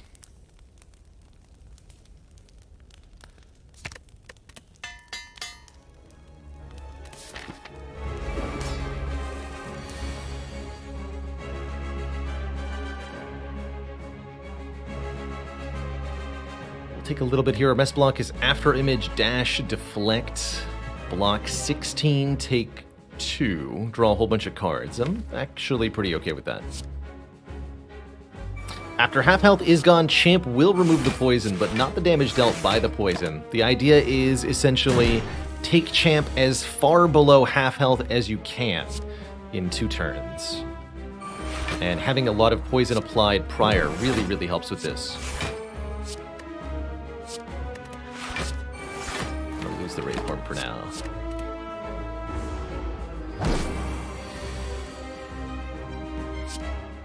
Yikes.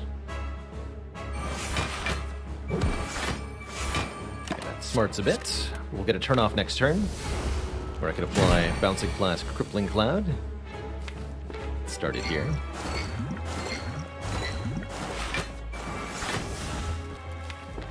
Leave this Pen Nib where it is for now. We really don't want to be lowering Champ's health with means other than poison at the moment. Yikes.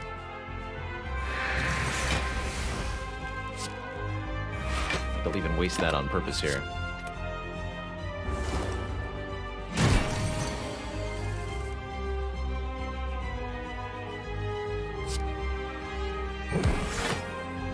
Your books could be blocked, though.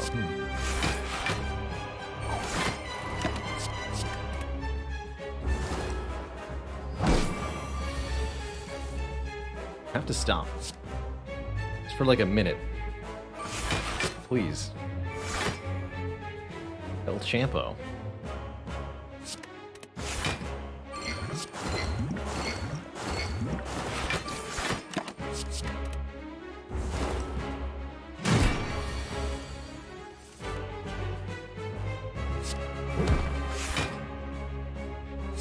So half health for champ is 220 points. He's gonna dip below 220 next turn. Deadly Wraith for him. So on this turn, we want to make sure champ has essentially as much poison stacked as possible. That way, when enraged,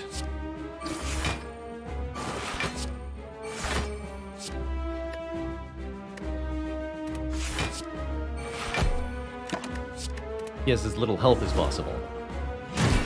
As he cleanses the poison on this turn, but note that he takes damage from the poison before cleansing the poison. And that makes all the difference in the world.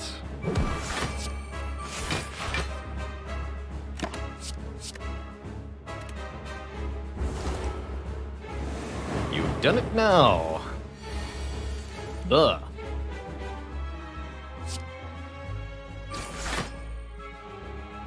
Now I'm a ghost. So I don't need bouncing flash next turn, huh? Or deflect next turn, huh? Just want to get the poison up and kill him by the time the intangible has worn off. Note that we never got any metallicized out of champ here. That's kind of an unusual outcome. Definitely made it easier to kill him here.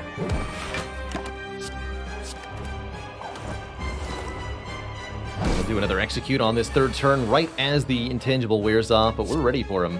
GG, sir. GG. Beautiful. And we've even kept our fairy for another day. Burst is back, looking better than ever, allowing us to duplicate skills in our hand. Burst Backflip, Burst Piercing Wail, Burst Crippling Cloud. And we have well-laid plans to hold on to stuff. I also do like Tools of the Trade, allowing us to draw one more card each turn, but then discard one at the start of each turn. Essentially lets you draw through the deck more quickly, and can be really nice for a flexible deck like this one, where not all the cards are relevant in every combat. I will take this burst, and I will be offered a Runic Pyramid, letting us retain our hand from turn to turn. That's beautiful, although Well-Laid Plans Plus does cry in the corner. Or we can take Slaver's Collar, giving us that much-needed additional energy every turn during boss and elite fights. Energy looks pretty sweet, truthfully. Make the Skewered hit harder, let us play two 2-cost cards, make the burst actually do something.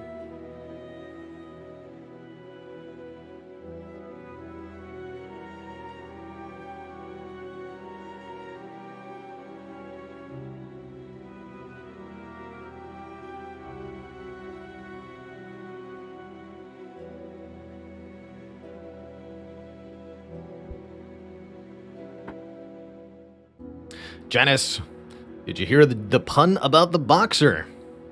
It'll knock your socks off.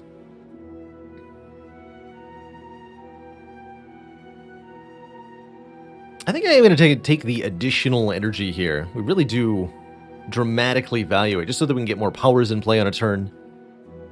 We do want a bit more card draw to go with that. We'd like to see an acrobatics, maybe another backflip or something. I guess that's where Centennial Puzzle is partially coming in.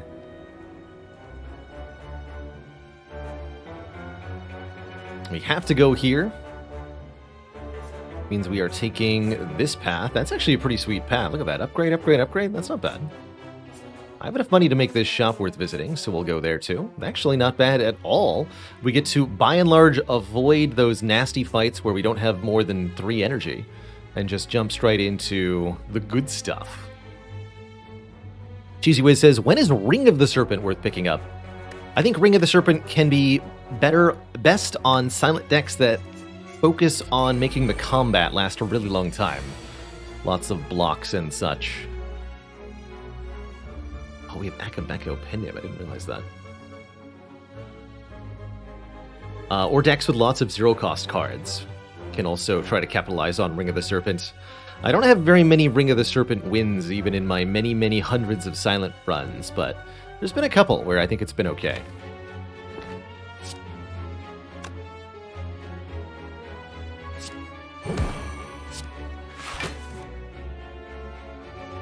First Deadly Poison's actually better than Bouncing Flask. Nice. 14 poison. Definitely need to kill this thing quickly, so... some amount of...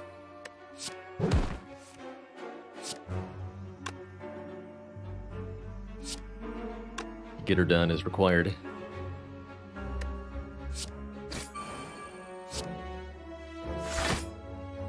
Just play Piercing Wail. Avoid that 2 points of damage. Try to win here. Success.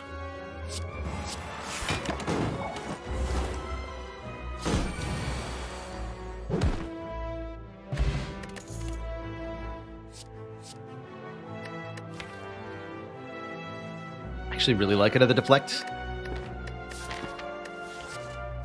Help us bridge the gap. Got lots of dexterity. No exploders here, that's good. Double repulsor spiker. Really not bad, all things considered. Most of these enemies will not attack on any given turn.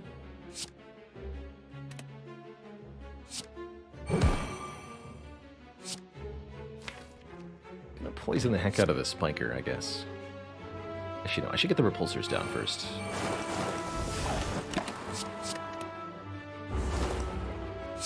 I stop adding days to my draw pile.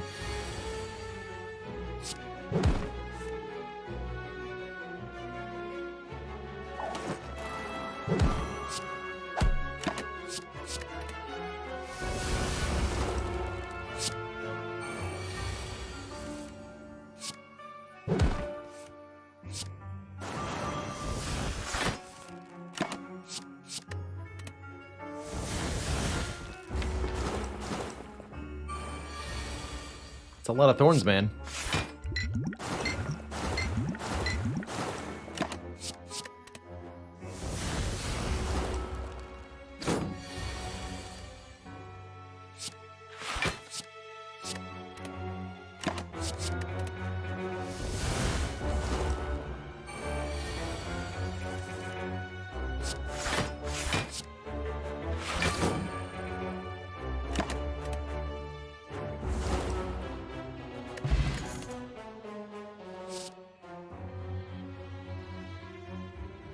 Do I think Ring of the Serpent is good in front-loaded decks that struggle more in boss combats, but have normal combats solved as a way to scale by drawing more cards? Yes. Ultimately, Ring of the Serpent is really only worth it for fights that last a certain number of turns. For fights that are 0, 1, or 2... Well, for fights that are 1 or 2 turns in duration, the Ring of the Snake is better for its immediate card draw. And it's only when you reach turn 3 and onwards that you start to see additional cards in hand. And you really need to stretch it into the 7 to 10 turn range for the Ring of the Serpent to feel like it's actually doing something for you. So my ideal Ring of the Serpent deck is like 2 copies of Footwork, several Deflects, maybe even Good Instincts. The offensive cards are Sneaky Strikes or Slices or something else that can be made to work on very low energy.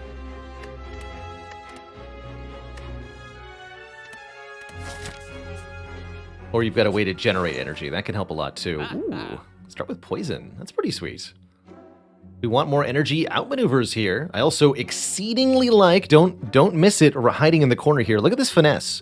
0 cost, gain 2 block plus your dex plus after image. So this is 8 block for 0 energy and 1 card draw. Sundial is here, along with another backflip. Actually, do like the backflip, too. Can I go backflip, finesse, funnel? I think I can.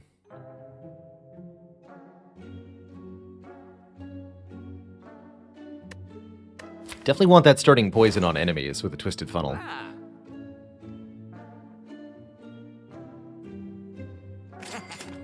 And yes, I can afford both backflip and finesse, so we'll take both of those cards.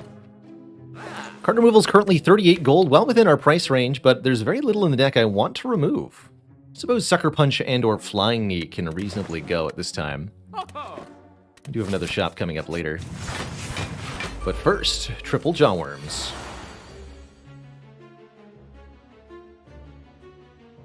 Like you do.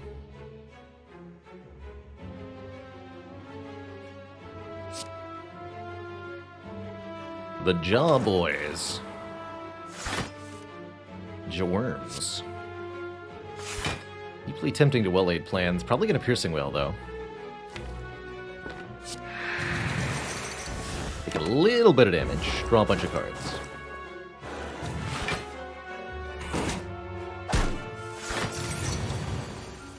Spooky.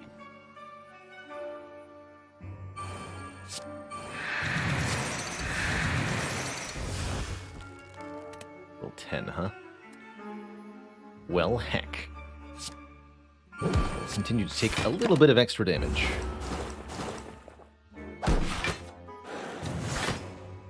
Keep that energy on this turn. Thank you.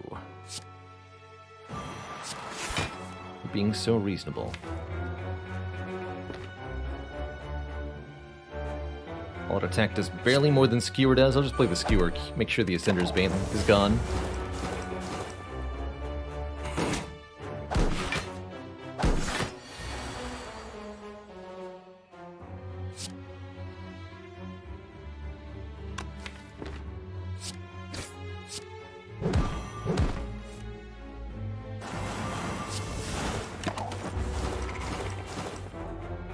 Get him.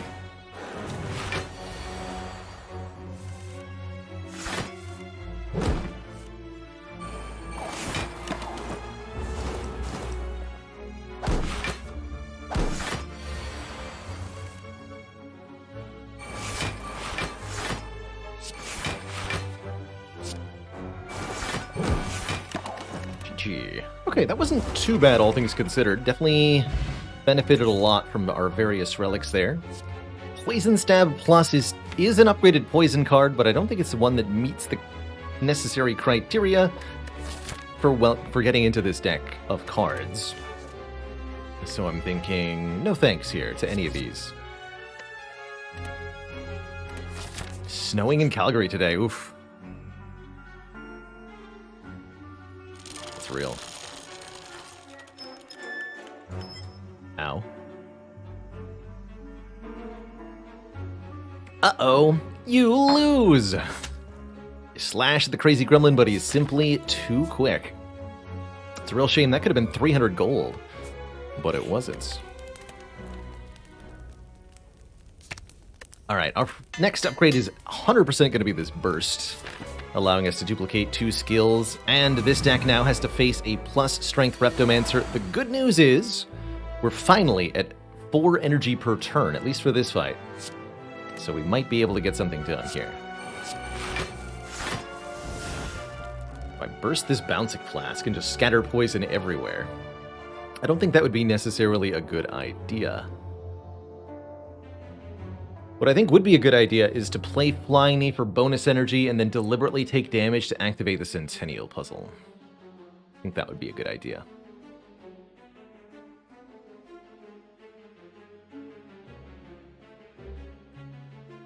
So I'm going to go Flying Knee, Heal Hook. Play the Heal Hook on the higher health dagger. Take 3. Draw some cards. Intentionally not playing Deflect, I sure could, but I want the card draw from the puzzle at this exact moment.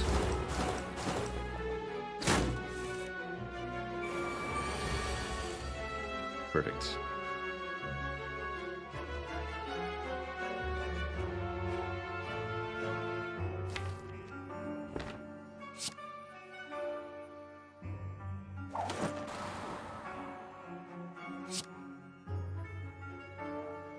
Not sure if I'm playing Wraithform or not.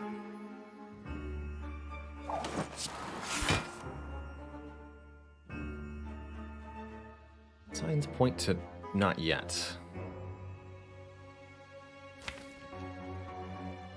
Next turn could really hurt, though, if I don't play it.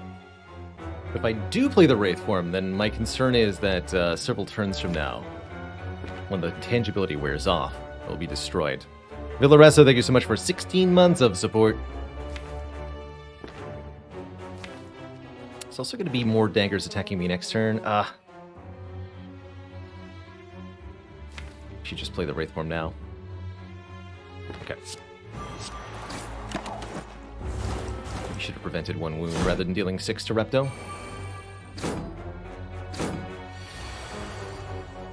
Well, I'm definitely glad I chose to be intangible this turn, as I drew 0 mitigation cards. Although, wait. Yeah, 0 mitigation cards. So that's fun. But we do get Penib Skewer next turn, so that'll be like 80 damage. We'll be fine.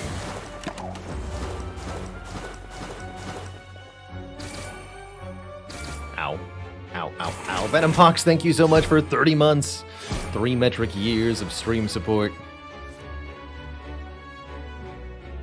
Let's actually just hold on to that.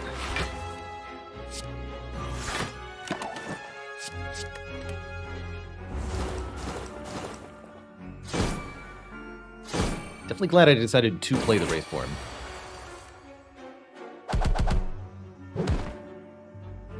We get a Mercury Hourglass, 3 damage per turn to every enemy. Might not feel like a lot, but it adds up, trust me. Could take another Bouncing Flask. That could be helpful, but it's not necessarily required by any means. I'm gonna skip here. Unfortunately, we got a good series of floors, but I need to spend most of the benefit here gaining our keys. I'm going to recall at the fire to gain the red key, and then skip one of the 2 relics in this chest to gain the blue key. The Bag of Preparation. Unfortunate. However, what is fortunate is that we still get a Toxic Egg. Adding skills means they'll be upgraded. And then there's not that many skills potentially offered to us left this run. It still could make a big difference, like a Catalyst Plus, for example, or an Acrobatics Plus. Maniac in a Mask, thank you so much for 33 months. That's a heck of a sub streak. Nightmare Plus. Yeah. A lot of good stuff. Any upgrades I deem crucial at this time? Footwork and Caltrops are both pretty helpful. Alright, we're not fighting Reptomancer again. I'll upgrade Footwork, and then I might rest before the final elites. Would Bullet Time Plus be takeable? Definitely. In part because we have a Well-Aid plans so that we can get a 7-card hand, including the Bullet Time. I'd like to take a couple late events this act. Maybe we'll get Mind Bloom or something.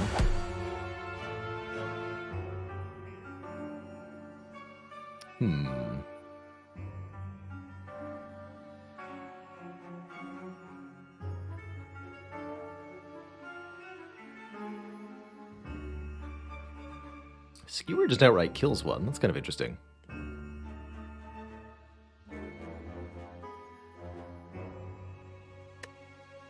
$14 plus 6. I would still take 6 if I go Footwork dash defend, huh?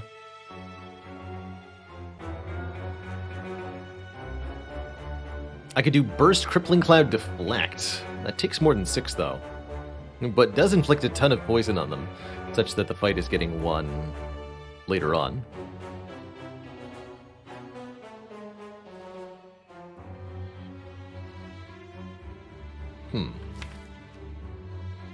I think I would rather go Footwork dash deflect here, get the footwork in play. But the Burst Cloud deflect line is pretty tempting. If only this was a 4 energy turn, we could go Footwork Burst, Crippling Deflect, and that'd be amazing. But that's not currently where we're at. Target the one with slightly less health, I guess. 6 here. More reason to rest.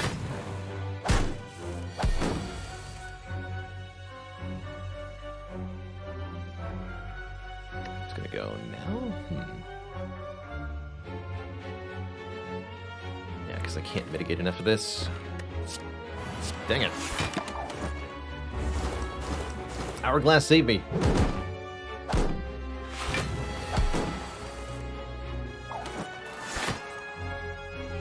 At least the one with the most health.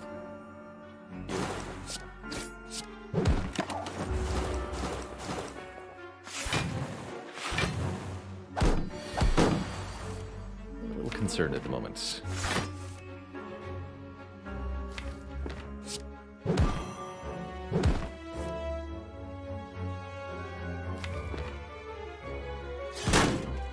Gonna happen. Great. Okay, so this one's dead next turn. Hopefully we can kill these two shortly.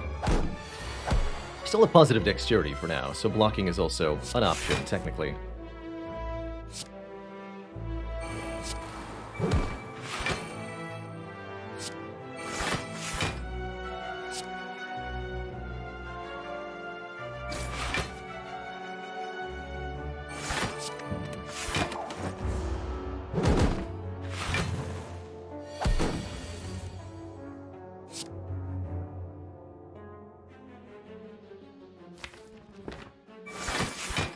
Starting to get into like running out of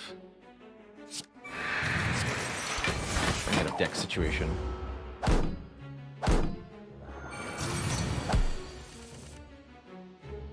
Here we go. Dash, auto attack. Kill this one. Kill the last one next turn. Hopefully what we can get done here. Oh, to take damage though. Somebody can't math. The Misty, thank you so much for the Prime sub. Welcome to the Cozy Sub Club. It's actually a really hype dodger roll. Give me that. 6 block 2 times with this much dexterity? Don't mind if I do.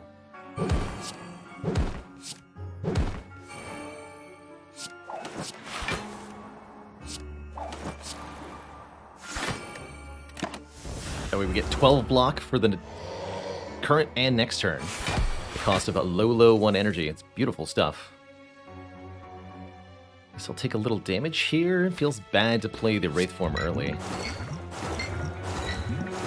Keep the pen nib ready.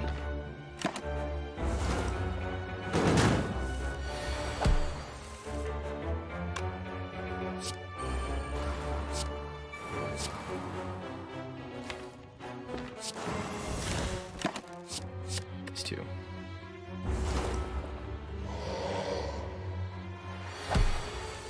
Ah. Nice try, nerd.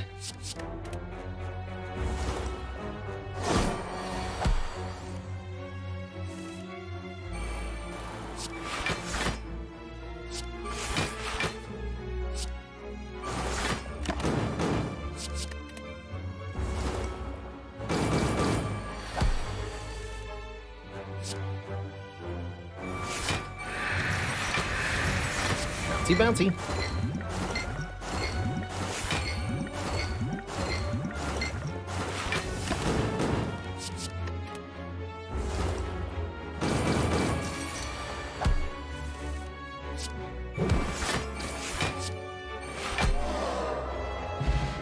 Get ourselves a Gremlin Horn and another Entropic Brew. I didn't mean to drink that, but oh well. This Entropic Brew can be drank to heal us and give us a new potion. That's good. Draw until you have 7 in hand is definitely an intriguing possibility. Is it ever actually going to be a net gain of cards? I'm unsure. But I'm willing to give it a try here. Bonus Merchant with an Ori Bullet Time. Oh my. I have to choose between Bullet Time and Art of War.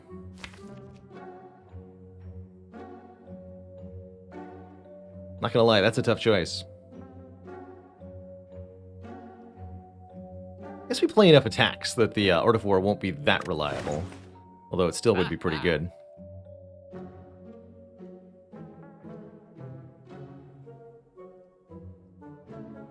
Definitely taking the Acrobatics Plus. That's a no-brainer for me. About the same price, actually. Card versus Relic. I usually like to say the Relic is better. But this is a particularly good card.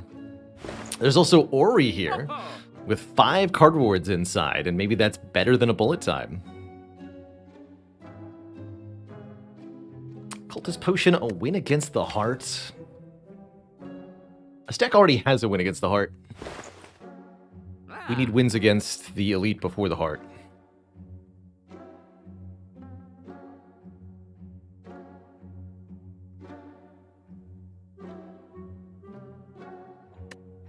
But we're not too concerned with heart. We have well-laid plans, we have Wraith Form, we have Piercing Whales, and we have Caltrops, and those things combined will win. This could be Catalyst. Could buy the Smoke Bomb. It's a tough call. I'm gonna go with the bullet time we can see versus the unknown cards we can't, but it's a pretty tight competition there. Donk. Donk.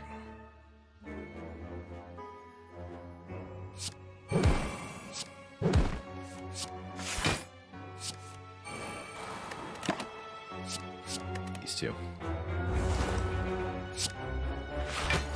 Could use this Entropic Brew now. Not a bad time, honestly. I think I should, actually. Got just a Power Potion. Keep that for now.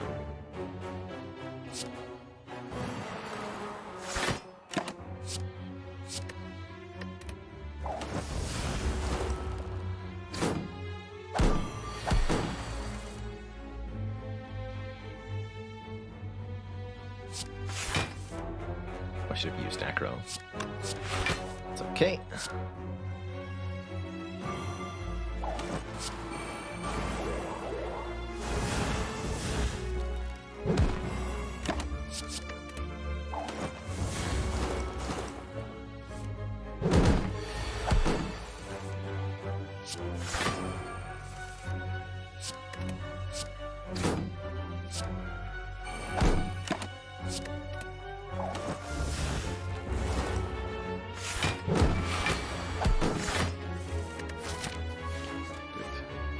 Penya Baka Baka will help a lot for getting rid of the cultists at the start of the Awaken One fight.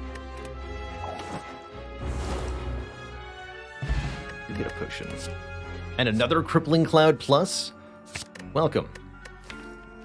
I'll take another Crippling Cloud Plus, especially since we have the bullet time after all. I think I'll also keep the Power Potion or the Speed Potion. And given our relatively low health total and not insignificant dependence on powers, I'm gonna rest before the Awakened One fight. This boss thrives on powers played. Healing gaining 2 strength every time we play a power, which is definitely spooky. This place does 28 damage, by the way. It's not the turn 1 I wanted, but it's the turn 1 that I got. So here we are. Saint Nero, thank you so much for the 25 delicious waffles. Tasty. Okay, you're dead next turn. Keep the Piercing Whale for later. Block for 4, block for 4, take 1. Perfect.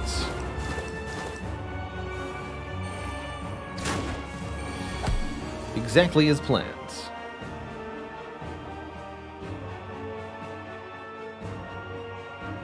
What is this? Crippling Cloud, then Heal Hook, Footwork, Dodge and Roll? That feels right.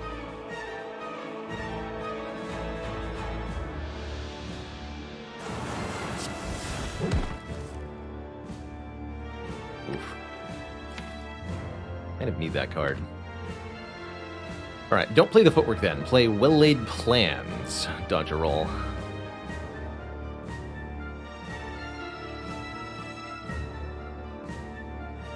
We'll take some damage this turn because of that.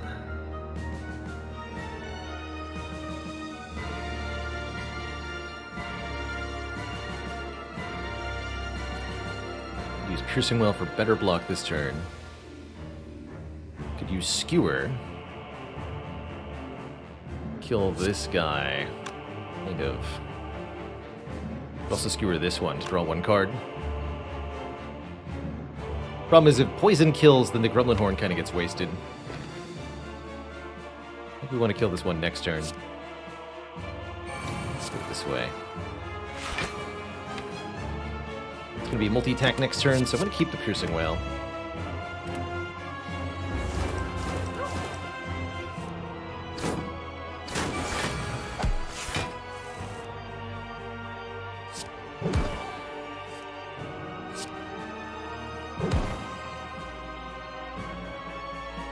Orc burst piercing well? Sounds fun.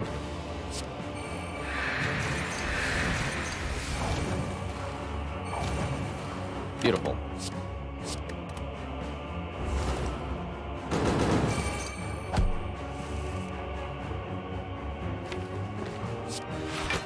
Probably won't play the after image.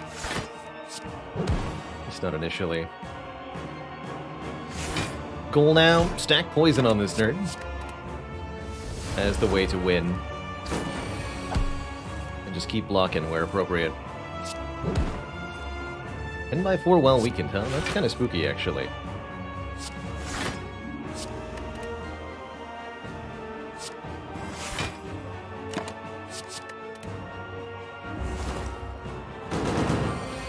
Certainly not unblockable, but kind of spooky.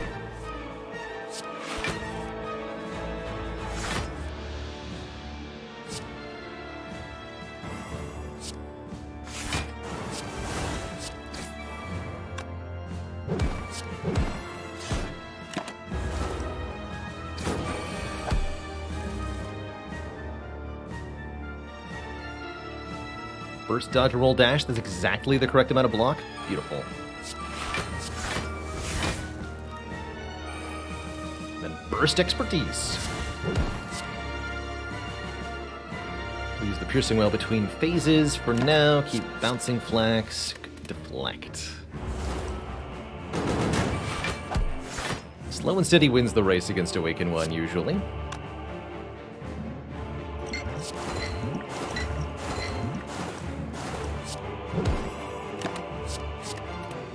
Guess I could have played bullet time to also leg sweep there.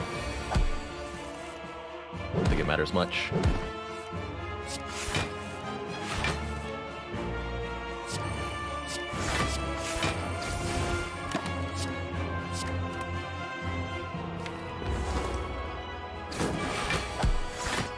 We're gonna need piercing well soon.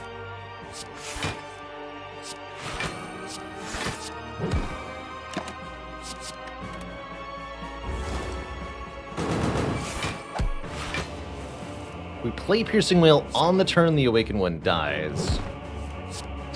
We get to permanently reduce their strength. That's the name of the game, then.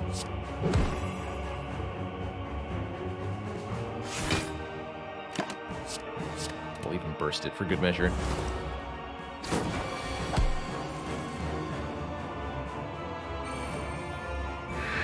Means I can play the Caltrops without penalizing ourselves at this moment.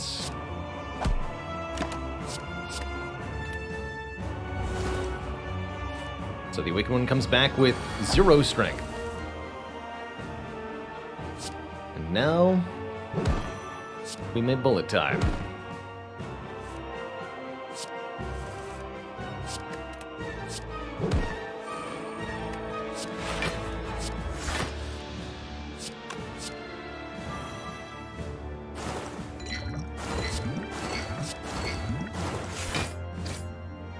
I'm gonna Wraith Form yet. In fact, I don't think we're gonna need to Wraith Form in this fight at all, because of how good our defense is relative to the boss's offense at this time. We're too good, I tell you.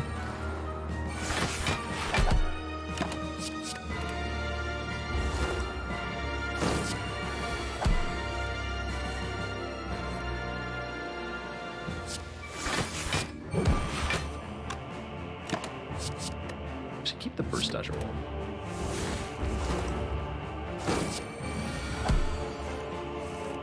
Cute.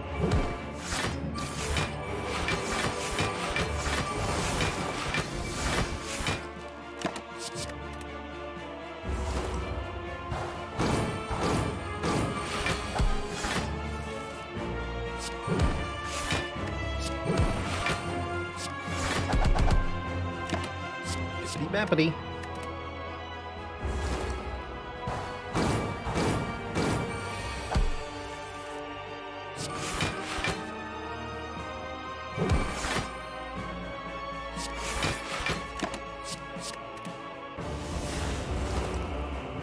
I ideally like Pinnibon 9 for the Elites fight, but that doesn't matter for this second boss fight.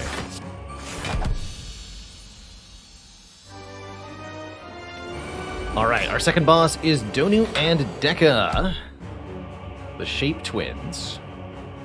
And we have an excellent first hand here. With acrobatics and bullet time. We can play a whole lot of cards here. Teal hooks are not going to get used this turn. A lot of other stuff will. Alright, so our entire hand is free. We can no longer draw any more cards. Gonna burst the Crippling Cloud and... Piercing Wail? Or Dodge Roll?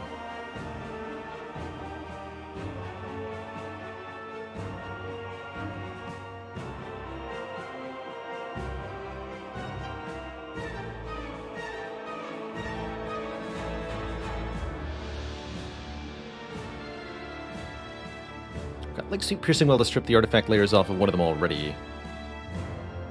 So I think we're going to do it like this. Piercing Wail one time. Leg Sweep one time. Burst. Crippling. Dodge and roll.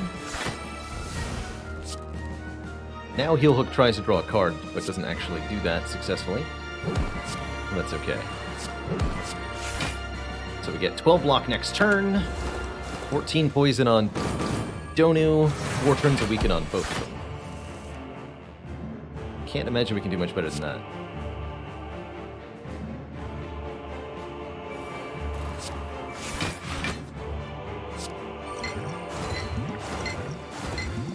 You get him, Bouncing Flask. Show them who the boss is.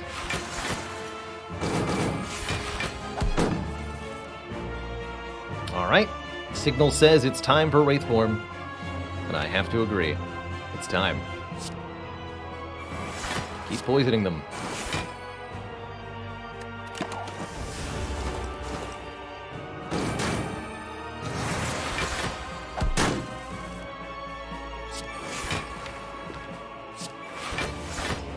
Keep it up. Must perish.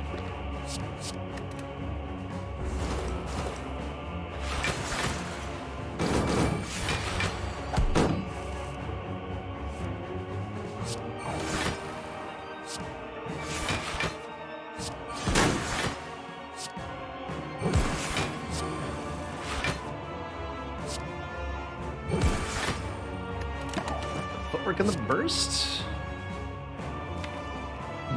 This turn could be challenging, actually, as I'm not going to have any intangibility anymore.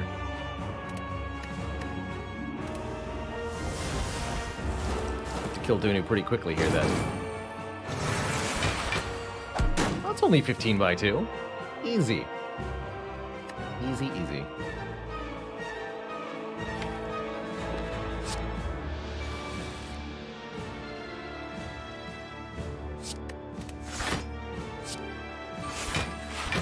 Bullet time, I figured.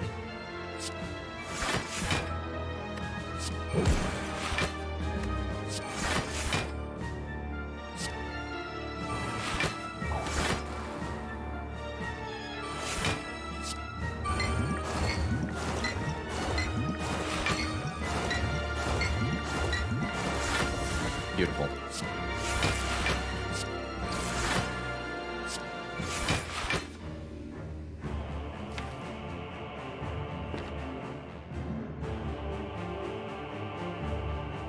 Discard Skewer, fine.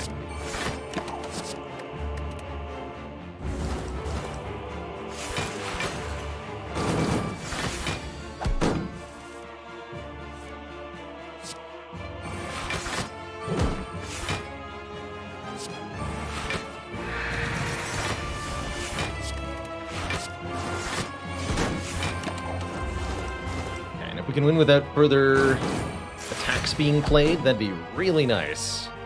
That way Pendant stays on 9 for Spire, Spear, and Spire Shields. Although I need to draw Bouncing Flask to make that... Yay! I was going to say, to make that happen. Very important that it's on 9 specifically, that way the bonus damage from Akabeko is also doubled. So our first attack of the next combat will deal double damage plus 16 per hit. If we draw Skewer on turn 1, we can instantly kill the spear. Toot thump, a deep pulsing dread could be felt throughout the room. Is this the heart of the Spire, the source of all this blocking? You prepare your pokey bits. Deal 38 damage. Would I buy a Bottled Flame just for that turn 1 play in the purely hypothetical world where I can afford that? Sure. Is it time to upgrade Trops? It might be time to sleep. But I think upgrading Caltrops is a really, really good improvement in our damage output against Heart. So... And I do heal 5 per potion used. I think that means I'm going to upgrade. Yeah, we'll upgrade these Caltrops. Took those way back in Act 1. Are they going to pay off now? Not sure. A second copy of Bullet Time. Now that's interesting. Or I can remove a card. Some really, really good relics here. Shame we don't have the money for Paper Crane. Second Bullet Time on sale. There's a Fumes for gradual poison scaling. I don't think we need that, truthfully. I think I'm going to lose the all-out attack now. That's what I'm going to do. I no longer need this card. Hurt me.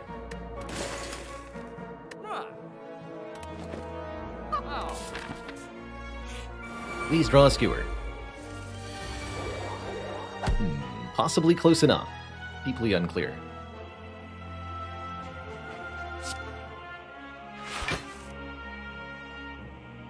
I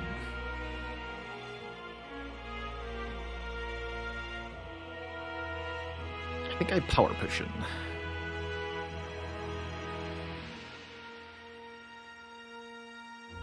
We want to hold on to Piercing Wail for next turn, I imagine. Although I could do Crippling Cloud, Piercing Wail this turn. That would mean not playing Well-Aid Plans. And any line that doesn't play the Well-Aid Plans is a really bad line here. 32 damage Flying Knee. Okay, just a footwork. Not that helpful, unfortunately, but definitely some helpful.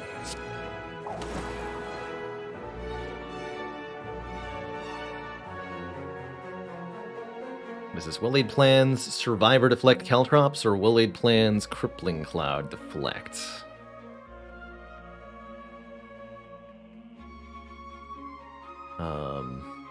Take us to 11 block. We would take 15 plus 8. Take like 10-ish. Or if I deflect Survivor, we take exactly 12.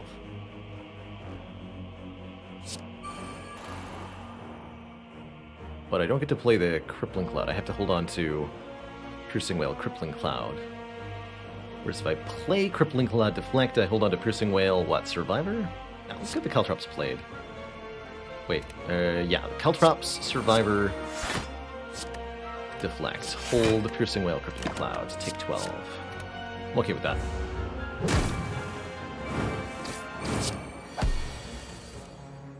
Perfect.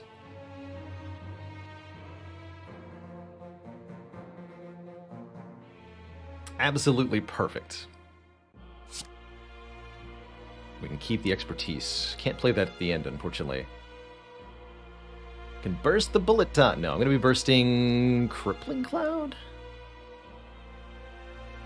and Piercing Wail.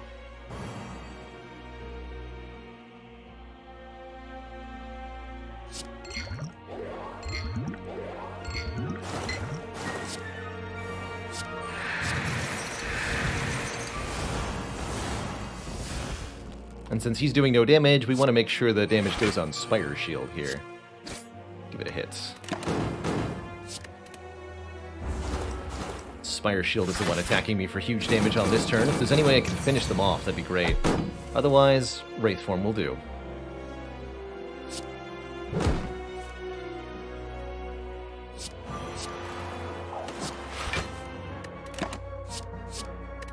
Beautiful fight.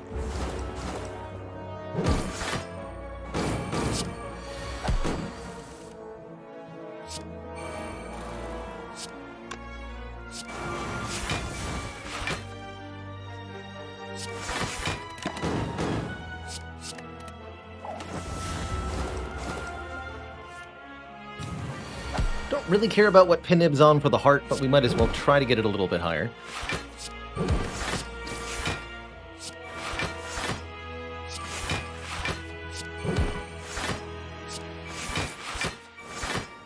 Good. And I think I had a feeling we were going to see Pantograph. Glad I chose to upgrade Caltrops rather than resting. We're now healed up to full health at the start of the heart fight. Offered a Predator, Eviscerates, Storm of Steel. What an interesting trio of options here at the very end. Okay. I think we have excellent odds against Heart. We have 87 health plus a Fairy in a bottle. A pretty good set of relics and a very good deck of cards for beating Heart. I do not think we're going to have much trouble here at all.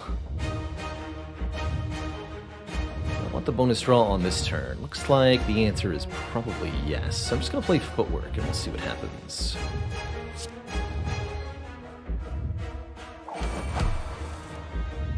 Crippling Cloud's good. Extend Weaken through the first few turns of the Heart fight.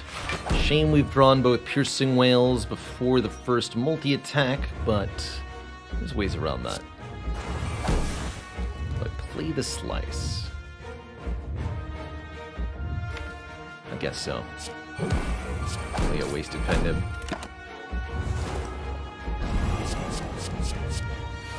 Okay, multi-attack is first. Wouldn't call things great here.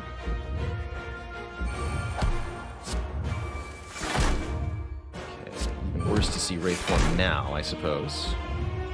We're looking for our well-laid plans at the moment. Void, even worse. So no more cards may be played. Ouch.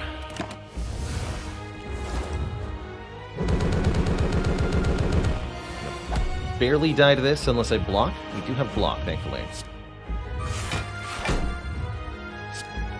These heal hooks are now kind of a detriment. Each one is losing me hit points.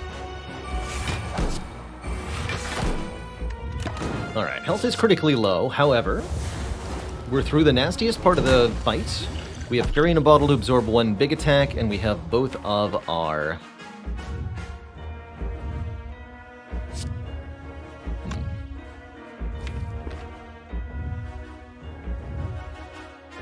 both of our Piercing Wails for the multi-hits.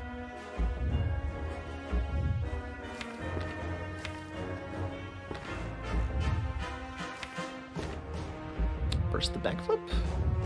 And the deadly? I think so.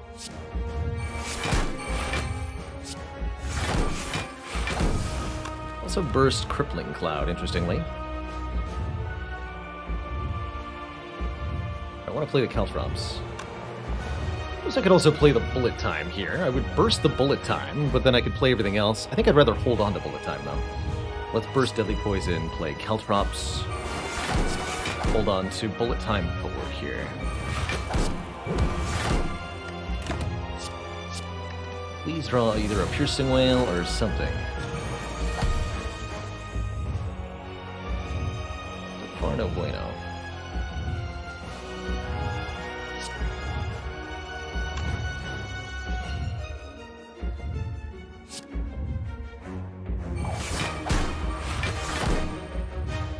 Okay, that's half of the problem solved. But only half. Here's the other half. Okay, that worked out. Cool. Bouncing Flask strips the artifact layers, and then Piercing Wail removes all the damage. Good. And I can keep Expertise Bullet Time if I want to.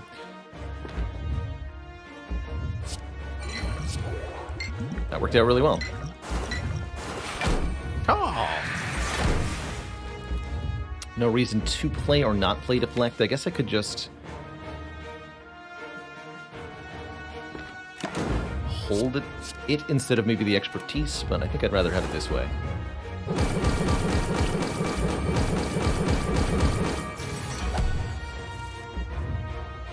Here's the big 35. Go Slice, Sucker Punch, Expertise, Bullet Time. Take some beat of death damage here.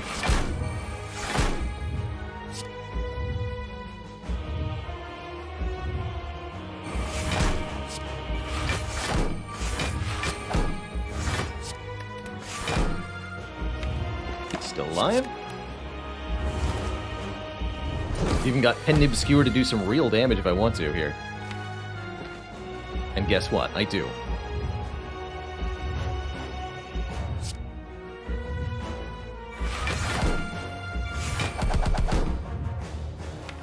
Easy 80. Oh, maybe I should have kept Piercing Well there, actually. It's fine. Beat of Death is now 3, so I must be extra careful.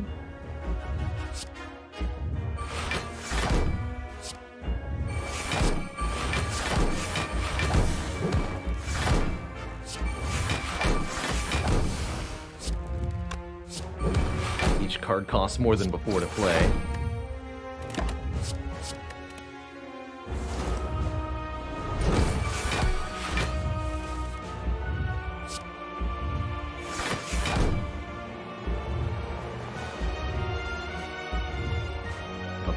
Wraithform Bouncing Flask. Cool.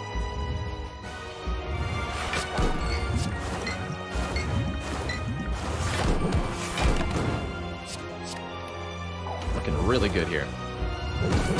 Despite the 3 health.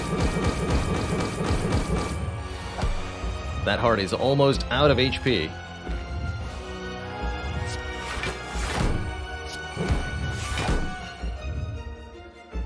Time lets me Crippling Cloud dash. Sure.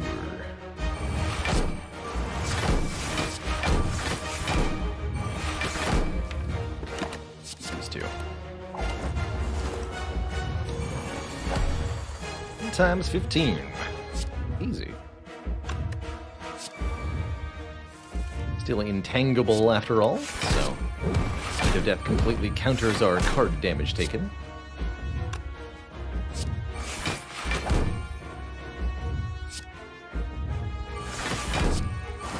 Some more poison.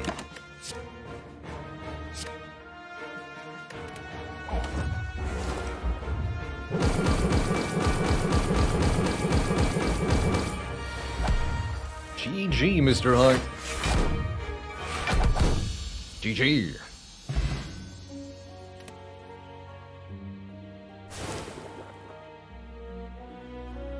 So long, farewell, and go home.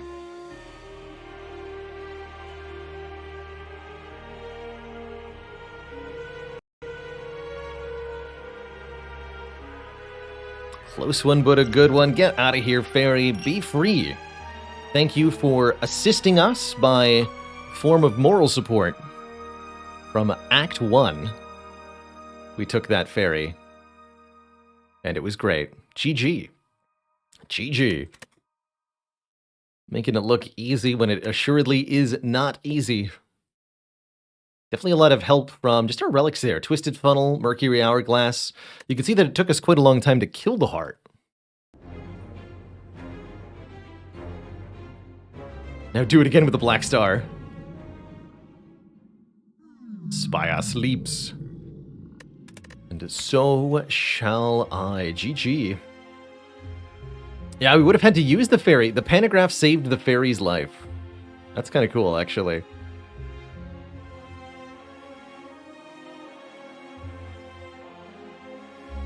Hey, listen.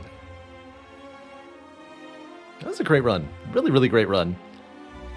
Wouldn't say there was anything necessarily hugely unique about it. In fact, this Pen Nib Preserved Insect Strawberry feels like an oddly typical good Act 1 start. You get 3 decent common relics, and you're off to the races.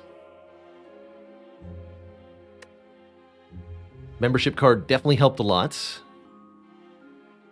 4 energy per turn in the fights that really mattered definitely helped a lot. I love Slaver's Collar as a boss relic.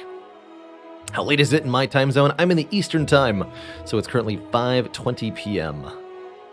theclock.com.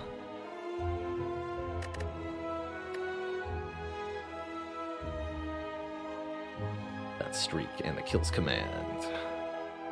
Rotating 2, silent 2. And we're at 116 for the year. I am going to do another run, of course. Next up is the Defect, our Orby lad.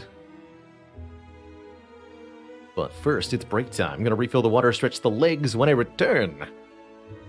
We'll play some more Spire and have some more cozy stuff. Be right back, everybody. Don't go nowhere.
We are back, everybody.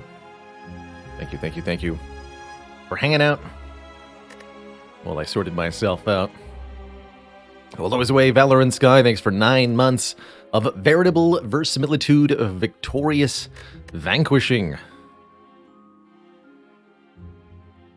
What's a special card? Great question. Special is a category in Spire given to certain particular event or starting cards in order to distinguish them from, I guess, the rest of it.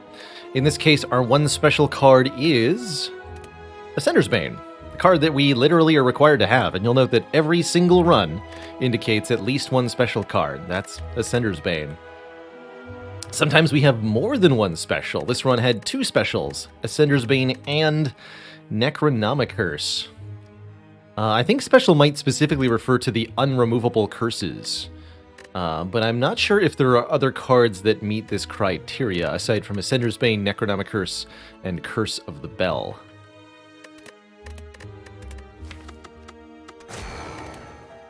Hey there, Jankoviak. I'm doing fantastic. And I might be even more fantastic once this run gets going. Oh my. Yes, please, to this. Maybe even a late shot for a removal? Ooh, hoo, hoo, hoo.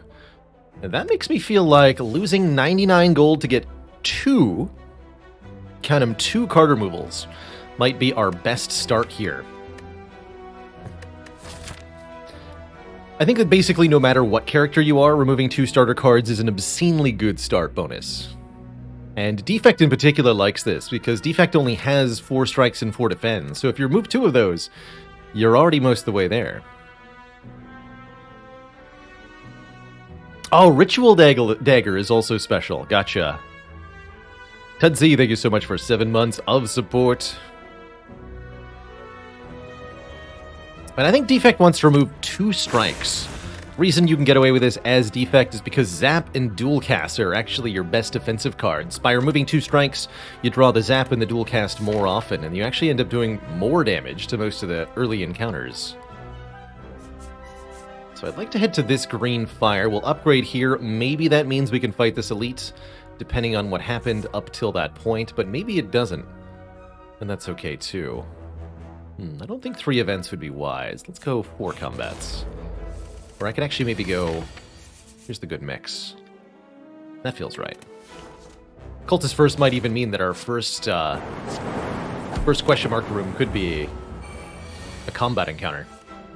Uh-oh. That's not the hand to draw, although I have it on good authority that Dual Cast plus 2 strikes deals 28 damage, so we're fine either way here. That's definitely not the hand you usually want to see. 4 defends. Oops. Still good, though. And what a beautiful card that is. Ball Lightning is perhaps the single best Defect offensive you can get. It's an attack that hits a targeted enemy and then channels a damage-dealing orb. For all of these reasons, it's exceedingly good in Act 1.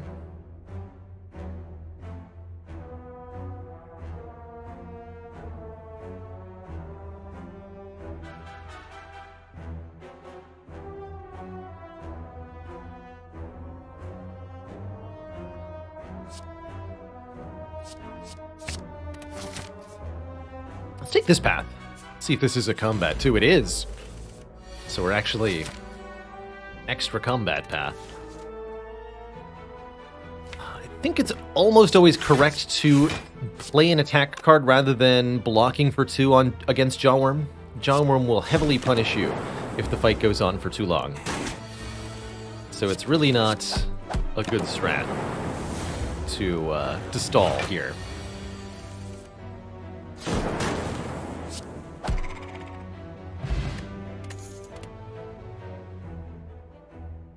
Charge Battery is a pretty good block card. I suppose Compiled River is okay. It's another attack that draws.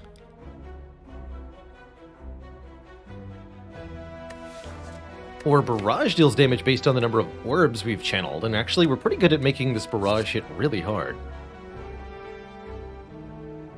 Didn't we know that would be a combat because Floor was a cultist? We know that could be a combat because Floor 1 was a cultist.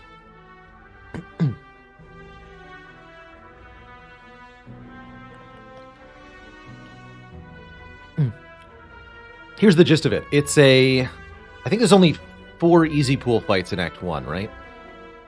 2 slimes, 2 lice, jawworm, cultist. Yeah. It's a 25% chance to face the cultist, and it's a 10% chance to encounter a combat in your first question mark room. The catcher is, those 2 numbers use the same numerical roll. Essentially, the outcome of your first event room and the roll used to determine who your first combat is use the same die roll. And what that means is, so you roll 0 to 100. If you get less than 25, it's a cultist. If you get less than 10, it's a fight. So any roll that's less than 10 on the D100 essentially is going to be a cultist and a fight in the first question mark room. Anything that's between 11 and 25 is going to be a cultist in the first combat, but not a combat in the first question mark room. So that essentially means that if you see cultists first, you have a better idea of your odds of the question mark room. It also means that if the first combat is not a cultist, that same variable roll must be higher than 25, and so your first unknown room will never be a combat if your first fight was not a cultist.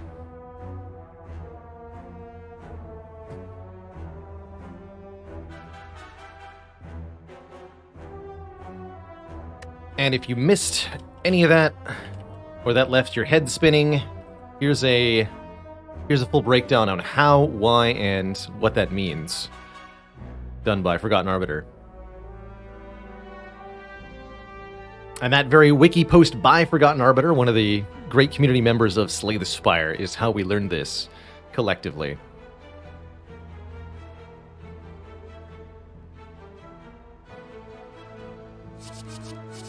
I'm cool with either barrage or charge battery. I guess since I took remove 2 strikes, I'll take 1 more attack card here. Blippity blappity. Got him. Could have also defended twice if that didn't work out. Can't kill, so we block. Olivia 5K, thanks for those 3 months of keeping it cozy. Forgotten Arbiter has done a number of very, very cool things for the Spire community. Johnny Chinko.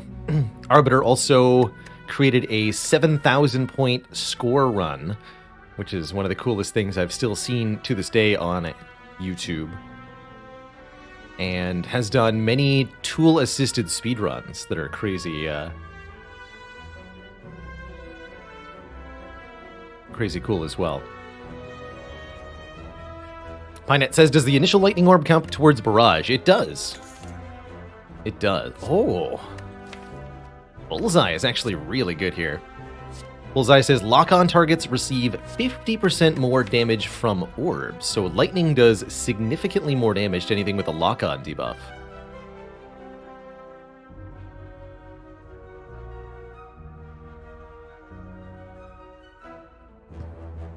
And that's right, that 7,000 point run was done using an infinite money card combo that still exists in Spire to this day. And then using that infinite money to buy 4 of basically every card in the game.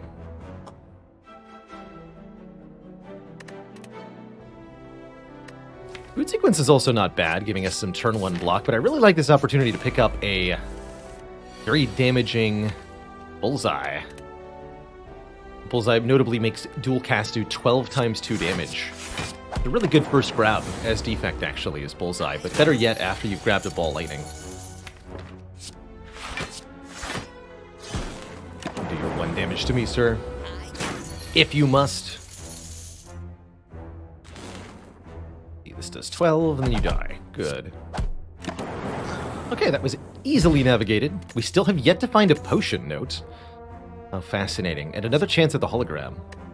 I don't think reprogram is any good at all here. Trading focus for strength and dexterity is counterproductive in a deck that's got lightning orbs.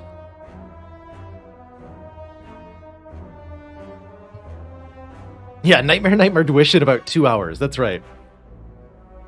So using 2 copies of Nightmare, you can create an arbitrary number of nightmares, and then each of those nightmares can create 3 more copies of Wish. And then you take that into a fight that doesn't increase in damage over time, like a Spiker, for example. And you do that for as long as you want to, until you have all the money you require.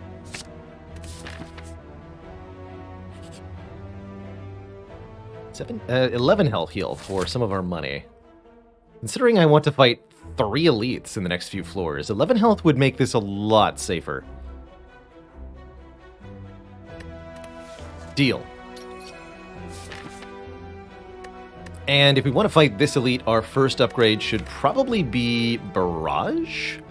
Make that 6 damage per orb. You could also argue for the Bullseye upgrade to make it 11 plus 3, or actually the Zap upgrade to channel 1 more Lightning Orb, especially because we have Hologram to get it back. Maybe that should be Zap upgrade.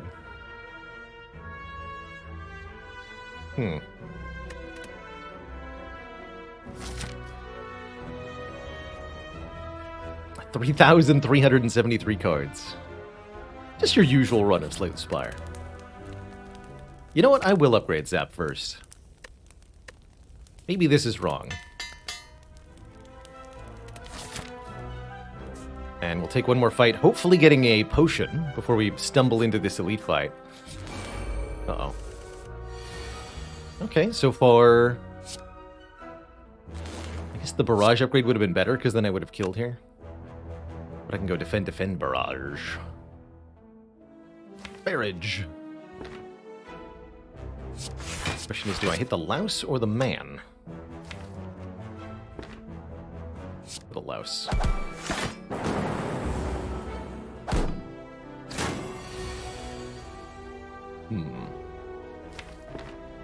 Defend, hollow, defend? Surely not.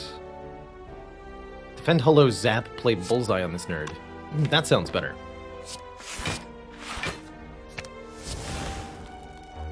Or ball lightning here. That's also an option.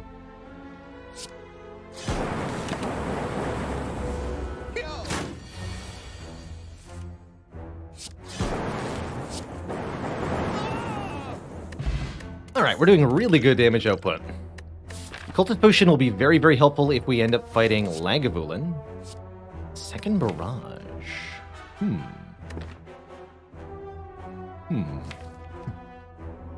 Hey there, Phaley.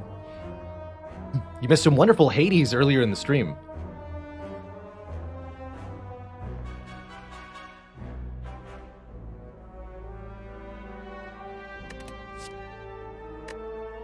This might be a skip, truthfully.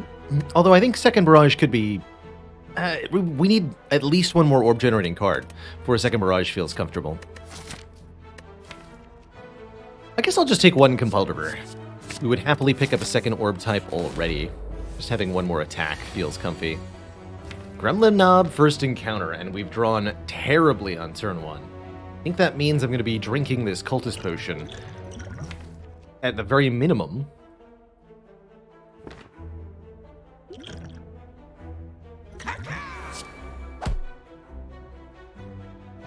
I'm just going to dual cast.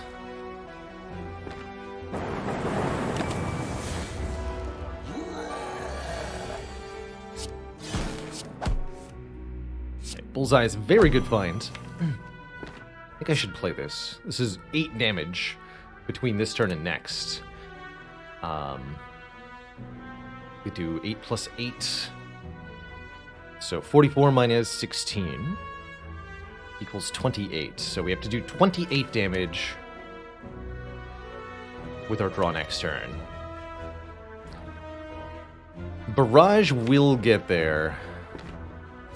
Dual cast would also get there.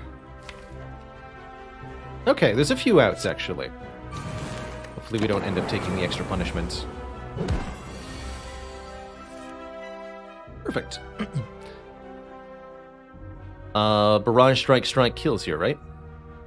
We do 12 plus 16 plus 8.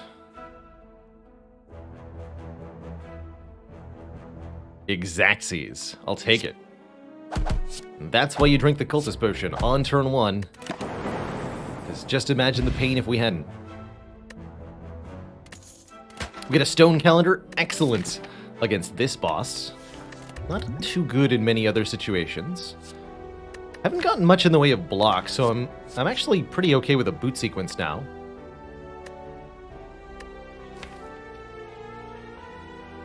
That'd be a good source of block in Act 2.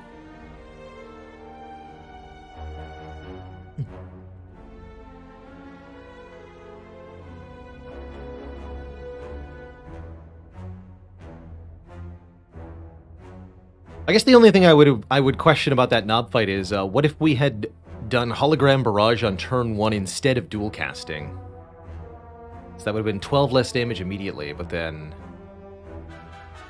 3, 4, 4. So we actually gained 1 damage by dual casting and it made the difference. Okay, that's good.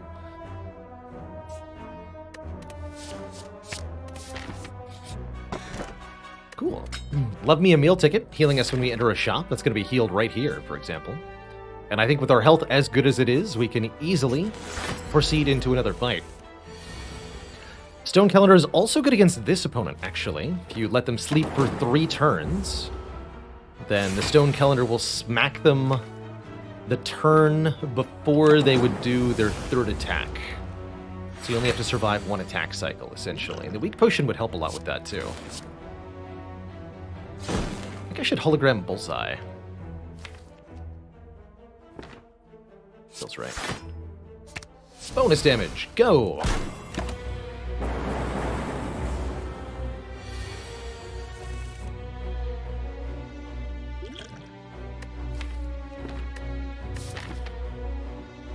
Yeah, this is definitely the best spot for this. It's going to save us 10 health. Guaranteed.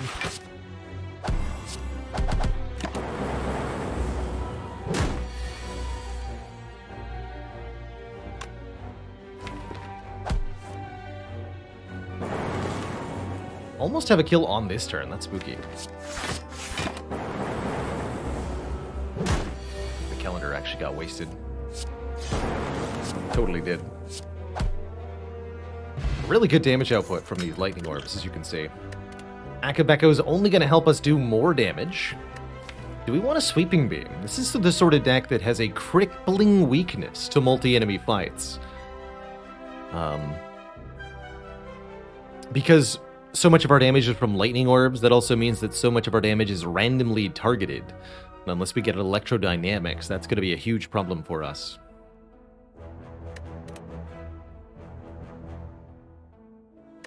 Double energy without an upgrade really doesn't feel that good either. I think I should probably take and upgrade this sweeping beam. It's a fairly weak area damage card, but is the first one we see, and it works exceptionally well with Akabeko.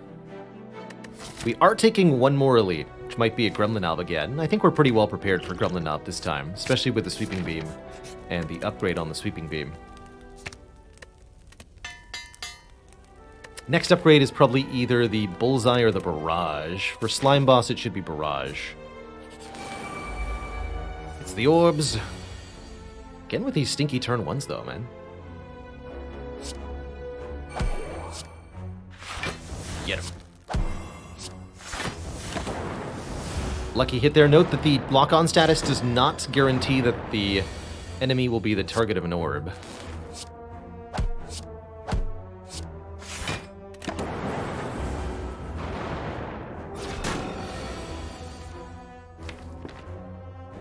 Go beam, defend, balling.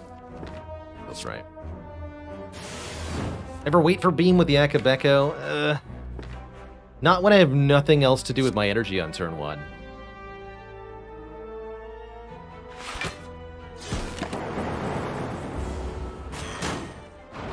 If I could meaningfully spend all the energy... Ooh, jeez. Without having to use it up, then sure.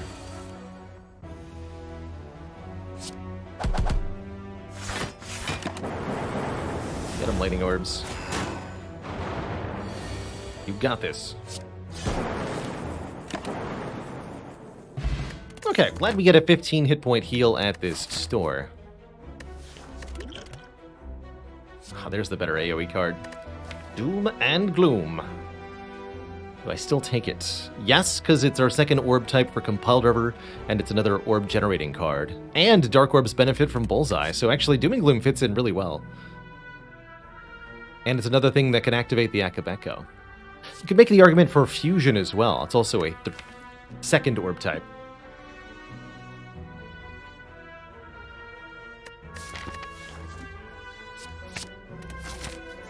With Melter actually not being terrible either, but not getting much of a consideration there. Oof. Sad Akabeko. Doing its best. Dear me, green slime.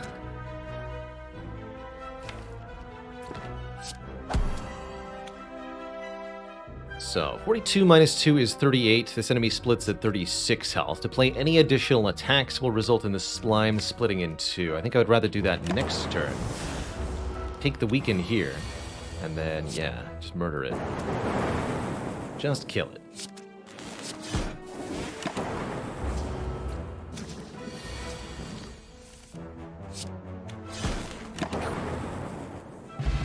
Good, that went well. Get a Focus Potion amplifies here. Interesting. Offered some blocks. I suppose a leap is passable, although with Boot Sequence I really don't feel the need. We're not fighting Guardian or anything. So I don't feel like I need a block card right now. We'll be better off at the beginning of Act 2 with a little bit less block, just relying on our Boot Sequence and our damage. So we should keep skipping. I will take a Focus Potion, though. Focus Potion's very good. Since we're light on block, we'll lose the Dex pot. We heal 15 here. Ooh, Beam Cell. Or another Bullseye. Beam Cell Barrage is a very fun combo. And I would actually happily remove another strike here to further shrink this deck down. So I'm cool with card remove by Beam Cell. I'm also cool with card remove don't buy Beam Cell, I suppose. I don't think this loop is that good at the moment, although it is on sale. Currently, it just gives us one more orb activation per turn. Not a whole lot of power there.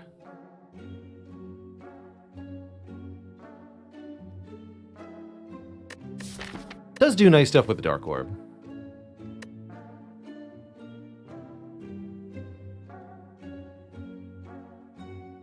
Usually not that motivated by loop until I've got focus already. Another way to think of loop is capacitor that you don't have to fill the orb slots for. Our upgrade before Slime Boss could be Beam Cell if I wanted it to be. I'm thinking just upgrade the Barrage to make it 6 per orb. So that that slaps properly. Could upgrade the Dual Cast. Or the Doom and Gloom as well. Doom and Gloom +4 to all enemies would be pretty spicy. No Frost Orb generation yet, but that could change pretty soon. You say Beam Cell and upgrade it?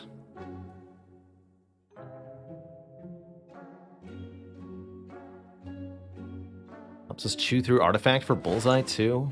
That is pretty good. Alright. Welcome along, Beam Cell.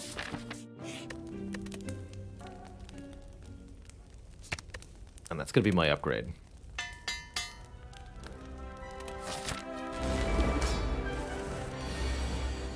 That's why we upgrade it. Not too worried about the Akabeko there. Don't think we're going to get to have this fight go until Stone Calendar kicks in. It's just not...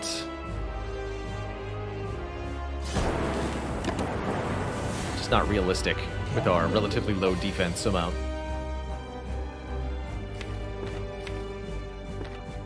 Hologram the Beam Cell.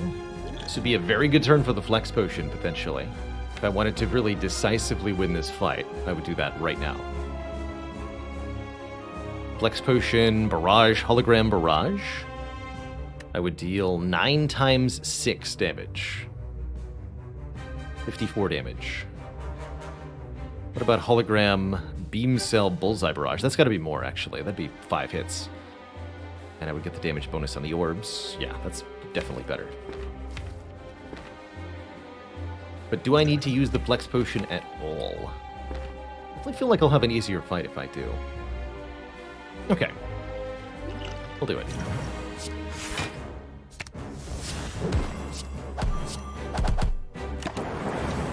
The Blappening.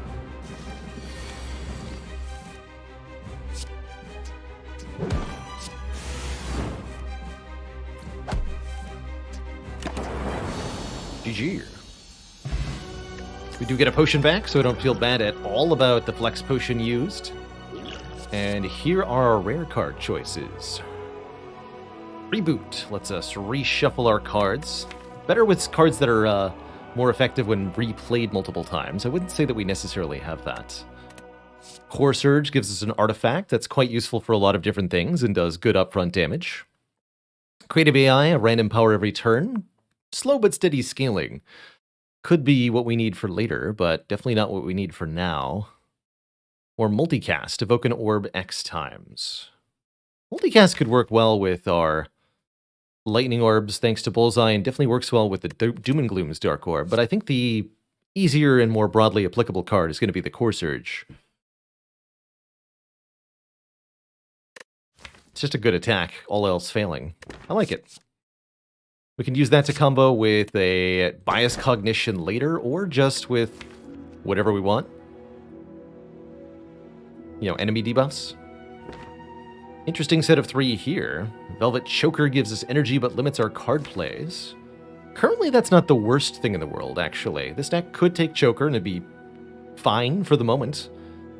Definitely could end up in a situation where we really, really want to play more cards, though. Tiny House gives us a bunch of stuff. 50 gold, a potion, 5 max health. These are all decent. Or the Nuclear Battery starts us out with a Plasma Orb. That makes the Barrage more effective, makes the Compile Driver more effective, and gives us energy until it's evoked. I actually rather like the Battery.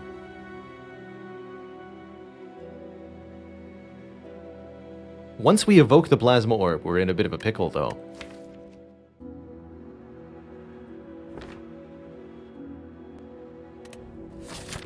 Some options, though, are to never evoke the orb. We can use something like a Recursion to hold on to it, for example. Inconveniently placed stores. I might dip into one for a heal, but more likely I'm going to avoid them because we don't have enough money to make it worthwhile. I suppose if I have 100 gold, I can remove a card. So it is worth going to the shop, actually, for the heal and for a card removal. People like the Tiny House because it's the underdog. Everybody roots for an underdog. And sometimes, once in a very, very blue moon, we do take the Tiny House. But there's usually something that feels better to me. If not dramatically so. Just somewhat better. I don't think we want to fight this, but maybe this one or this one. Thinking more this one looks reasonable. Something like that. 2 chances at Colosseum. Actually, 3 chances at Colosseum here. Ooh, I like that. Events in the second half of Act 2 are particularly good. So we'll start here then. Optional Challenge Elite there. Go to the shop if we lost some health, but maybe don't. I agree. Tiny House is also a great relic to get as your boss swap from Niao. Come back up.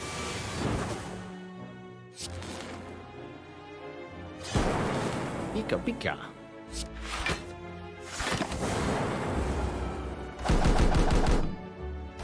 Birds take 4 hits in 1 turn to knock out of the air. Pretty difficult to do unless you've got, say, Barrage.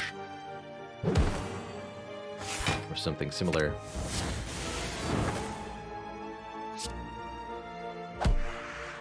Could dual cast my Plasma in order to play Defend and Core Surge. Not a good reason to, though. Hit points. All the more reason to go to the shop. Fine by me.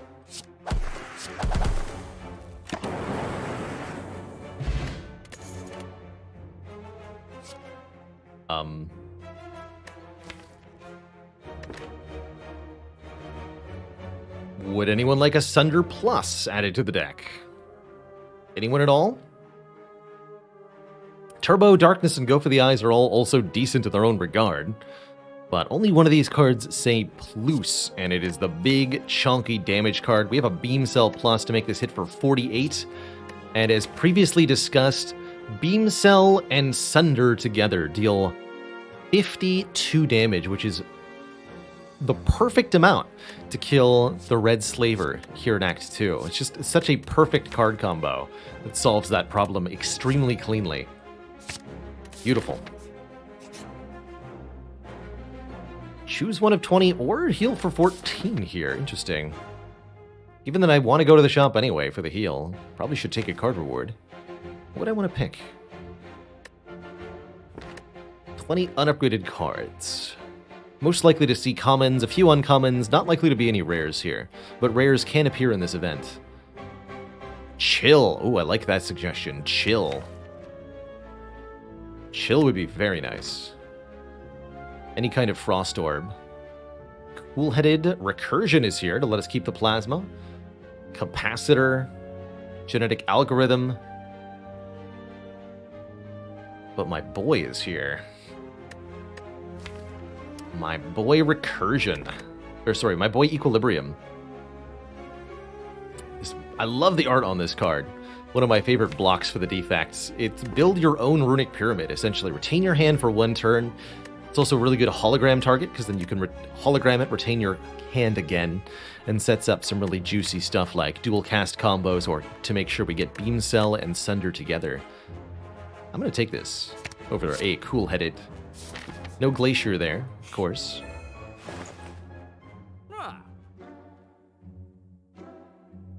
Cold Snap is here to be a first Frost Orb, or I can remove a card. Not quite both, though. I think continuing to purge stuff is the important direction of development for this deck. I think I want to take more combats at the moment rather than this event. Take these events later. But right now we just want to take fights. Greetings!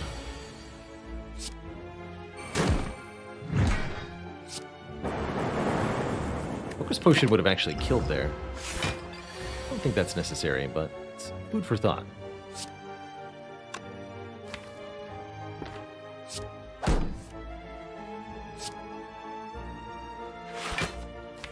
Gonna be able to evoke that. Number of orbs might matter, though. Yeah.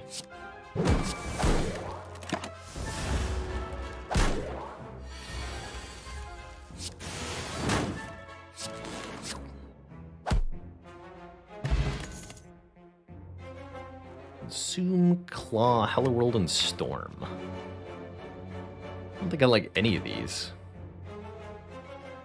Powers that are kind of weird for us. Consume would trade orb slots away to gain focus. I don't think that's a good trade here.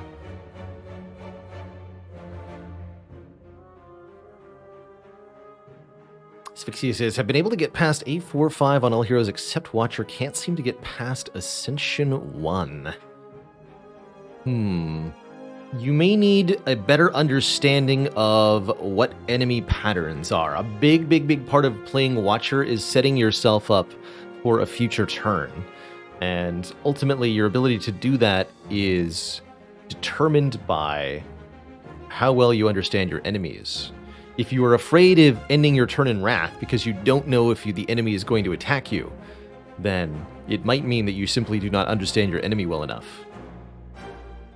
So one thing that I'd suggest doing as you play Watcher is have the wiki open and read the attack pattern of the enemies that you encounter as you run across them. That way you can have an understanding of when it is potentially safe to end your turn in Wrath stance, or when you need to be prepared to be defensive. Other general advice, Watcher really thrives by multiplying her attack damage, so making sure that you pick some attack cards, upgrade them, and then enter Wrath stance to play those upgraded attack cards is oftentimes the sort of fundamental strategy for her. But it's hard to do that safely if you don't know what the enemies are going to do. Yeah, I'm just going to keep looking at these cards and not taking them. Onwards to the green place. Uh, 17 plus 32. 49, not quite, huh? Okay. Go for Centurion first in this matchup.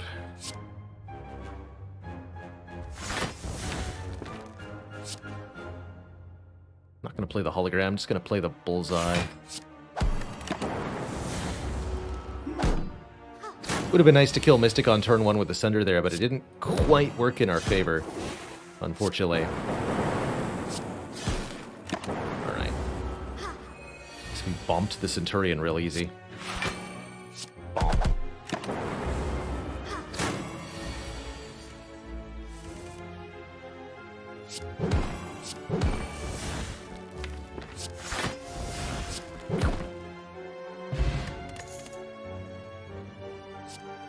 Take another Ball Lightning here.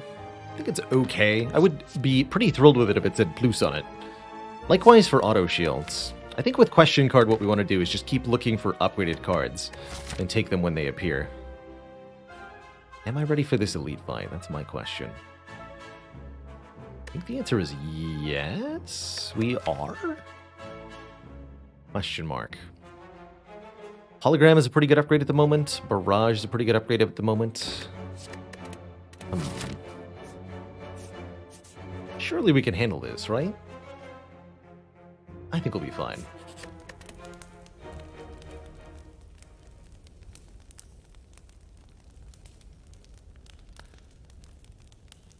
I almost want to upgrade the Equilibrium, too.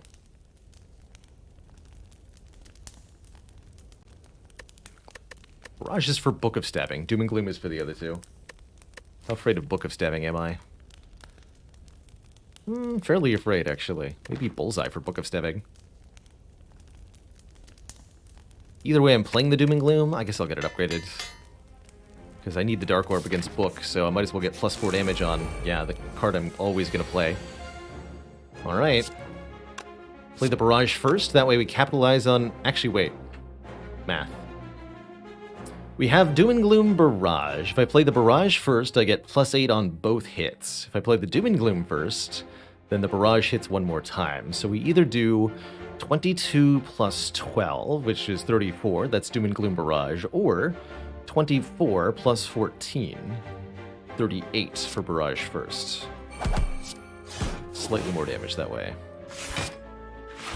And I think this is a fight where the Focus Potion absolutely should be used. We need every little advantage we can get against this foe. All of it. Do I return the Doom and Gloom to my hand? That's an interesting option.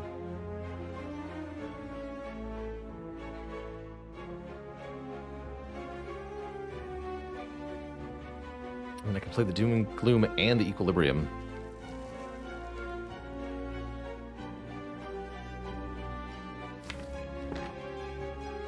I think we'll just retain the Beam Cell for the moment. So what is it then? Zap? Equilibrium, Hologram, the Zap? Or is it Zap, Equilibrium, Hologram, Defend? Play the Defend. That sounds better. Sure. 'Cause that's perfect block, right? Yeah. And energy use. No reason to play the Zap yet. Actually, we want to not play the Zap because we might draw Bullseye, causing the Evocation to do more damage if delayed.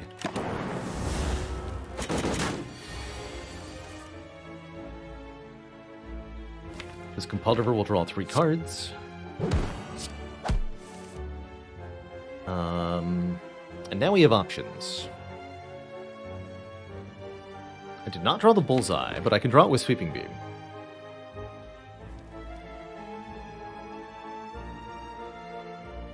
So Sweeping Beam, Bullseye, Zap, Ball Lightning, Dual Cast. That sounds right. Dual Cast the Dark Orb for 66 damage here. We could also dual cast the Plasma Orb and then play the Sunder with Vulnerable.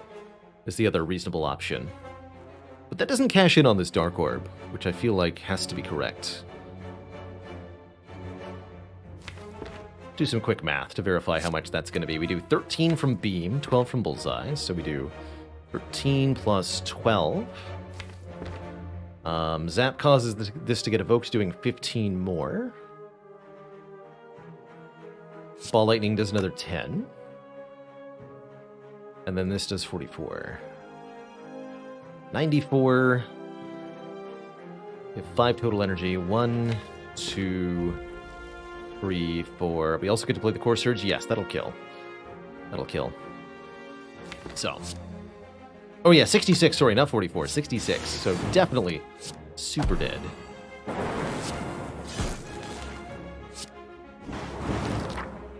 Beautiful. That went really, really well. We get a data disc giving us 1 point of focus.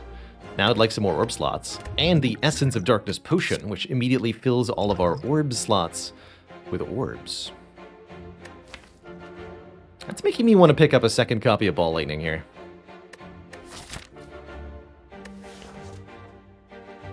Even though it doesn't say plus on it.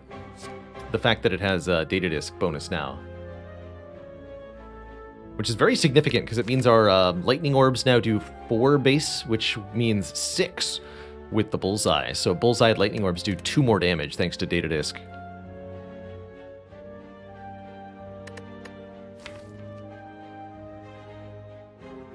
But we don't want to rotate our orbs? To some extent, that is true. Second Bullseye could be better, truthfully. Just making the existing orbs do substantially more damage. Certainly we would need a second Bullseye to bust through the artifact layers on Bronze Automaton.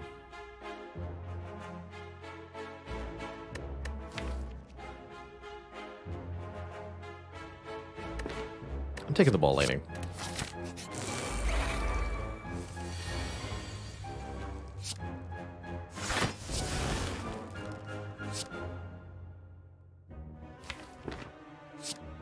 And the what here? I don't want to dual cast the Plasma Orb, that's for sure.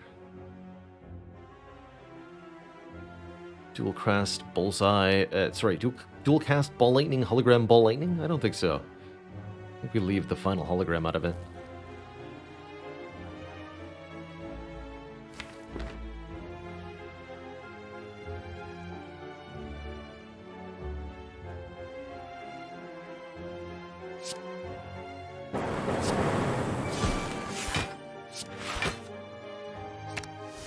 Could play, but I want the energy next turn.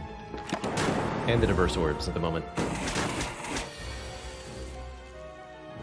Maybe that's further evidence that I should have picked something different in the last card reward. I think that's only true if you consider just this fight.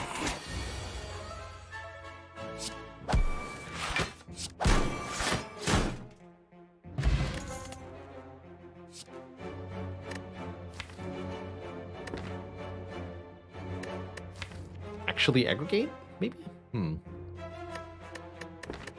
Consume plus. Very, very interesting.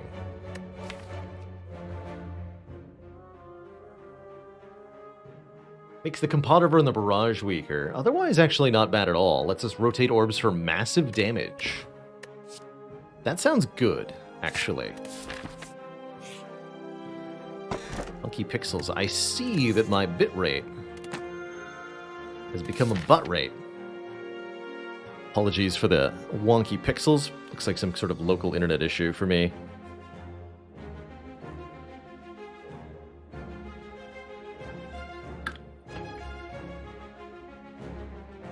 So we're definitely not fighting Loose Nerd, right? That's right. We are going to upgrade Hologram, upgrade Dualcast. Deeply unclear. Upgrade Dualcast feels a lot better now, actually. I'm driving through a tunnel, that's right.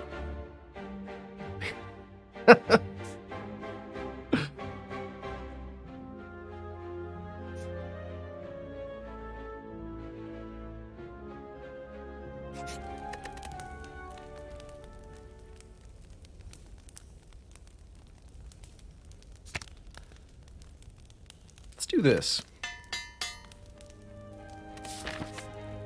Come on, thwack.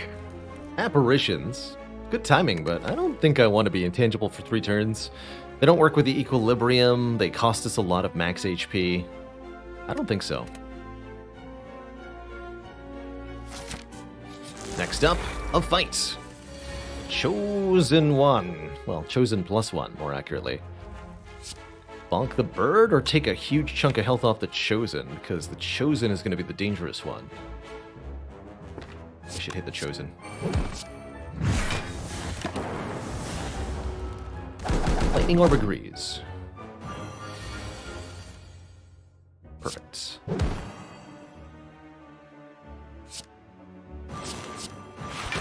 And a bonk.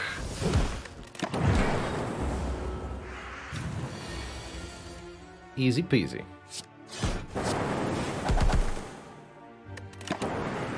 Alright, well that went fantastically well. We get an Entropic Brew. We're offered a Rip and Tear plus, another unupgraded Sunder, another unupgraded Bullseye.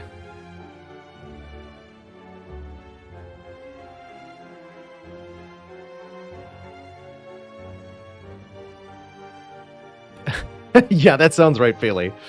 Meanwhile, the solution is most likely, because the issue has no relation to anything you've done, the solution is also simply wait until distant problem has resolved itself. Ugh. Modern computer architecture is a deeply terrifying eldritch horror. Oh, this one's not bad. Remove a card or upgrade all strikes it defends. Almost want to remove Barrage. I think I'll remove one of the defend cards. Make sure we're getting our offense a bit more consistently. Getting the 4 defends upgraded was also reasonable. But I think we had better things to do.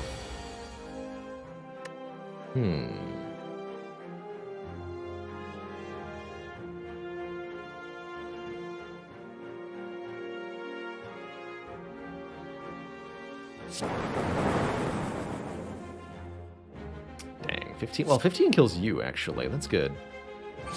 It's Equilibrium and retain the Beam Cell and the boot sequence here. Could employ the Essence of Darkness, channeling 1 dark per orb slot. At the moment, I don't believe that I want to do that. Okay, we fortunately do not get attacked. Could consume here. Next turn, we're going to have to deal with a host of gremlin minions. Just arrived.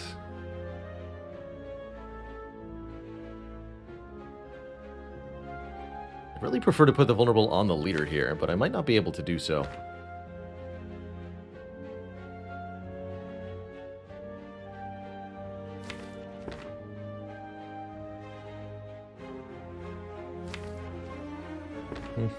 Get better. Edge my bets. Yeah, that feels right. Okay.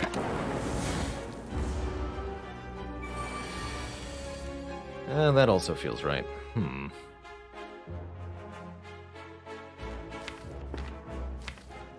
Equilibrium is my best block card? Understood.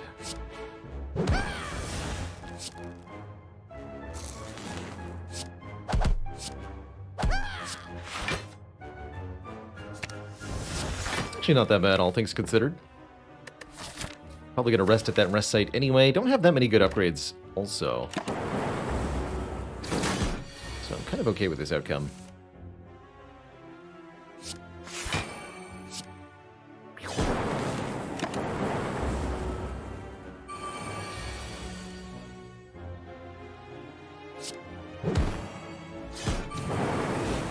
That should have been beam first.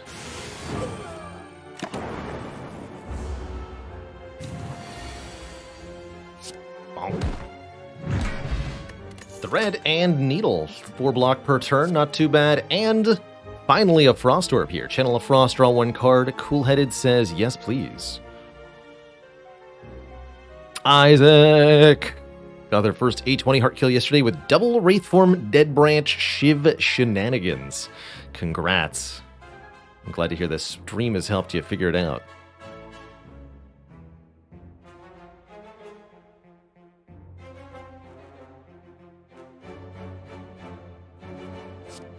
Yeah, I'll take a cool edit here.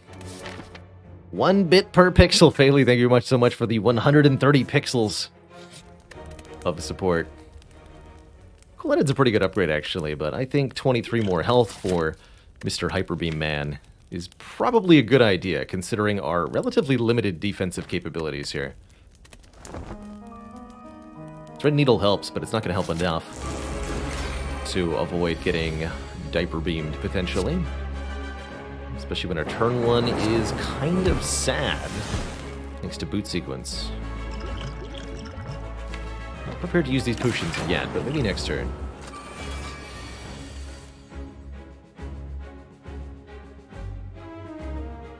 I think we have to remove artifact layers from the boss? I think so.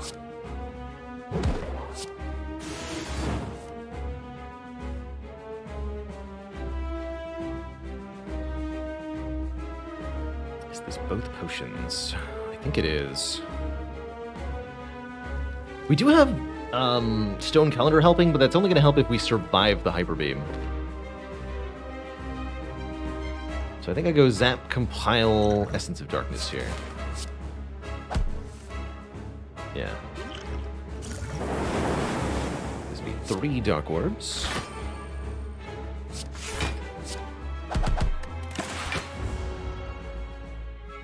Hey.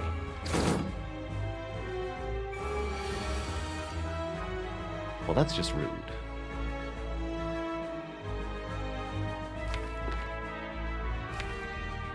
So I can hologram Equilibrium and full block that way. Keep all the cards in hand. Not a bad idea. Doom and Gloom would deal 27 to this one. It doesn't help me very much.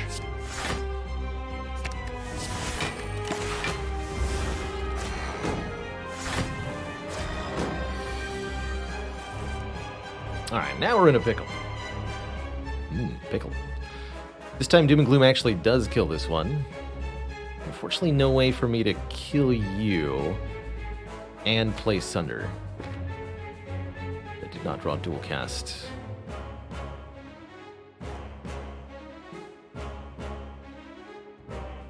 Unfortunate.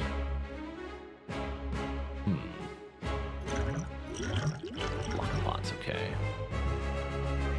Understood.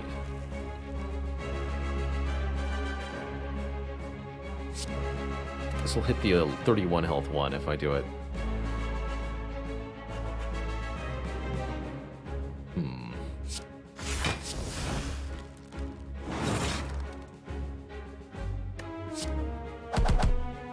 This goes here. This also needs to go here, actually. I'll use the lock potion to keep one of the plated armors.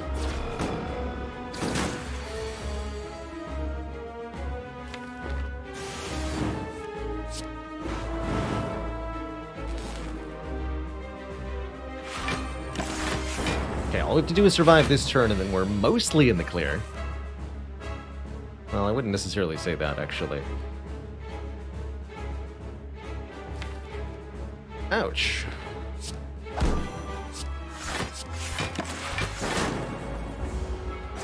And that's why we rested. That right there. Get him, Stone Calendar, please.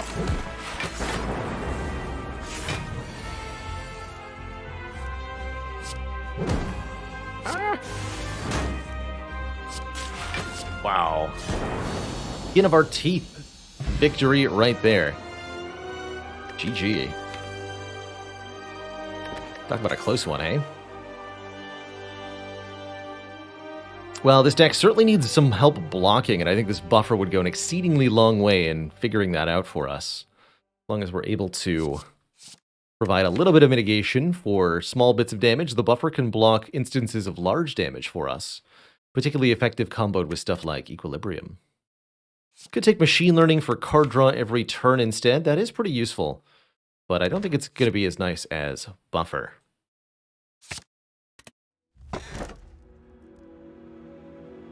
Bell, Key, or Black Star, huh? Really close or really well planned? They'll never know. I really want to take the Calling Bell here, but I feel like Cursed Key might be correct. Not taking the Black Star, that's for sure. I do not think this deck is that effective at Elites in Act 3. We did a pretty good job in Act 2, but we didn't really transition all that well into the late game. We're going to be short on block big time in Act 3, and it's really going to start to hurt. We don't have enough card draw to keep up at the moment. Energy is not the issue here, it's card draw, ultimately. And unfortunately, both the Calling Bell and the Cursed Key will penalize our card draw. But I'm hoping that maybe something we get from Calling Bell will help significantly as well. I'm going to try it here. We get an unremovable Curse the Bell and card draw. Good. Perfect set of 3 relics here. A high roll, if ever I've seen one. We get the Bag of Preparation. 2 cards on turn 1. Very valuable. The Courier, giving us 20% reduced prices at shops. And the Pocket Watch. If we play 3 or fewer cards on our turn, we draw 3, count them, 3 extra cards at the start of the next turn. And that's the important part. Have to go for the Burning Elite here. Hopefully it's not a super-powered Reptomancer, but maybe it will be. And we at least get to heal at 2 shops this act, so that's nice. And I can't believe we got both Bag of Prep and the Pocket Watch. The luck is out of control here.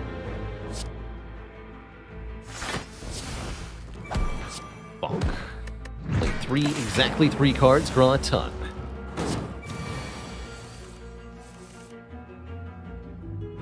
One, 2, 3. Actually, don't even benefit from the additional draw. I should have just played the Beam Cell last turn. Doesn't matter. Okay, I feel way better about the deck because of the card draw. Way more than I would have with the Curse Key, for sure. Way more than I would have. I guess Turbo's okay. Deck definitely could make use of a turbo.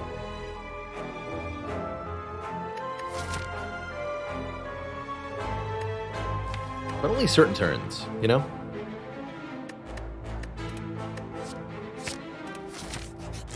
The other 0-cost cards I'm not that interested in with the Pocket Watch. What Turbo lets us do, kind of like bank our draws. We draw extra with Pocket Watch on 1 turn, and then play the Turbo the next.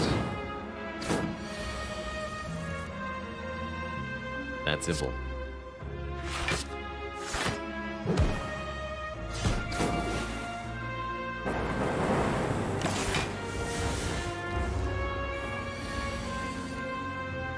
Beautiful. Yeah, just buffer.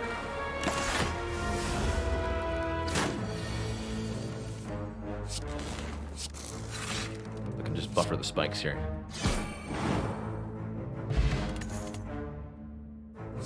Barrage Plus. We did take Consume, right? Yeah, I don't want that. Rebound could be useful for putting a card back on top. Could be. We need more instant card draw for that to feel right. I'm just gonna skip all these. Into Fall. Lose Core Surge, Hologram, or Buffer. Oof. Ouch. Man, I liked all those cards. Guess I'll lose Hologram, but I'm not gonna be happy about it.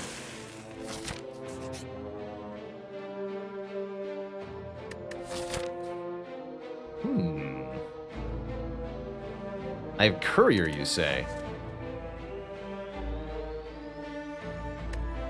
Really now? What do you do?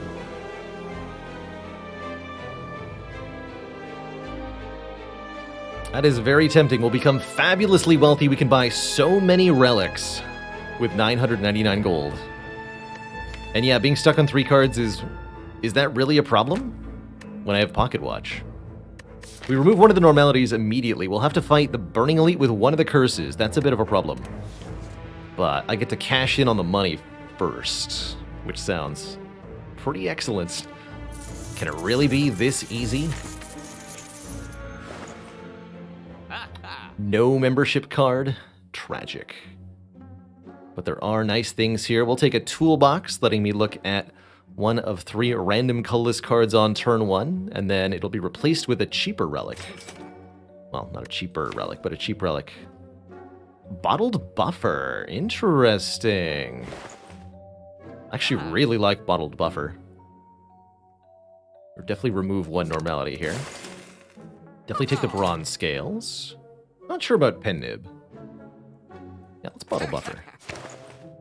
Bag of Marbles for Voln on turn 1? Sure. Bottled Flame? No. Second Cool-Headed? Yes. Do I want a different potion?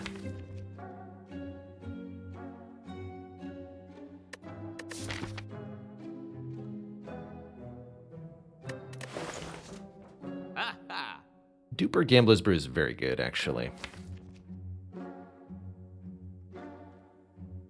Gambler's Brew in particular is huge here. Okay, let's swap the Liquid Bronze for a Gambler's Brew.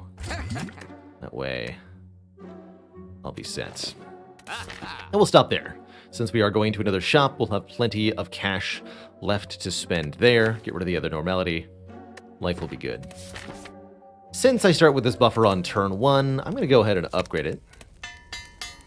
That could be a difference maker. And it is a Super Reptomancer. Heck.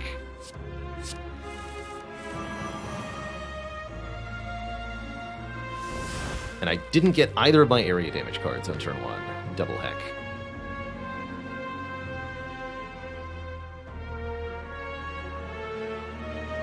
I think that's fine. I can just kill both daggers anyway, right?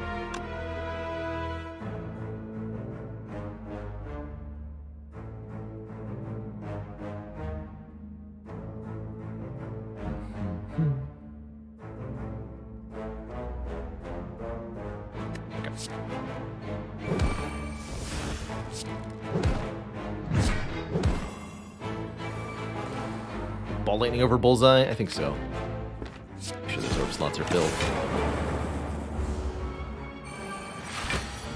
Summoning again. Here's our normality.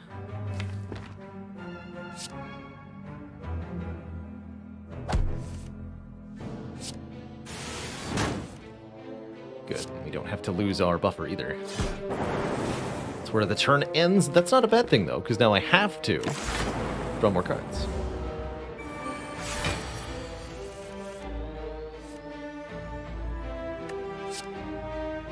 Probably going to dual cast this Plasma Orb here.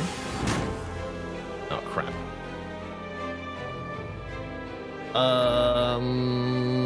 I guess this is where the Gambler's Brew comes in? I can also just do Barrage Equilibrium, but then I have the normality in my hand next turn. I don't like that. I do not like that. Okay, Gambler's Brew, this is why you're here. No, no, no. Keep the rest. Better. Much better. I'll draw first? Yes, because I'm not going to have... Yeah.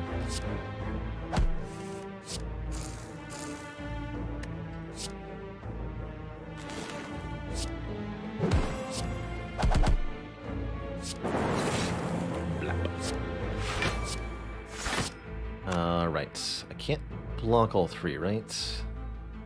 22, 25, not quite. There would be no point in playing the second defend. Actually, the first defend was also wrong, but don't tell me that.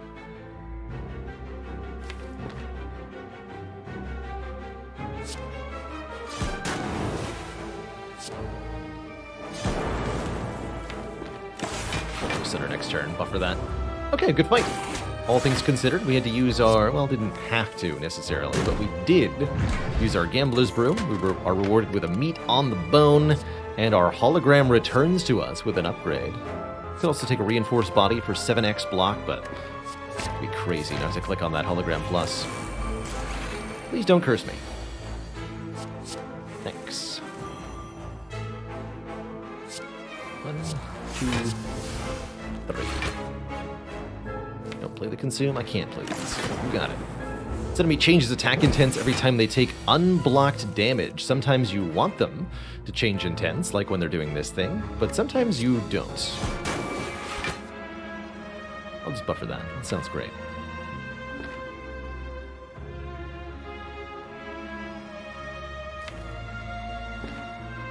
Actually, hologram panic button blocks this too. Fun nerd.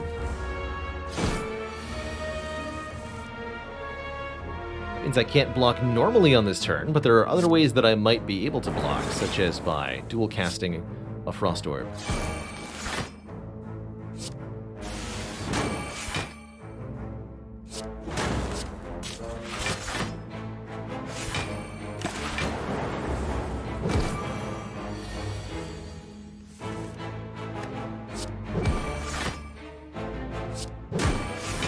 Bad Writhing Mass.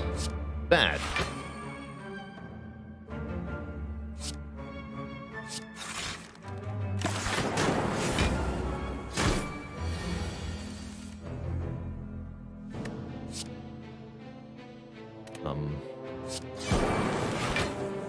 Okay, that one's fine.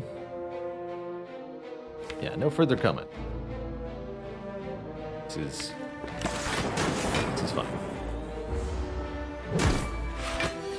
If there was no Slay the Spire, do I think I'd have a different main game, or would I play more variety, asks Zuthis. I'm pretty sure that I would focus on one game, by and large.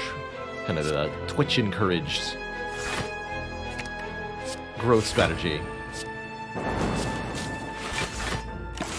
And it suits my personality really well. I like to achieve mastery in the games that I play to showcase how they can be perfected and played really well. So I think I would generally stick to one game. That used to be XCOM back in the day. I don't know that I would still be playing XCOM, but I would probably latch on to some kind of strategy game. Battle Brothers would be a good candidate, actually, considering that game's Twitch popularity. Speaking of, we're going to be playing Battle Brothers later this week as our community-voted game of the month. I do have to revisit Inscription and check out the... I'm going to take a recursion. And check out the modded, replayable version of the first act. Casey mod, that's right. That's the one. Casey mod. There's Don't and Gloat. Dornt and Glort.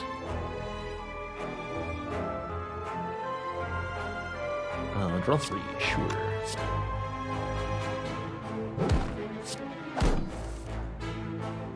I thought.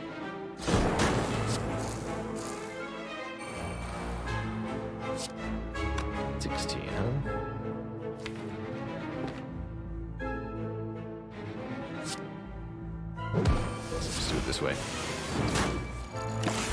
Yeah. Another buffer or a recycle. Ooh, recycle. Recycle could let us get rid of the curses. It also lets us turn high-cost cards into energy gain. And with a little bit of recycling, this deck could turn into something really beautiful, actually.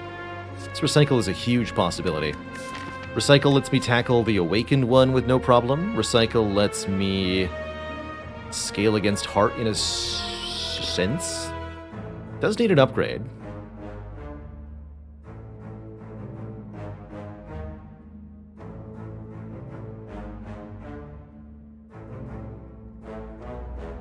Dad, or just a dad joker, just a dad joker, or perhaps even a dad jokey, as it is my own dad that subjected me to puns and turned me into this man that you see before you today.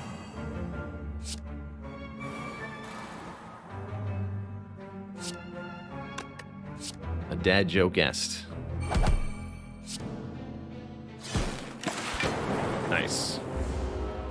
One less problem to deal with. Getting rid of one of these guys on turn 1 is quite nice. It essentially buys you a little bit of time to figure out what to do against the rest of them while they murder you. Looks like I'm going to use the fire potion so that I can kill this one with Sunder. Boop. That feels right.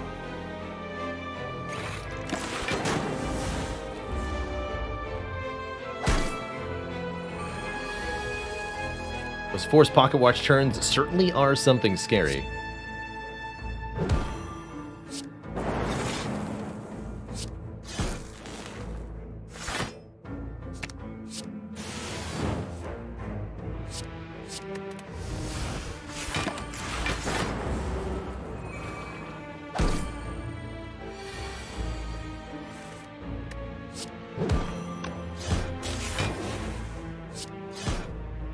Note that we haven't lost health in any of these encounters, essentially throughout the entire act. We're still at 2 potions. Another upgraded beam cell? It's pretty tempting. Another compile driver is also not bad. More card draw actually hugely useful in this deck, especially once we upgrade the recycle and remove the other normality. Any other good ones? I'd recommend Rogue Book if you haven't checked that one out in vain. I think that's a delightfully good Spire-like.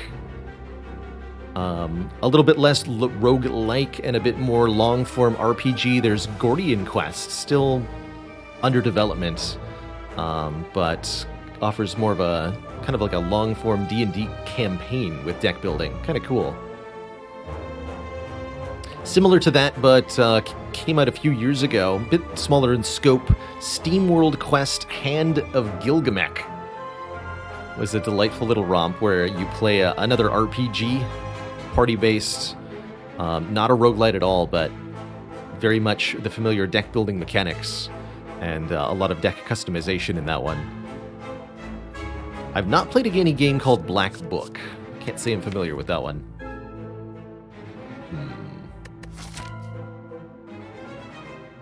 And Dream Quest, the original and the best. Dream Quest is a rough gem.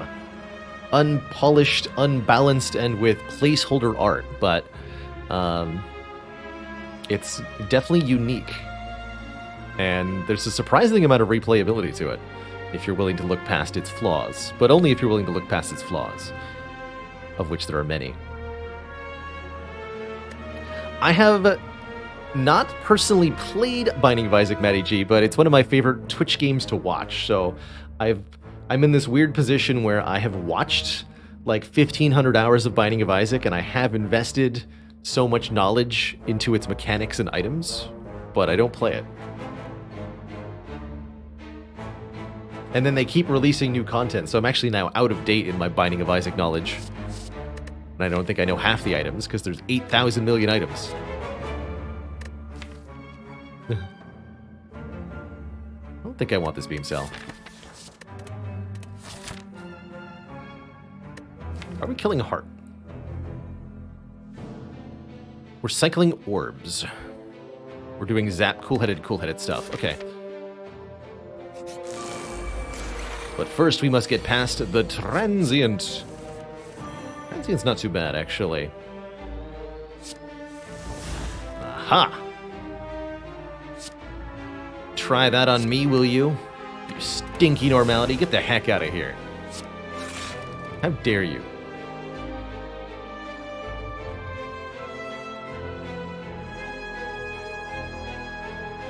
How dare you? He's buffered. Guess I didn't need to play the boot sequence, though.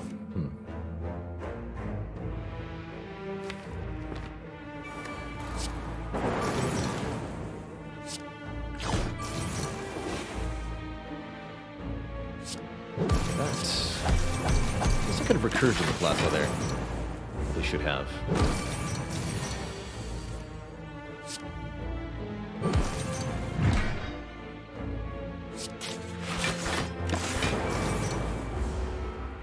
This enemy only stays alive for 6 turns. You must deal damage each turn to prevent yourself from taking immense damage in return. If you can succeed, you'll be well rewarded. 20. Cool. We can just buffer the last 2 hits.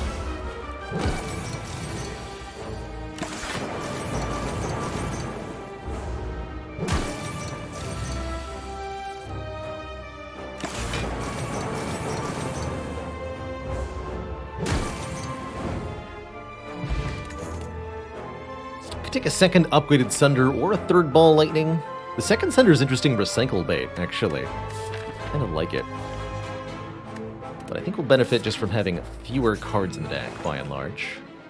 Love Incense Burner. We could take Incense Burner plus Tungsten Rod. That's pretty spicy. I also really like Capacitor here to give us additional orb slots when we're able to trade those orb slots for focus.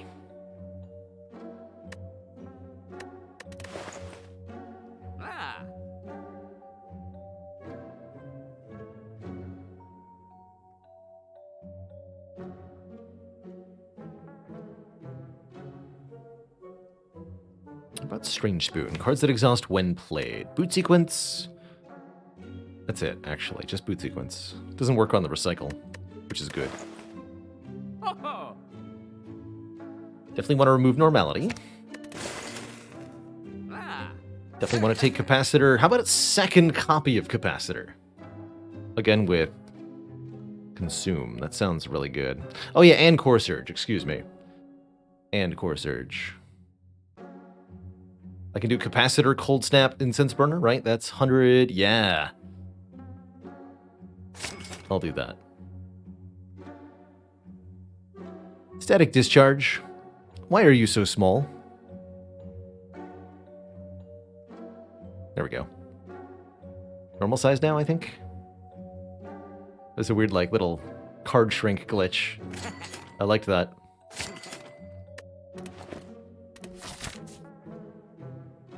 Alright, we got past a Super Reptomancer, right? This has to be either Nemesis or Giant Head, and we can kill either of those pretty easily.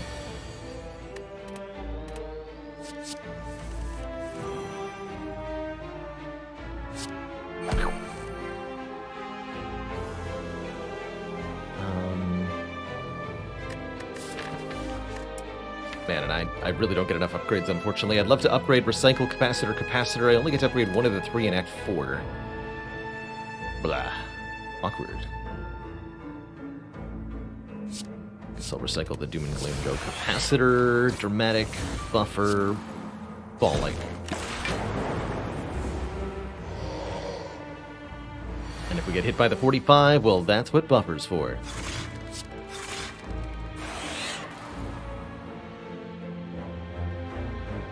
Could go Beam Cell, Zap, Lightning.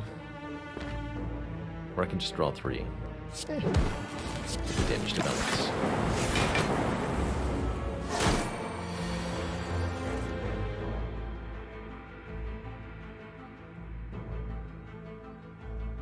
And Defend will be 1 block short. Unfortunate. Sunder Defend is good, though.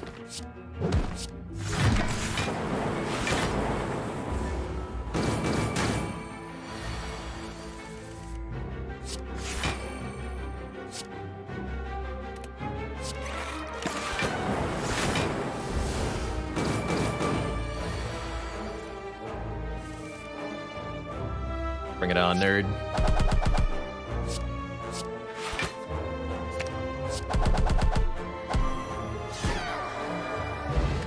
Darkstone Periapt, you're too late. You could have given me 12 max health a while ago.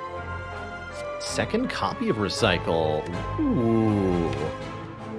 Okay. What if we just go double Recycle instead of upgrading one of the Recycles? Focus on shrinking. But if I don't upgrade either of the Recycles, I'm never going to have the energy surplus I need. Man, this deck really needs an Apotheosis, so... I'll still take the second Recycle, because I do want to be able to exhaust the deck down very quickly. But I'm not convinced this is going to do what I want it to do. Panacea does what exactly? Nothing. With Chrysalis, then.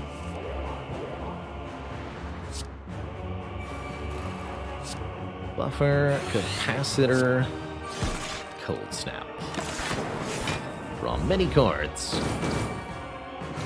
Or Apotheosis from Toolbox, that would be incredibly helpful. Fortunately, I cannot retain even a single buffer here, unless I use the Distilled Chaos, perhaps, but I prefer not to consume my potions at the moment. We're almost out of money. Let's lose the Bullseye for now. Cycle Bullseye. Sunder. Bowling.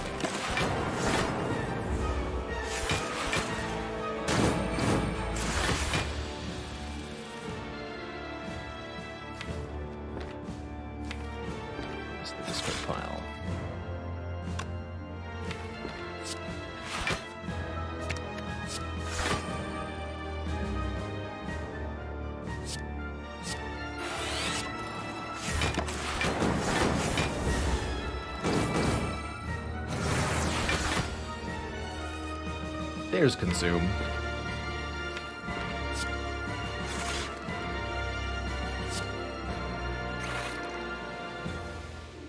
Okay, things are improving. Kind of.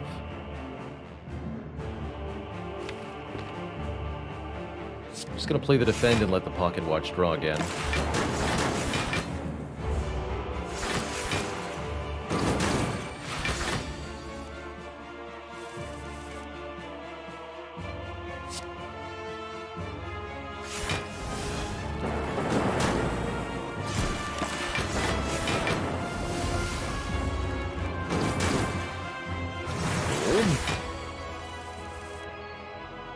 Hold.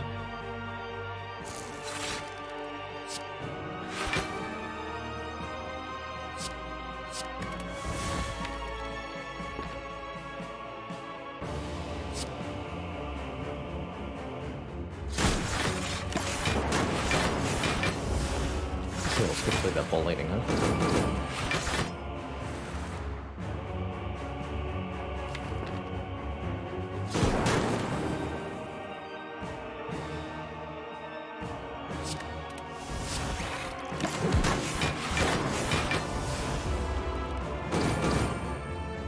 Good cross setup now. This makes me exceedingly worried about the hard fight, by the way. I think we're gonna get destroyed.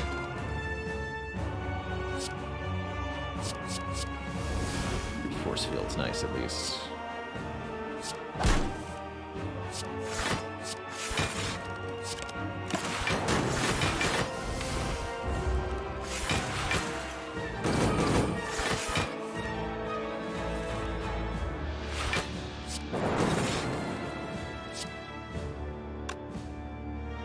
It's 45 block?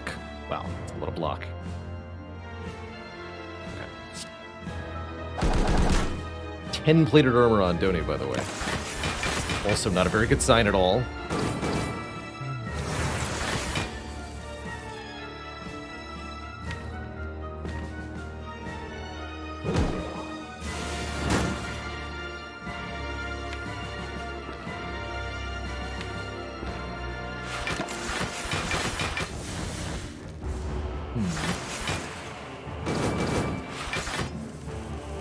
I appear to be unable to deal damage. I suspect that this may be a problem for us in the short term.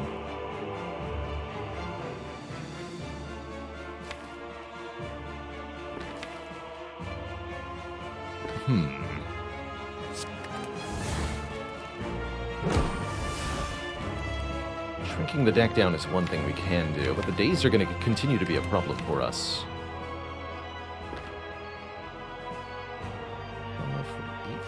Still want to play the Consume one more time. Okay. It's getting weird.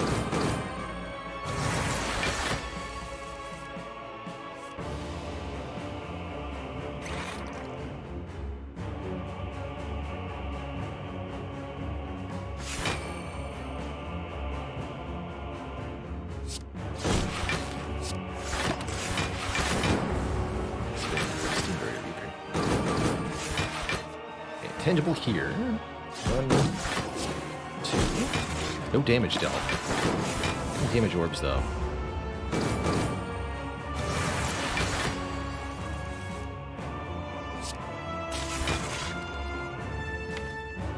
That they were unable to generate energy because somebody didn't upgrade the recycles.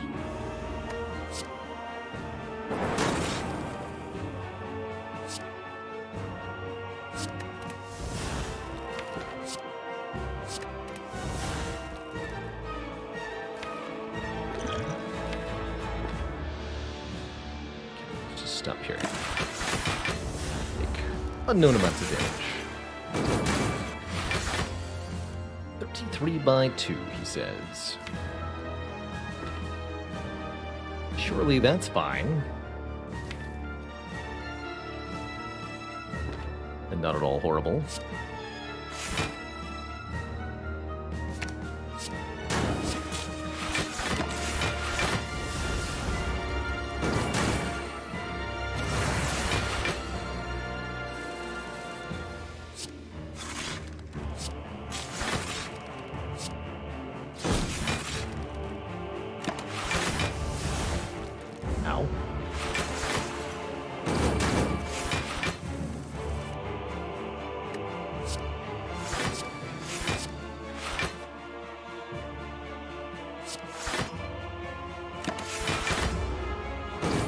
Block for 75. We're getting there. It's working. Dual cast and recursion are in the draw pile. Okay. Good.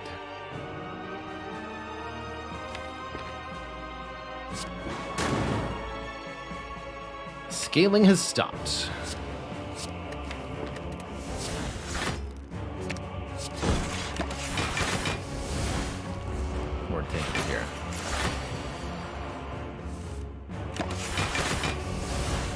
Metal Philosopher, thank you so much for the 8 months of support.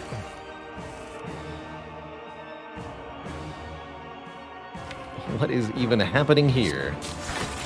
Is a good question. I think we finally managed to win this fight, but man, has it been an experience.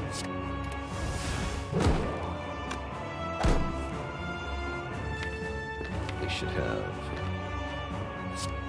something different there. Oh well. Should probably grab the days at the end there too.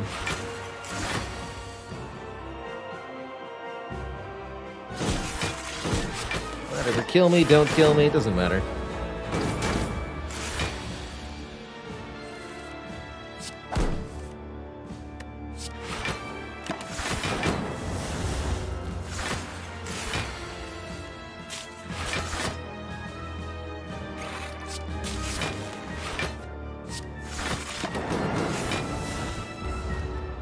Plated armor on this beefy boy. Please no.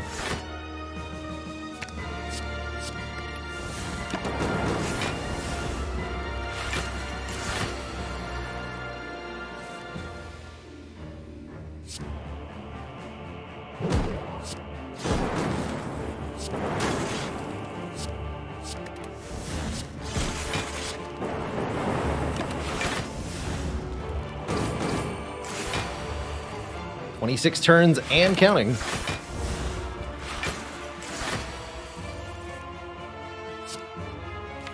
Just what I wanted from this fight.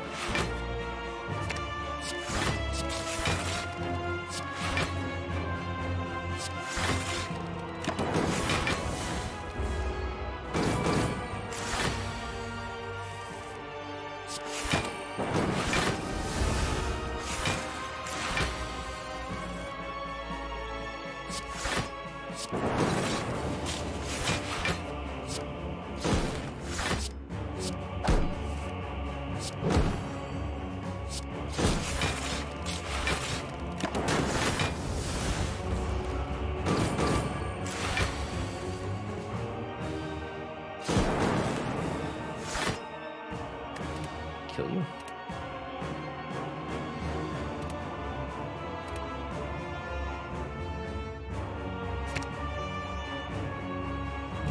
Better play it safe here.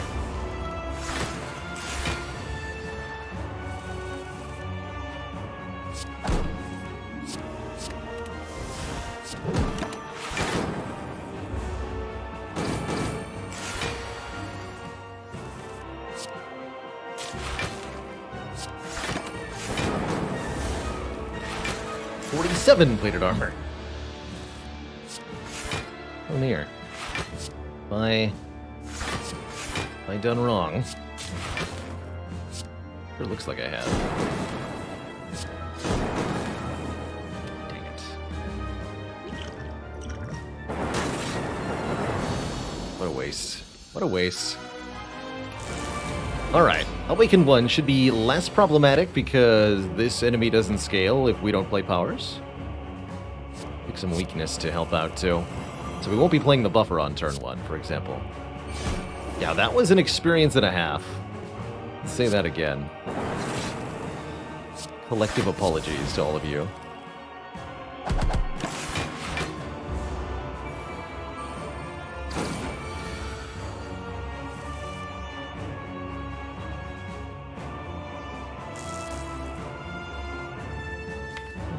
I'll play this one.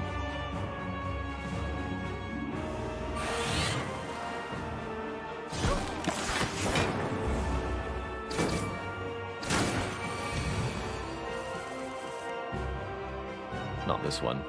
At least not right now. Looks like we're pretty screwed, though.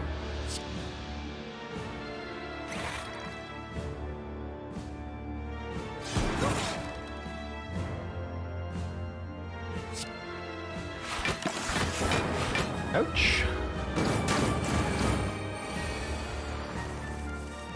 Been nice to have last turn.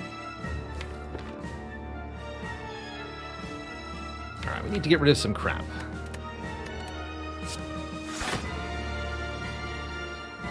Starting with, I think, the Sender.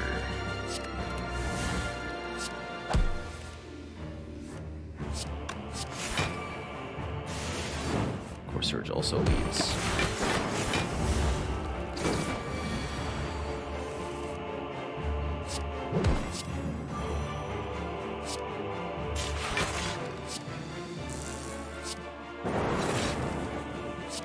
Rid of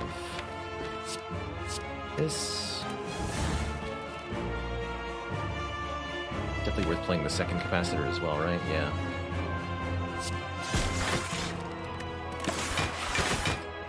Assuming we live, which is not a given, as you can see.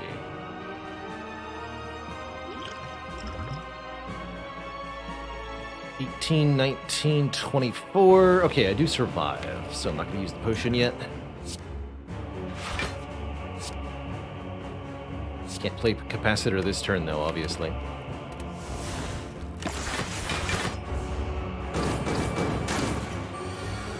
Thank goodness for the weekend, at least.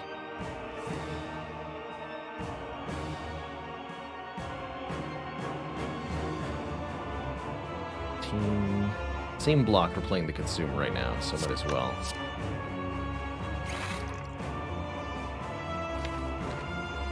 Although now I'm actually not blocking.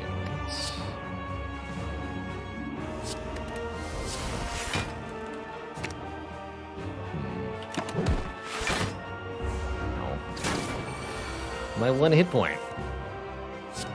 But I needed that. I'm gonna kill you. Hold on, don't get rid of that yet.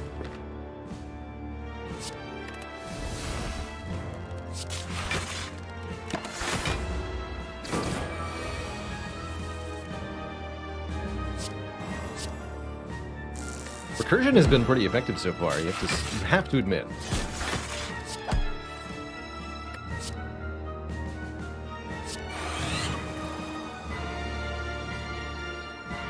36, and we're definitely already there.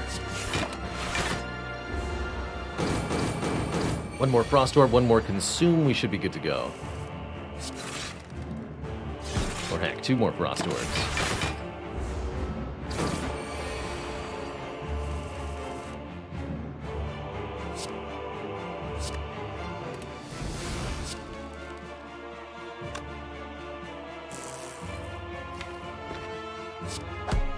Play the Consume, actually.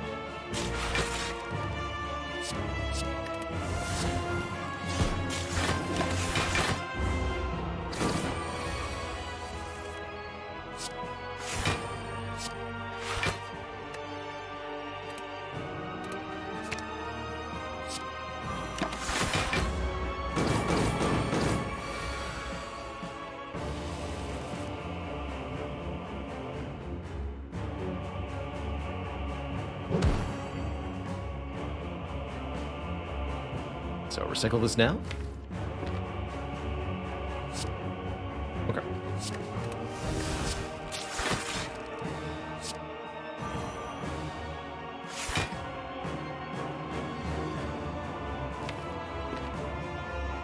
Turbo also.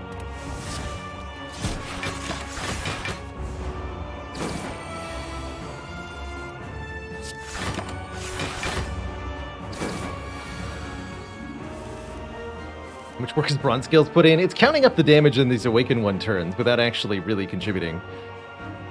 But it's trying. Definitely trying to feel included here.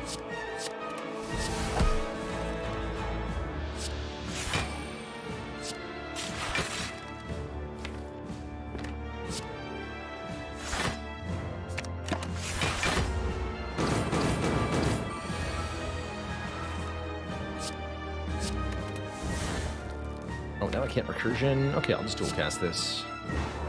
Cast a new one. It's fine by me.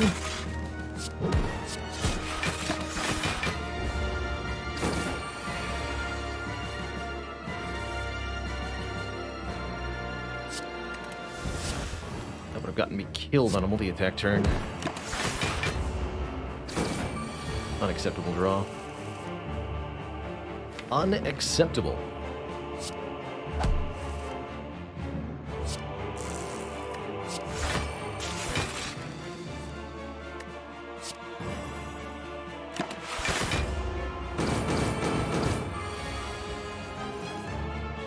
Recursion that Dark Orb, kill the Awakened One. Way of power. Guess I can get rid of Doom and Gloom now.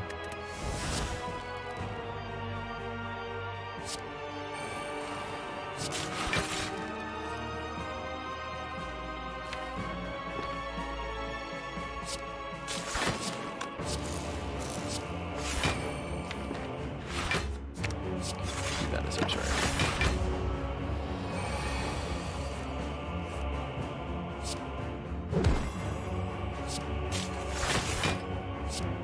That, put it back towards the front. Get rid of the equilibrium, sure.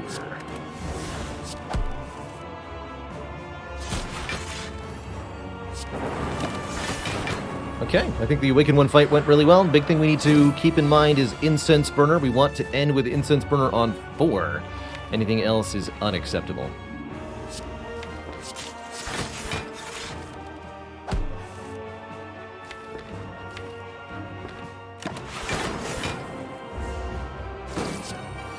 Recycle did a lot of work in this fight, but as you can see, it was just too slow. We really want to ensure that in the heart fight we're faster somehow. We really do need an apotheosis, feels like. The energy's not there yet, nor is the card draw. Oh heck, this is a scary turn.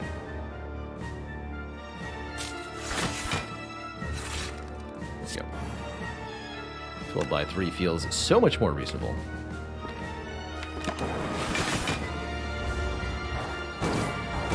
Dark Orb's getting ready to kill. We just need to make sure Incense Burner says 4. That's it. That's all there is to it.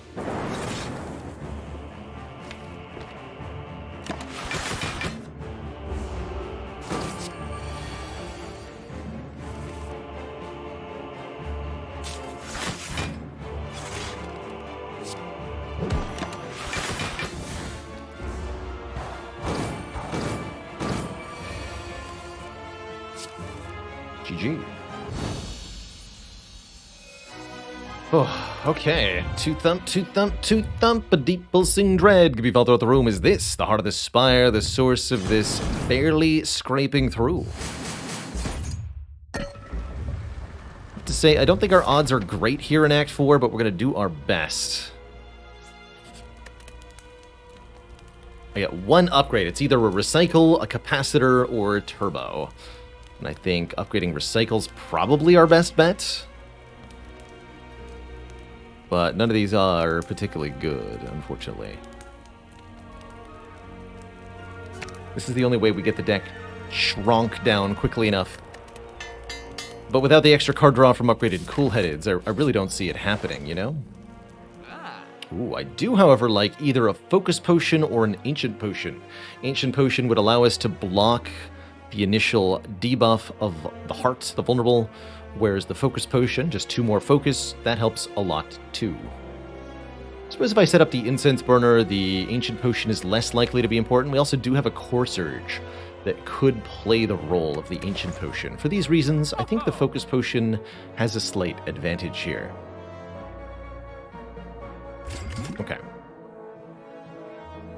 Curious about that static against heart, says Ubla. That actually was not a bad strategy, right? As we would definitely appreciate some kind of return damage for that fight. But I think taking a potion is a pretty decent strat overall. Don't attack me. Dang it. Nash? Nash is interesting. Let's give it a try here.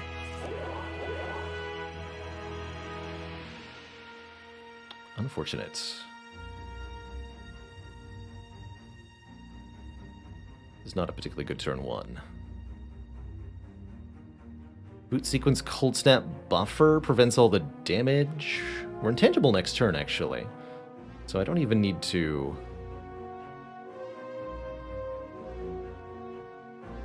Okay, I could do Panache, Zap, Cold Snap, Boot sequence buffer, Bullseye, and then that would activate the Panache too. I like that quite a bit. That does good damage. Gets Panache in play, prevents all the damage this turn and all the damage next turn. I guess I don't have any complaints then. Cool.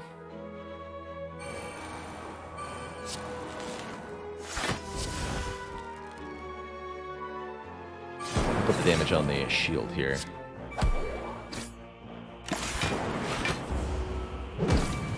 These guys will get buffer absorbed. We're intangible for this. Barely matters.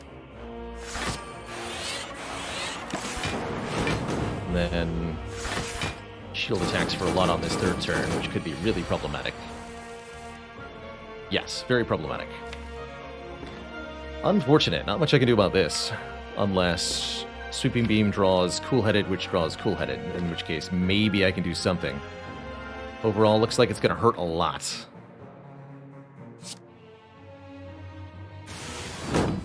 Yeah. Ouch. Unfortunately.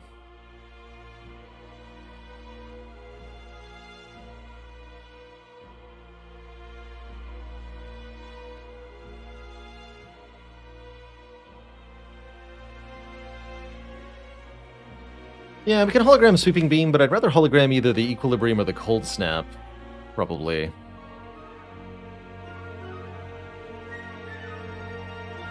Get us going a little bit more, especially if I can play the Consume here. I think hologramming Cold Snap feels the most reasonable.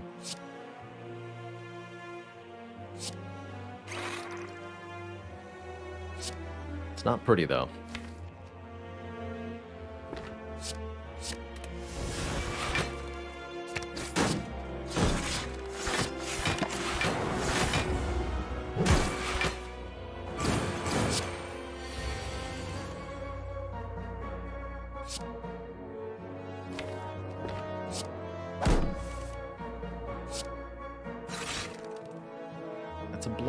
Might as well play this. And then that's my last card. Don't play Recycle. Or Dual Cast or anything. Can I win this in 2 turns? I really doubt it. Can I at least kill one of them this turn? We gotta go for you. This looks pretty bad, actually.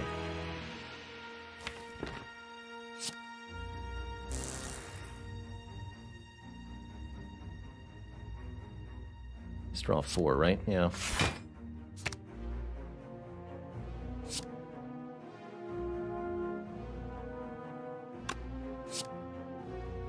Maybe meant to dual cast that.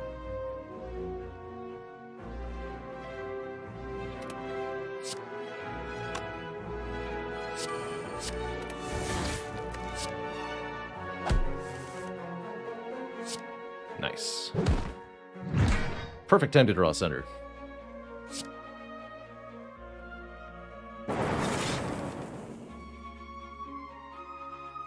Looks like we do take a little bit more of a damage here. Ball Lightning dual cast. I can prevent 2 damage by recycling the burn. I suppose I will. And deal more damage by recycling not the burn.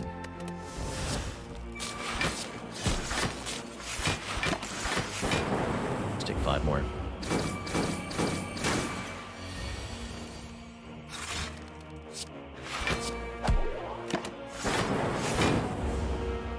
Now Incense Burner's on the wrong number. Oh boy. Crap.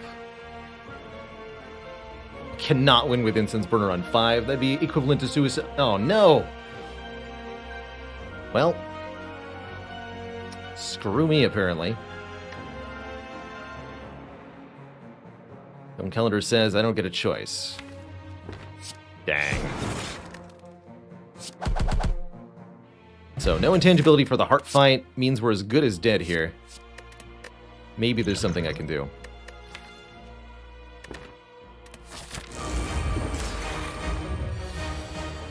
That helps.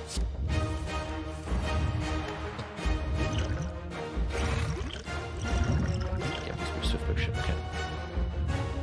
I guess we can block 2 debuffs, huh?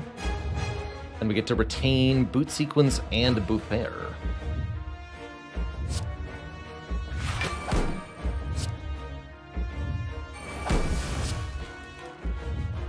Any reason to hold on to Core Surge? I have no creative AIs or anything like that.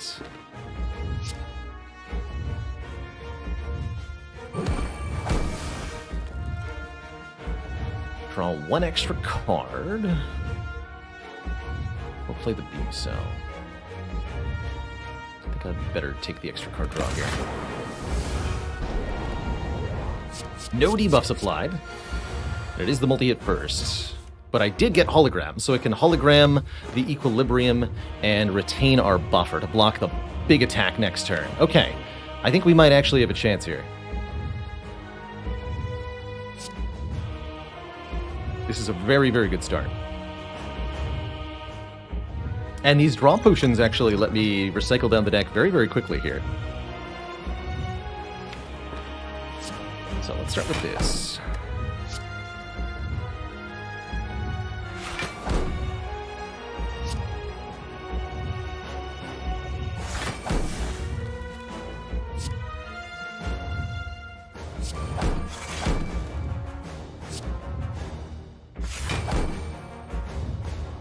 That's a full block. Cold Snap also gets me there, but if I play any card other than Cold Snap, I take damage again.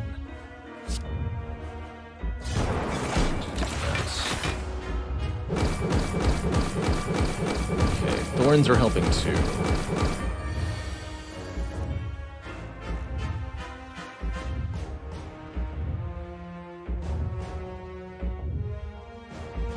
Guess I could just buffer last, huh?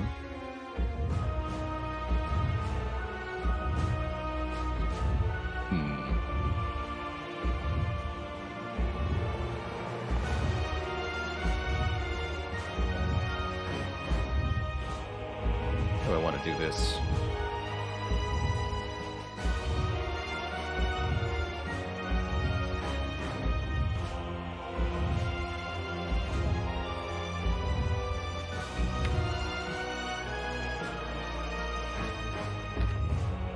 Could be a Gambler's Brew situation. I think that's probably next turn, though.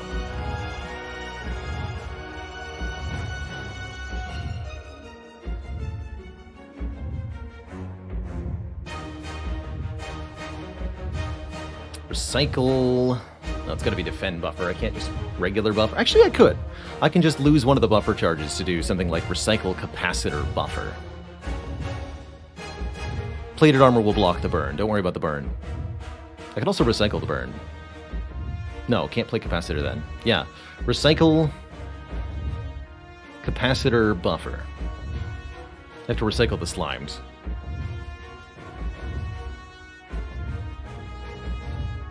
Could use recursion for more energy, but I want to draw bonus cards next turn. With the Pocket Watch. We have to draw through a lot of crap. Unfortunately, we're in really big trouble ultimately.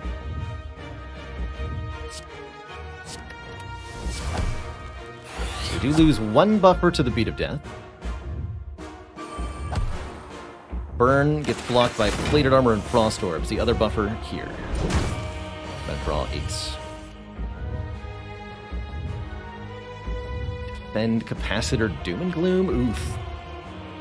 Getting really bad. I could also Gambler right now, actually. Discard everything except Capacitor. And get much better setup. It might be time for that.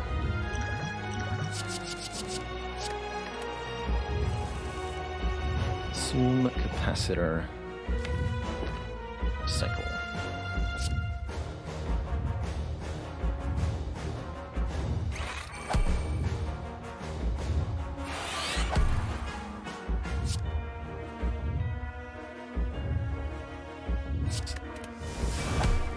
To keep drawing lots of cards.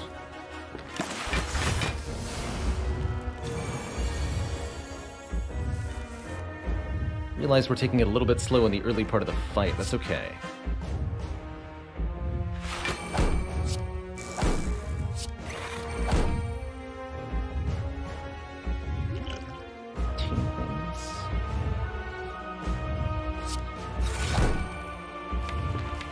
Let's keep this.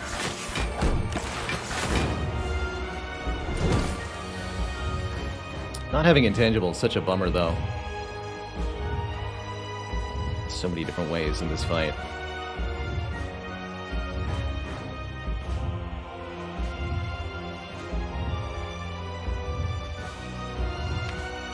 By 15. And then Beat of Death's going to become 3. We're really in trouble here.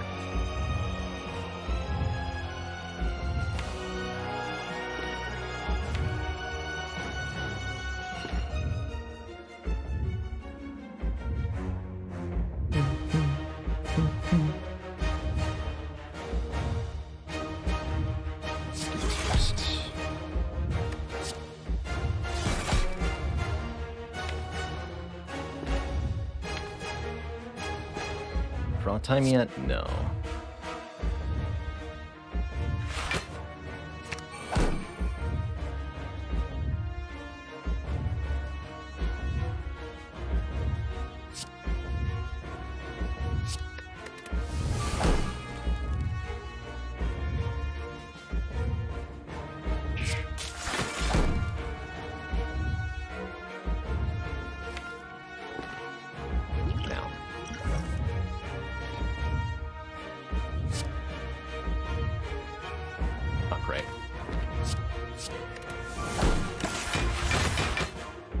Actually, better than I thought.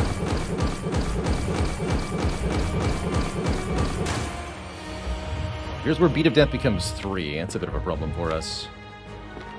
Compile. Let's defend Compile Barrage. That's a lot of damage down here. Stone Calendar's trying, but we're running out of time here. As you might be able to ascertain. Fortunately, the recursioning of the Plasma Orb is now over.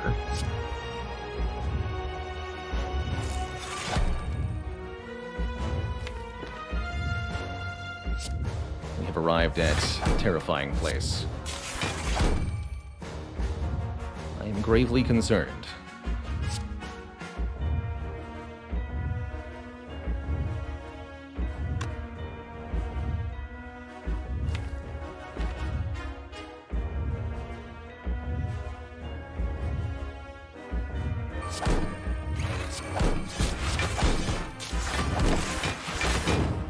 Ow!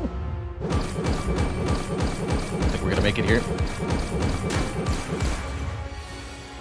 I don't think so.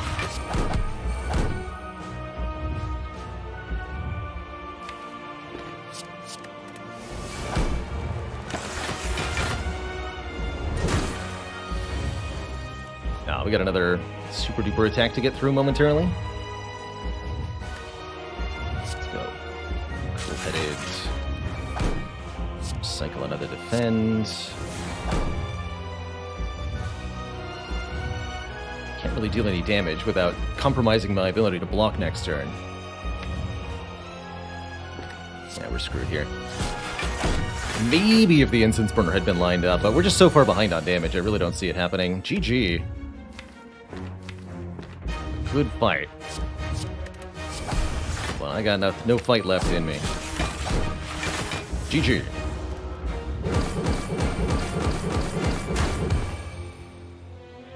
We did our best, but it wasn't enough. This deck was never going to win without a way to upgrade the cool-headeds, without a way to upgrade the capacitors. We just didn't have the scaling in us. We didn't have the ability to block and have lightning orbs in play at the same time. It just wasn't enough. So I think at minimum we would have had to upgrade 4 cards for any reasonable chance of victory in that fight, and lined up the incense burner. But we weren't able to put it all together. Just not good enough. GG. GG.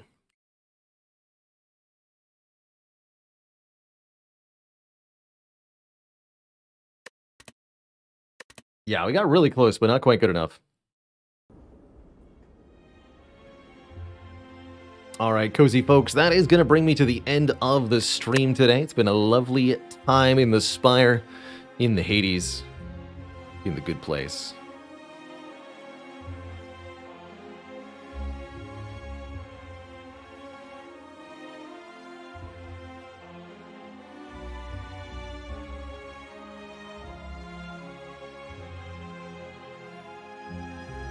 Sweet.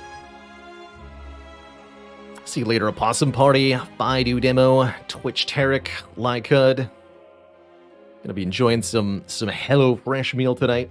Speaking of, we are gonna be doing another round of HelloFresh sponsor.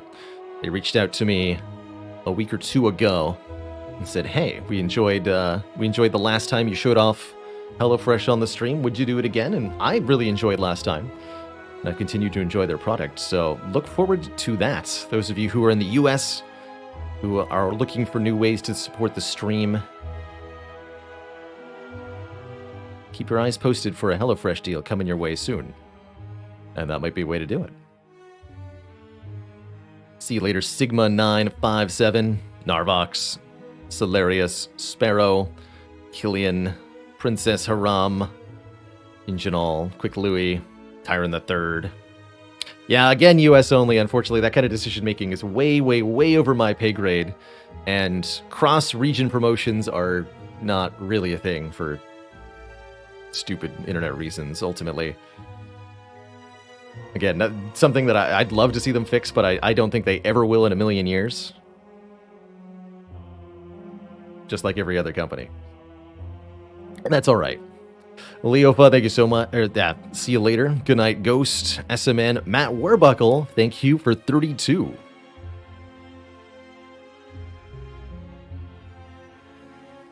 Rip Nader and everybody else.